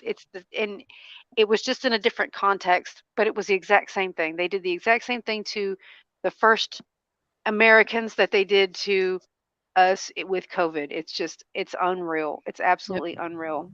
And to try to explain it to people, they think you're crazy. And maybe I am, but you know, we're all crazy for having let this go on for as long as it has. Yeah, I know Well, you I'm could say that, but then what do you do about it? I mean, all you can do is try to tell people and warn people and try to shake them and say, stop expecting the same thing all the time. I think you're asking the right question, Stella. What do we do about it? It's what I like about Cat Williams. I think the only thing we can do is disrupt the pattern. You know, pattern disruption, change the frequency, change the thought cycle, the spiral, you know, disrupt it, throw a wrench into the works. And also implementing changes in your own life Mhm. that have repercussions to your children, to your family members, to your friends, to where they can also change the frequency in their own lives. But it takes each and every single one of us doing it. I think mass non-compliance is what this country needs right now. Not Yeah, violence, absolutely. It's the not only thing that's gonna. protests, not violence, not protest. Just say no. No, I'm not going to do it. But Why? the thing Because is, I don't need a reason. I'm just not going to do it. people say they're going to say no and everything, and then they go, look, sorry to harp on Yeah, I about know. Netflix, but it is the absolute, is. you know, epitome example that I, you know, keep coming back to. It's because people go, oh yeah, we've got to stop this, and then they go home and turn Netflix on and pay another subscription month. You know, we have to get serious about this, and you know, right. And it's like with over and over again, just keep saying the same but thing. it's like with sugar addicts, you know, they're like, oh, I'm gonna cut back on my sugar, and then they do good, and then they go right back to it, and they fall off the bandwagon. And it's like, you know, it is hard, but it is keeping each other accountable. And that's another teaching of Jesus, keeping each other accountable. And not like in a punitive way, not like punishing people, but like, hey, look, man, we say we were going to do this. We got to stay on focus. We got to stay. Oh. It's all going to work out for us. And just being there for each other and understanding that none of us are perfect. all of us are going to mess up, and just being able to forgive each other and move on when it comes to sticking to the plan. Yeah, it's about attaining a certain mindset, though. Like, Right. we have to break the old programming. And like, Exactly. I don't think people realize, even myself, sometimes now I sort of realize, wow, that was total programming that I just said then or did. Yeah. And, And, it's hard to break. It's been a whole lifetime, well, It is. generations of programming. Right. And this is how they keep getting away with it as well, because a generation is considered between 15 and 30 years. 15 years Right. is not very long. So if they don't get it right with this generation, they'll get it even more right with the next one. And then there's a point where it's like, there is going to be a point where, unless everybody stops and wakes up and changes their mind, it's going to be too late, because we're already pretty much, we're already in these, digital prisons to a point. We've already got a social credit system. We're already, how far do you go to get your groceries? More than 15 minutes? More than 20 minutes? You know what I'm saying? Like, Yeah. Perhaps the resistance should have happened 50 years ago. I don't know. But by the time people wake up and realize that they've got to do something, it's going to be too damn late, unless it happens really soon. I gotta say, you sound awfully black-pilled there, Stella. Well, clear-pilled. Yeah, clear-pilled, sure. I still have a lot of hope, and that probably shines through in my perhaps false optimism, but like, I think there's a whole lot of folks out there that are fighting for the truth, even if they don't know it all and they don't have all the answers, ourselves included. Like, I get a lot out of, at the very least, exploring these topics with folks like you. And the power of that should not be understated. I don't want us to get disempowered, even though it can feel like we're talking about the same shit. I mean, you catch my drift? Like, there's hope. There's hope, man. Like, let's not give up the fight, Mike's always the guy that thinks there's a way better chance that people wake up than that they stay asleep, which I appreciate about you, by the way. I try to stay go positive. back and forth. I go back and forth on it, where I'm like, Yeah. oh man, this guy's totally wearing a mask in his car by himself. But you know what? I'm gonna ignore it. I'm gonna pretend that people can be better. Yeah. But yeah, I mean, it's sort of the part of what makes this show great is like we have different like ideas, and week to week that sometimes we'll agree on something, sometimes we'll disagree on something, and at the end of the day, it's what makes us interesting here. Yeah. Well, and it is kind of like, while people like Tim Pool say it's like beating a dead horse, in reality, it's coming back to what is important. It's reiterating what is important and helping us to maintain our force of will, when we do want to revert back to our previous programming. We've got to regroup and deprogram again, and that's what this discussion, keeping this discussion going, is I helping say- to reset the mind frame, the mindset that we are trying to do something better. We are trying to do something bigger than than ourselves, and we're trying to escape that programming of falling back into those old patterns of when we were, still we're still doing the same things with getting no results. You know what I mean? I say fuck Tim Pool trying to sweep COVID under the rug. He showed Screw his that guy. true he showed his true colors. He's not interested in truth. Because the COVID conversation is not even remotely finished, but he's done with it. Fuck him. I'm predicting that this time next year, his show is half as big. Because of what he said, just with that he's done with the conversation. All right, well, your audience isn't. Most folks aren't. And not to mention the fact that there are some people that are just now starting to wake up to it, and you're like, you're Right. done with the Right. conversation, but there's still Yeah. people that need more context to it, and you're just going to bail on them. The Like, no. conversation's only just begun, man. Exactly. Yeah. Yeah, just to correct something there, I was not offering hopelessness. It depends where you find your hope. Okay, so we need, what I'm talking about is we can't keep trying to expect to live the same as we've been living, because everything's changed now, and everything they who seem to have a lot of power, because all the corporations, this is fascism, all the corporations are wrapped up with them. So even if they aren't making the decisions, all the corporations that are involved with them are, and that affects our lives, doesn't it? So what I'm saying is that we need to sort of shift our thinking. We're never going to go back to normal. There is no normal. We need to learn how to live differently and think differently and break away from this slavery that we've been caught in. We need to go, all the simple things like growing some food, going to the farmers markets, all those things that everyone's talked about a lot.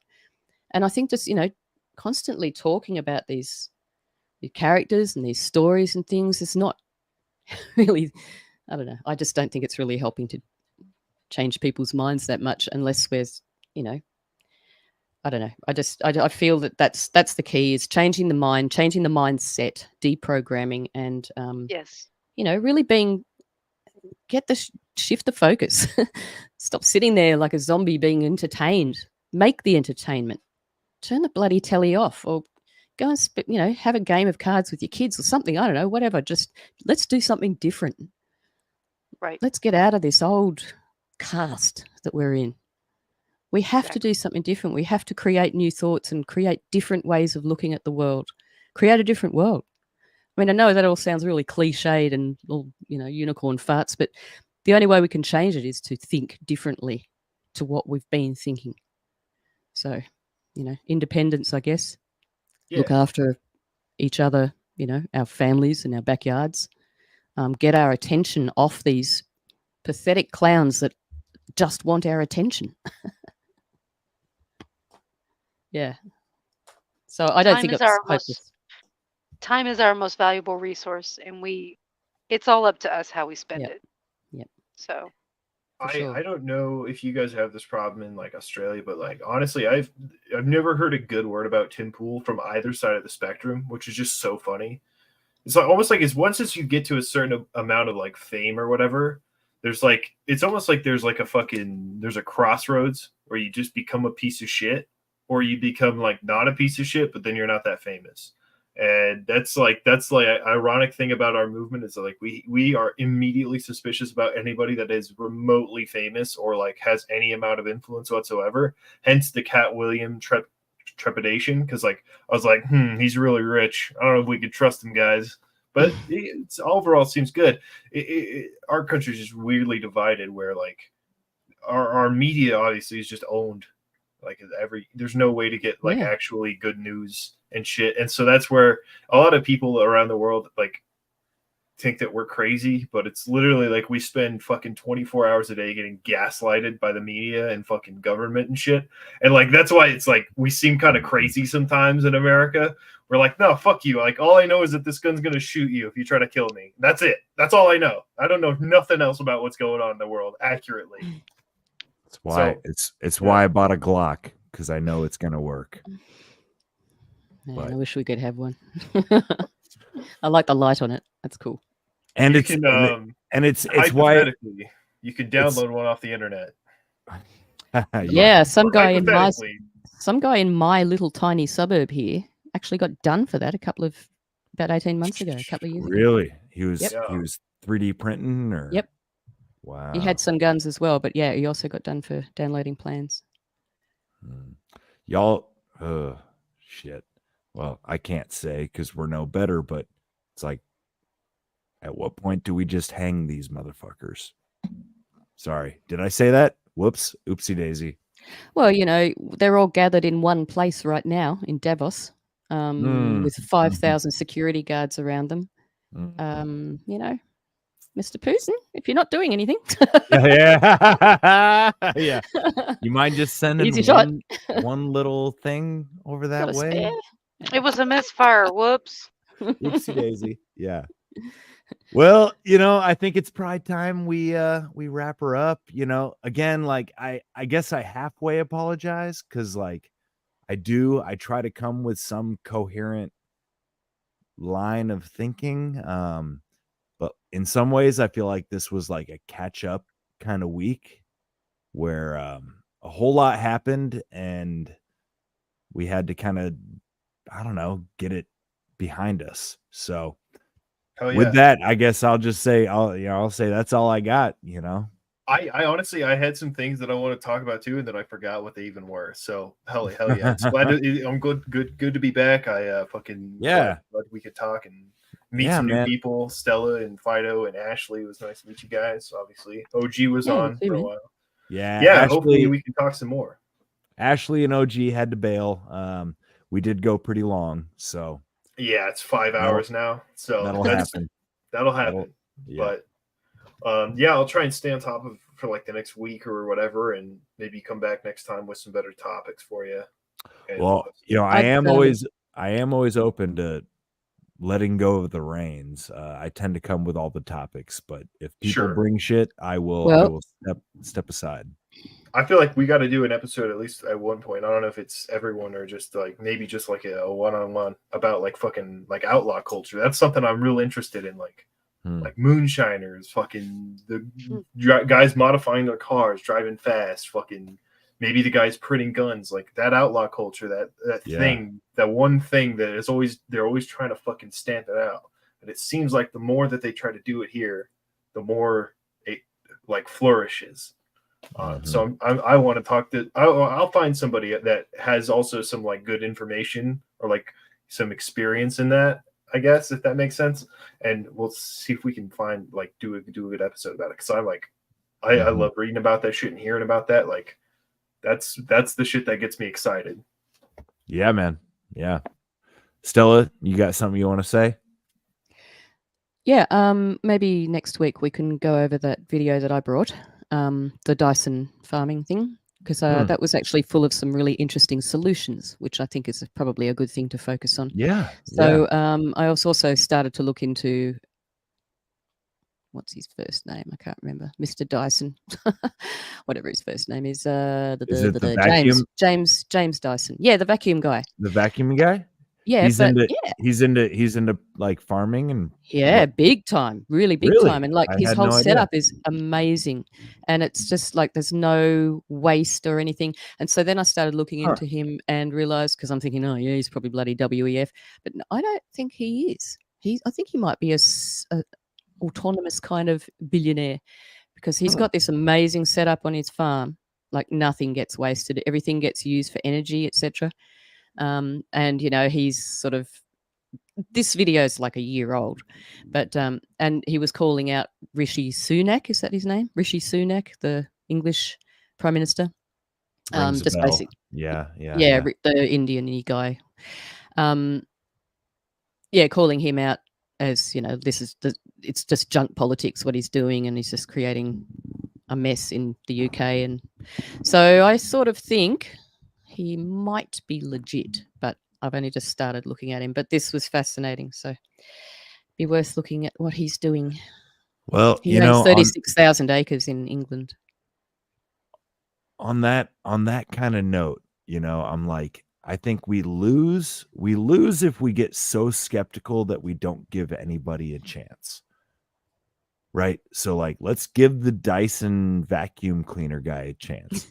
Let's give the My Pillow guy a chance. Let's give the fucking Cat Williams guy a chance. Like, I don't know. I'm willing to give people I'm willing to give people a few minutes to speak, and you've got probably 10 minutes. The first 10 minutes I'll give you, and if I start feeling kind of weird about it, I'm going to turn it off. But I actually didn't get any weird vibes from Cat Williams. I really didn't. That's my thing. Maybe it's because I was already familiar with some of his work, but I really did not sense any deception in him. I did not Well, sense any kind of as ulterior motive in him. as he So, said, the truth doesn't need motivation. right. I agree with you. He did feel very authentic. It's just Mhm. sort of later on, I'm sort of putting two and two together in my head, Right, just going, right. well, there's Well, this and there's that. and Oh, I there don't know. should I mean, I haven't got a clue. there is such a thing as healthy skepticism. It's okay to question and wonder and think about things and look for issues that might be problematic. But when I listened to him, none of that. I felt none of that with him. Mm. And Yeah. I was like, because I wasn't familiar with Shannon Sharp, and he was probably the one I had the most suspicions about. Yeah. Actually, I after was 2 of thinking them the going same Yeah, thing. into it, yeah, I was me like, too. who is this guy? I've never heard of him. Right. And so I was like, I'm gonna listen and see what I can see. And then I was like, I'm just gonna listen to the first few minutes of it. And then it's like the first few minutes turned into the first 30 minutes. And then I was like, oh, okay, well, he's still going. So I'm listening to the next. And then before I knew it, I had listened to the whole thing. And I was like, oh, Yeah, okay, yeah, well, I mean, none of that felt inauthentic. yeah. Yeah, I So agree. But the thing is, like, the difference between someone like Cat Williams, like, let's give him a chance and let's give the Dyson guy a chance. There's absolutely no comparison there, because what Cat Williams is offering is exposing some people about things that we already pretty much, well, nobody knows anything 100% for sure, not but surprising anyway. we all pretty much Right. suspect that what he's saying, Anyway, and how is that going to change our life? How is that going to change our life personally? Is it going to make Well, us turn off the telly? Is it going to make us not probably. do something? Yeah. Well, Well, is it it though? definitely gave Because me that. It definitely influenced me in that I'm probably not going to be watching as many movies now as I did before. I haven't fair paying as enough. much attention now. It Well, good. it kind of soured it for me. Yeah, Stella, So good. Stella, I yeah, I'll think you'd tell you. be in the minority, but my point that I'm trying to make here is that the right. Dyson guy is offering some solutions and some really I understand. amazing steps forward. So that's useful information. So that's Right. the difference. It's like, who Well, cares what Cat Williams has to say? Who cares if he's legitimate? It's not going to well, change anything. Stella, Mhm. I care because what he has done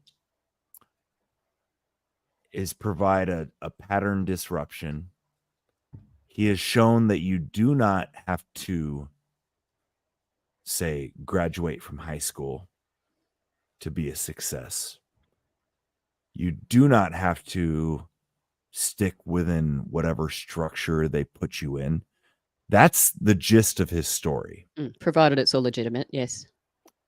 Which again, Correct. I will take him. I'll take him at his word, because he has been telling the same story for a long time. Well, then it hasn't made And much difference, has it? Okay, well, if you want to think of it that way, sure. But he's not exactly making friends in Hollywood saying what he's saying. I want to give credit where credit's due. You might say that no good is being done. I found his story quite inspirational, because he's an outside the box guy, because he did not stick to the script. He Didn't wrote compromise himself. he wrote his own fucking story. And I'd encourage you to listen to the whole interview. I listened to a bit of it a couple of days ago. Yeah, I just wonder how he's survived. I mean, most people who are blowing the whistle on things like that either don't get anywhere very much, or they don't survive. So if he's been doing it for 30 years, he said, well, why has, what difference has it made? I'm not saying that it hasn't made any difference, because I don't know every single person that's heard him speak or what it's done to those people, but what difference has it made in Hollywood is my point. Like, if he's speaking out and saying all these heavy, heavy truths, what's it done? Well, maybe the ripples are still spreading. What difference has the WTF Forum made? It's made a difference. Depends who you're talking to. Hold on. The WTF Forum has given me something to look forward to on Sundays, all right? That's the difference right there. We have a place to go and discuss some bullshit, and I've recommended it to people who have really enjoyed it. This is why I posed the question. It's made a difference for me. I think it's made a difference for some other folks. Oh yeah. So it's not for us to judge what difference anything makes. It's simply worth noting whether or not something feels real, and for a change, something feels real in that conversation. That's good. I'm just asking questions. Right. Also, and it's a really good question, Stella. It really is. I do appreciate you asking it, because what we should never do is underestimate the power of planting seeds. And I believe that's what this interview has done. It's going to plant some seeds of doubt in the minds of people who listen to it. And some of them may grow into something more, some of them may not, and that's just how seeds work. Some of them are viable, some of them are not. And we don't know what the full ramifications are of this interview, and we may never see the full ramifications of what this interview has wrought. But I can promise you there will be some. And I think it's going to be mostly good ramifications. Especially in the Black community. We're almost looking at this shit from outsiders. That's true. That's true. And especially like Black comedians, you got the subgenre of comedians, which none of us have an in with. And Hollywood has a minor circle in that Venn diagram also, where he's been there. He's been in, minor roles and stuff, and you have to wonder what he kind of experienced as he was going through that. But I think the guy's on our side, man. Yeah, seems like he's real. Yeah, I'm taking it as a white pill. Sometimes it can be hard not to be black pilled, because it seems like everybody's a fucking pedophile or whatever. But fucking I'm trying to find the white pills out there. Well, let's look at that. Let's look at the definition of all these pills. Like, your black pill and my black pill might be two different things, or somebody else's black pill, because the black pill is basically saying, I don't like what you're saying. You're challenging my comfort zone far too much. Go away. That's basically what people are saying when they say, you're so black pilled. It's like, well, do we need to get ready for some heavy truths here? Because I believe we do. There's some things that are going to be changing, and I think it's going to take a few people by surprise. But what worries me even more is that people are just going to go along with everything and fall into whatever it is that they're pushing us into. I mean, that's sort of what happens. It's so gradual, we don't even notice that it's happening. Mm-hmm. So, I suppose having foresight and looking down the line a little bit and seeing where it could go unless something happens now. So, I mean, I could go along and saying, oh, no, it's all going to be good. Look, just throw your rose petals around. It's all going to be fine. I mean, I could do that, but I think it's being a little bit unrealistic. We need to change our thinking. That perspective. And honestly, I feel bad. I know I've been distracted today, this last couple, but usually this is where I fucking come in more. I don't think it's as helpful to be super negative about everything as we tend to be, which, I mean, I'm the same way. I'm super fucking, I tend to go like, oh man, like, where's the hope for this and whatnot? And I don't think you should be running around throwing rose petals, as you said, but it's important to remember that there are more people that are like you than you might think. You know what I mean? Like, if you're 1,000,001, there's going to be fucking 700 million people like you, which is awesome, because it means that there's a fighting chance that like somebody out there is also thinking the same way you are. And then they have their friends and family they're going to influence in the same way that you're influencing your friends and family. And it kind of goes on in this domino effect. Because I certainly, all my family knows better than to bring up some partisan politics at like the holidays, because I will fucking debate them until they are done being able to talk about it. Like it's just this thing where like, I feel like the difference that we make is the ability to like impress upon people that your authority, like the place you derive your opinions and views from, is generally speaking the bad guy. And like if you're holding these beliefs, due to some like nationalistic pride or like some sense of duty, you're probably not in the right. Like you should really re-examine what you think and what you feel for like what's real and what's actually happening in the world, and look at things that have happened. Like look at the pandemic and see how much everybody dropped the ball. And the only people telling the truth were people like us who are sitting here on a shitty, like fucking third-rate podcast, having the time of our lives, dude. Having the time of our lives telling people the truth. This is, dude. Okay. See why I give a fuck. Exactly. Why I give a fuck. I think we are the fucking best at what we're doing. Even though it takes us fucking a long time to get there. I appreciate Cat Williams' attitude because he's like fuck Steve Harvey, fuck blah blah blah blah blah, all these people. I'm funnier than them, and I got the receipts to prove it. It's kind of like the WTF Forum. Hey, we might not have many listeners, but we've been covering this shit better than most, man. Fuck you. We're the kings. We're the queens. We're doing it. We're out here hustling.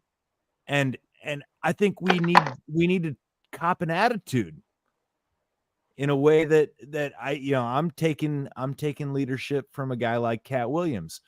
We need to cop an attitude and say, look, we got the receipts, bro. We've been doing it. We've been covering it. Y'all been wrong. We've been right. I ain't going to apologize. And that's the attitude that I see in this guy. He's been wrong, or he's been right. They've been wrong. And he ain't afraid to, point that out. Maybe I'm putting my faith in the wrong guy. It's not like I'm going to bow down and pray to him, but I think he's on our side, and I think it's empowering. You gotta cop that pimp ass attitude every now and again and say, fuck you. Hell yeah. You're wrong. I'm right. Let's go. I got the receipts, motherfucker. Yeah, we can talk about it. We can talk about it all fucking day long. I got the fucking receipts. If what you believe is a fucking headline on a news article, we're definitely not going to be friends anytime soon. And that's not because I'm excluding you. It's because you're going to exclude me. That's just the way it is.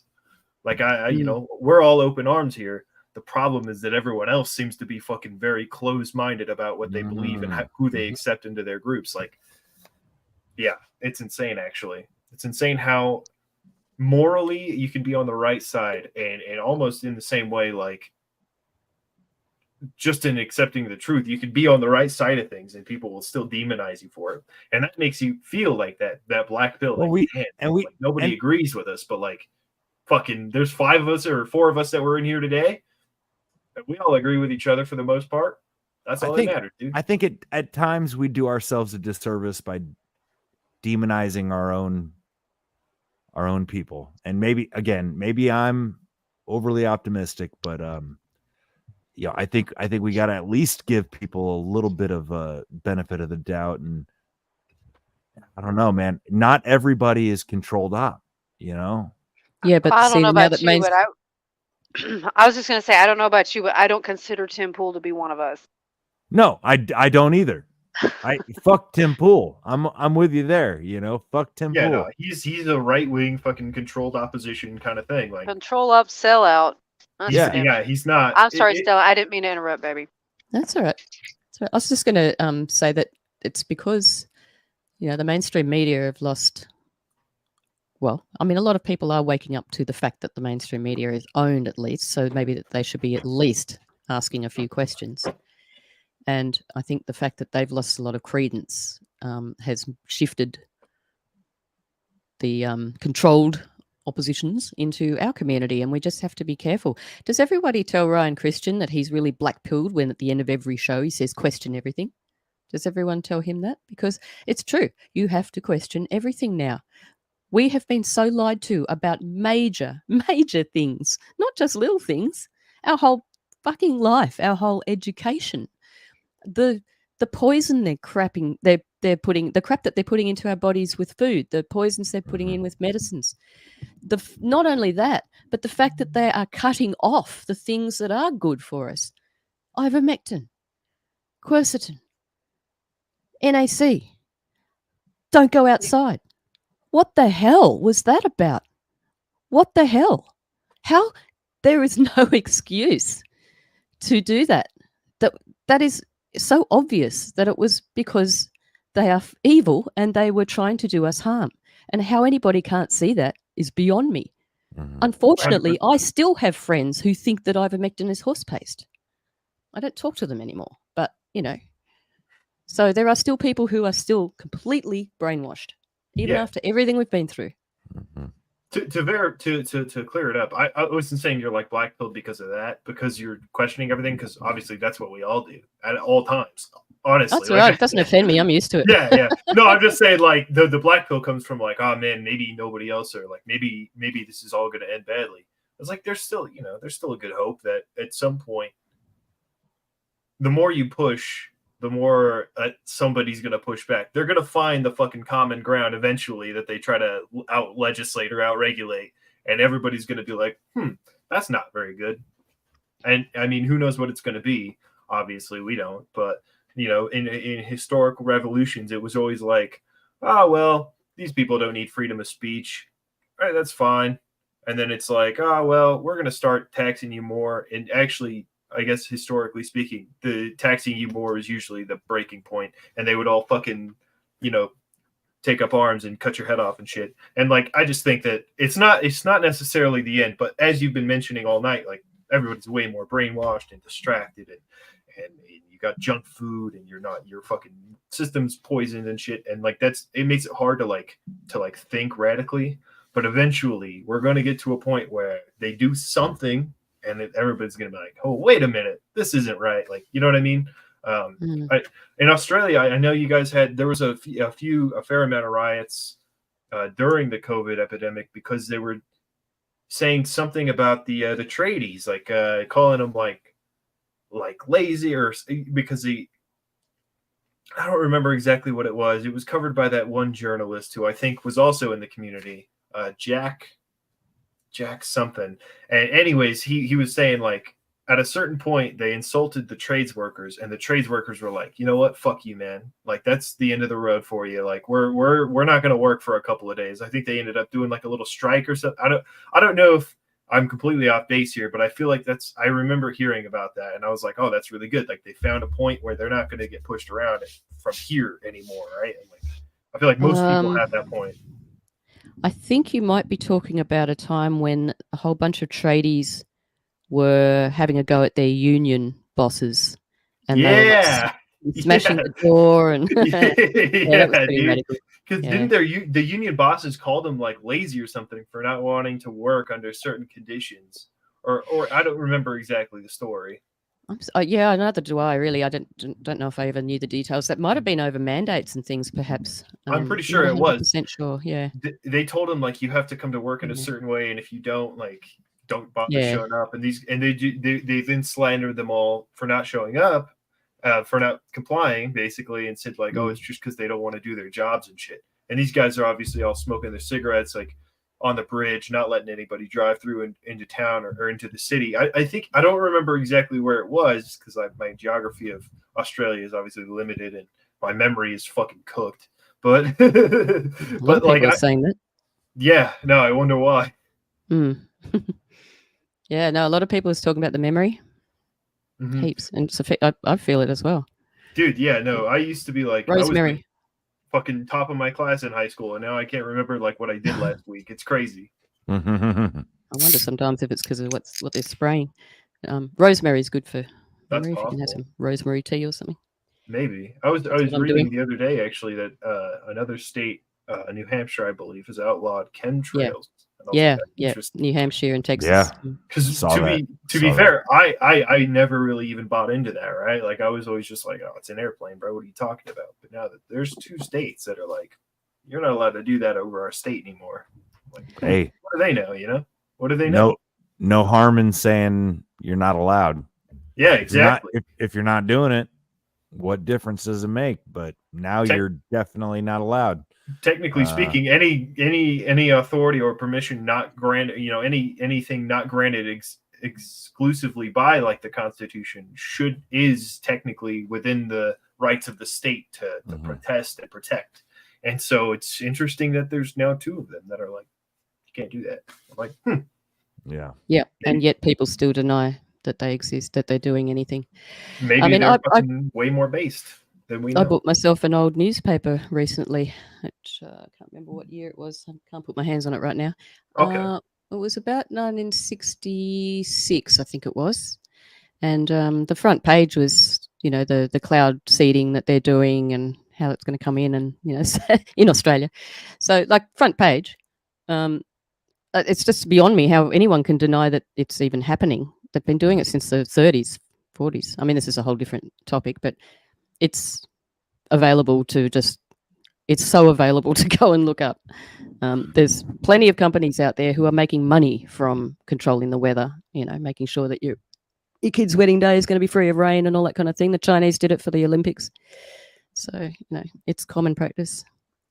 I think we need to expand CIA operations, and everybody who writes these articles needs to be kidnapped and MK Ultra so that they don't accidentally, tell everyone the truth in other countries before we have a chance to spread freedom to them. That's the real problem right now, right? The freedom movement wouldn't exist right now if we had control everywhere. That's the real problem. We should just pay our taxes harder. Actually, I'm going to go up to 40% this year. I'm thinking about it, and see if that makes a difference. Just start a cult, neo taxpayers, ultra fucking F-35 supporters, dude. And we're gonna see if we can't dominate the world like Risk. Of course, by dominate I mean be dominated, and of course, not have any actual hand or implementation in doing so. But it would be interesting to see if you could win. You black-pilled motherfuckers, man. I'm saying. Well, let me finish on this then. My hope is, I have hope, but it depends on people waking up a bit. For sure. More people, because the only hope we really have is to make changes en masse. That's what's gonna nail these creatures. And until that happens, and that's why you can probably hear a little bit of desperation in my voice, because I just want people to come on. Let's look at this logically. Let's put 2 and 2 together. It's right in front of us. We need to think differently. So yeah, I'm just about changing the mind, cracking the brainwashing, cracking the programming. Because it's strong. That's exactly why I'm advocating for people who have some sway, who seem to be in the business of disrupting the thought patterns. Yeah. I'm not gonna be so quick to say that they're evil. I'm like, let's go. Like until I'm proven wrong, let's fucking go. Yeah. Let's I hope he is authentic. I hope that guy is authentic. Yeah. I never said that he wasn't. I just think it's healthy to ask questions and not just fall into that trap over and over and over again.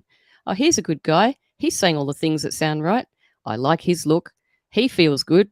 And then you find out later, that's another controlled. So yeah. It's hence the distinction between a guy who has decades of receipts versus a guy who showed up out of the blue. That's why I brought up Vivek. I'm like, one guy's running for president and the other guy's just a comedian who happens it's like to know stuff. happens to know some shit. Yeah. I wanted to trust Vivek. I wanted to fall into that trap, but like there's a whole lot of reasons to be suspect. This, anytime it just falls out of the thin blue air. Anywho, I don't know. I don't want to beat a dead horse. I kind of want to wrap this son of a bitch up. What do y'all say? I Sounds agree. good to me. I'm trying to getting a find little the name of sleepy. that journalist I was talking about. But well, if you find it, we can put it in the show notes. That's true. Honestly, Jack Curley, that's his name. Jack Curley. Oh, haven't heard of him. Yeah. He was a journalist. I don't know if he still has a following or not, because he kind of got exposed a while back, which is why I was like, I couldn't remember his name. Stella, are you on like Instagram at all? Or are you just kind of on the Yeah, I am. I am. Cool. I don't really use it that much though. Well, you can feel free to find me and follow me or whatever. There's the guy that made my logo. Actually, he's also from Australia, and he's actually working in this like sort of off-grid community. And from what I understand, I hope I'm not blowing up a spot, but like from what I understand, it's actually really, it's like this cool, like they're not like outside the law or anything, but they're just operating sort of in their own sphere of influence. And it might be something you'd be interested in, maybe talking to somebody about. At least it's closer than 7,000 miles of airtime away in terms of the Liberty community. Maybe give you a little bit of hope for the future. But he's a really cool guy. God damn, I need it. Yeah, me too, dude. I feel you. Oh, I mean, I have my hopes. I know where my hopes lie. I know where my treasures lie, and they're fairly simple. Yeah, fair enough. My hope is that my fucking governor is less retarded in the next year. Yeah. By the way, I don't know if you guys know. Good luck with that. Because I know you're not in the States, but like the Colorado governor is literally just like a fucking absolute idiot. Like he's a guy who's trying the whole like pool here, the whole like Senate, I guess you could say, that the Colorado Congress is trying to remove the ability to vote for Donald Trump off of our ballot, among other things. And it's like, can you imagine if they said the same thing about Joe Biden? Thing? Yeah, that's the most important thing. And it's controlled opposition. Like, what do you mean? Like you're gonna just be able to decide who's on the ballot? That's so illegal. Like in so many ways. Like there's no fucking way that's gonna hold up. Anyways, crazy, isn't it? Yeah. Because then, meanwhile, they're putting these. I don't know how to describe creatures into positions of these. I don't know how to describe them. These men that think they're women and all this sort of thing into the positions of education and health and all that. And it's like, but your most important concern is getting Trump off the ballot. Okay, I mean that's just another distraction to me. Well, we have to defend democracy by taking away your choices. Democracy. Yeah.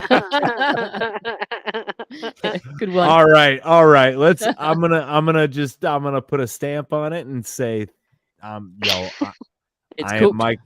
am Mike the Polymath, Easy Peasy Podcast. You can find my shit at easypeasy.ittybitty.tips, and I'll pass it to Stella Q. Yeah, Stella Q, Union of the Unknowns. I will be doing something with Binkley apparently this week. Something to do with, we're going to be doing, that's for the propaganda report. I believe we're going to be looking at some of the WEF things that are happening this week, because there's lots and lots of different talks and things being given. So I believe we're doing a little bit of a commentary here. That's interesting. Yeah. Thanks for having me again. Don't lose hope though, people. Like, there is hope. We just got to change our minds. Hell yeah. Liam. Hi, Liam, Call to Liberty. You guys have seen me a couple times before. It's been lovely to meet you guys. You all, by the way. You four. You too. Or you three, I guess. Yeah. And I just glad to be back, and I'll try to come back more often. Hopefully we'll be acquainted better, and we can talk about things that I know better, and I'll be less distracted by what's going on my fucking phone, because like it's kind of crazy. But anyways, you can find me on Spotify and Instagram, and I encourage anybody to have a chat with me. Last time I was on, actually, I think we talked to this kid, right? It was Ian Kern. I remember him. He texted me on my fucking phone, because we were talking to him for a while. I'm pretty sure it was you, me, and Free and Poor, I think, or something like that. But yeah, that was a while ago, and I'd love to have a conversation like that again. Everybody that I've ever met on here has been fucking awesome. Hell yeah. Liam, is your Instagram Call to Liberty? Yeah. Okay, cool. Thanks. Yep. You can find him through me. I follow him. He follows me. Yeah. He'll pop up. Yeah. I was on his story today, actually. Yep. That's true. And Phytophiliac, what's happening? Oh, you can find my music at soundcloud.com and all the major streaming platforms. I am currently working on an album, and we'll see where it goes. Might be a little while before I finish it, though. But you can find me on X or Twitter at That Powers Lady. And that's pretty much it. Fido, what kind of music do you make? Electronic, kind of like techno, maybe house music. Okay. It's this this outro was part of it. This is you? Yeah, bro. And Stella and Bear new Snare. theme. Got a new theme song here. Well, folks, thanks for coming to the WTF Forum. We will come at you again next Sunday, 7 p.m. Eastern. And yeah, I don't know what the fuck we'll talk about, but I'm sure we'll have plenty. We will have plenty, I'm sure. Why they call us the What the Fuck Forum? What the fuck are we going to talk about? Plenty of what the fuck's out there to talk about. That's for damn sure. Right on. Well, thanks for being here, y'all. Thank you for having me. It's a great conversation.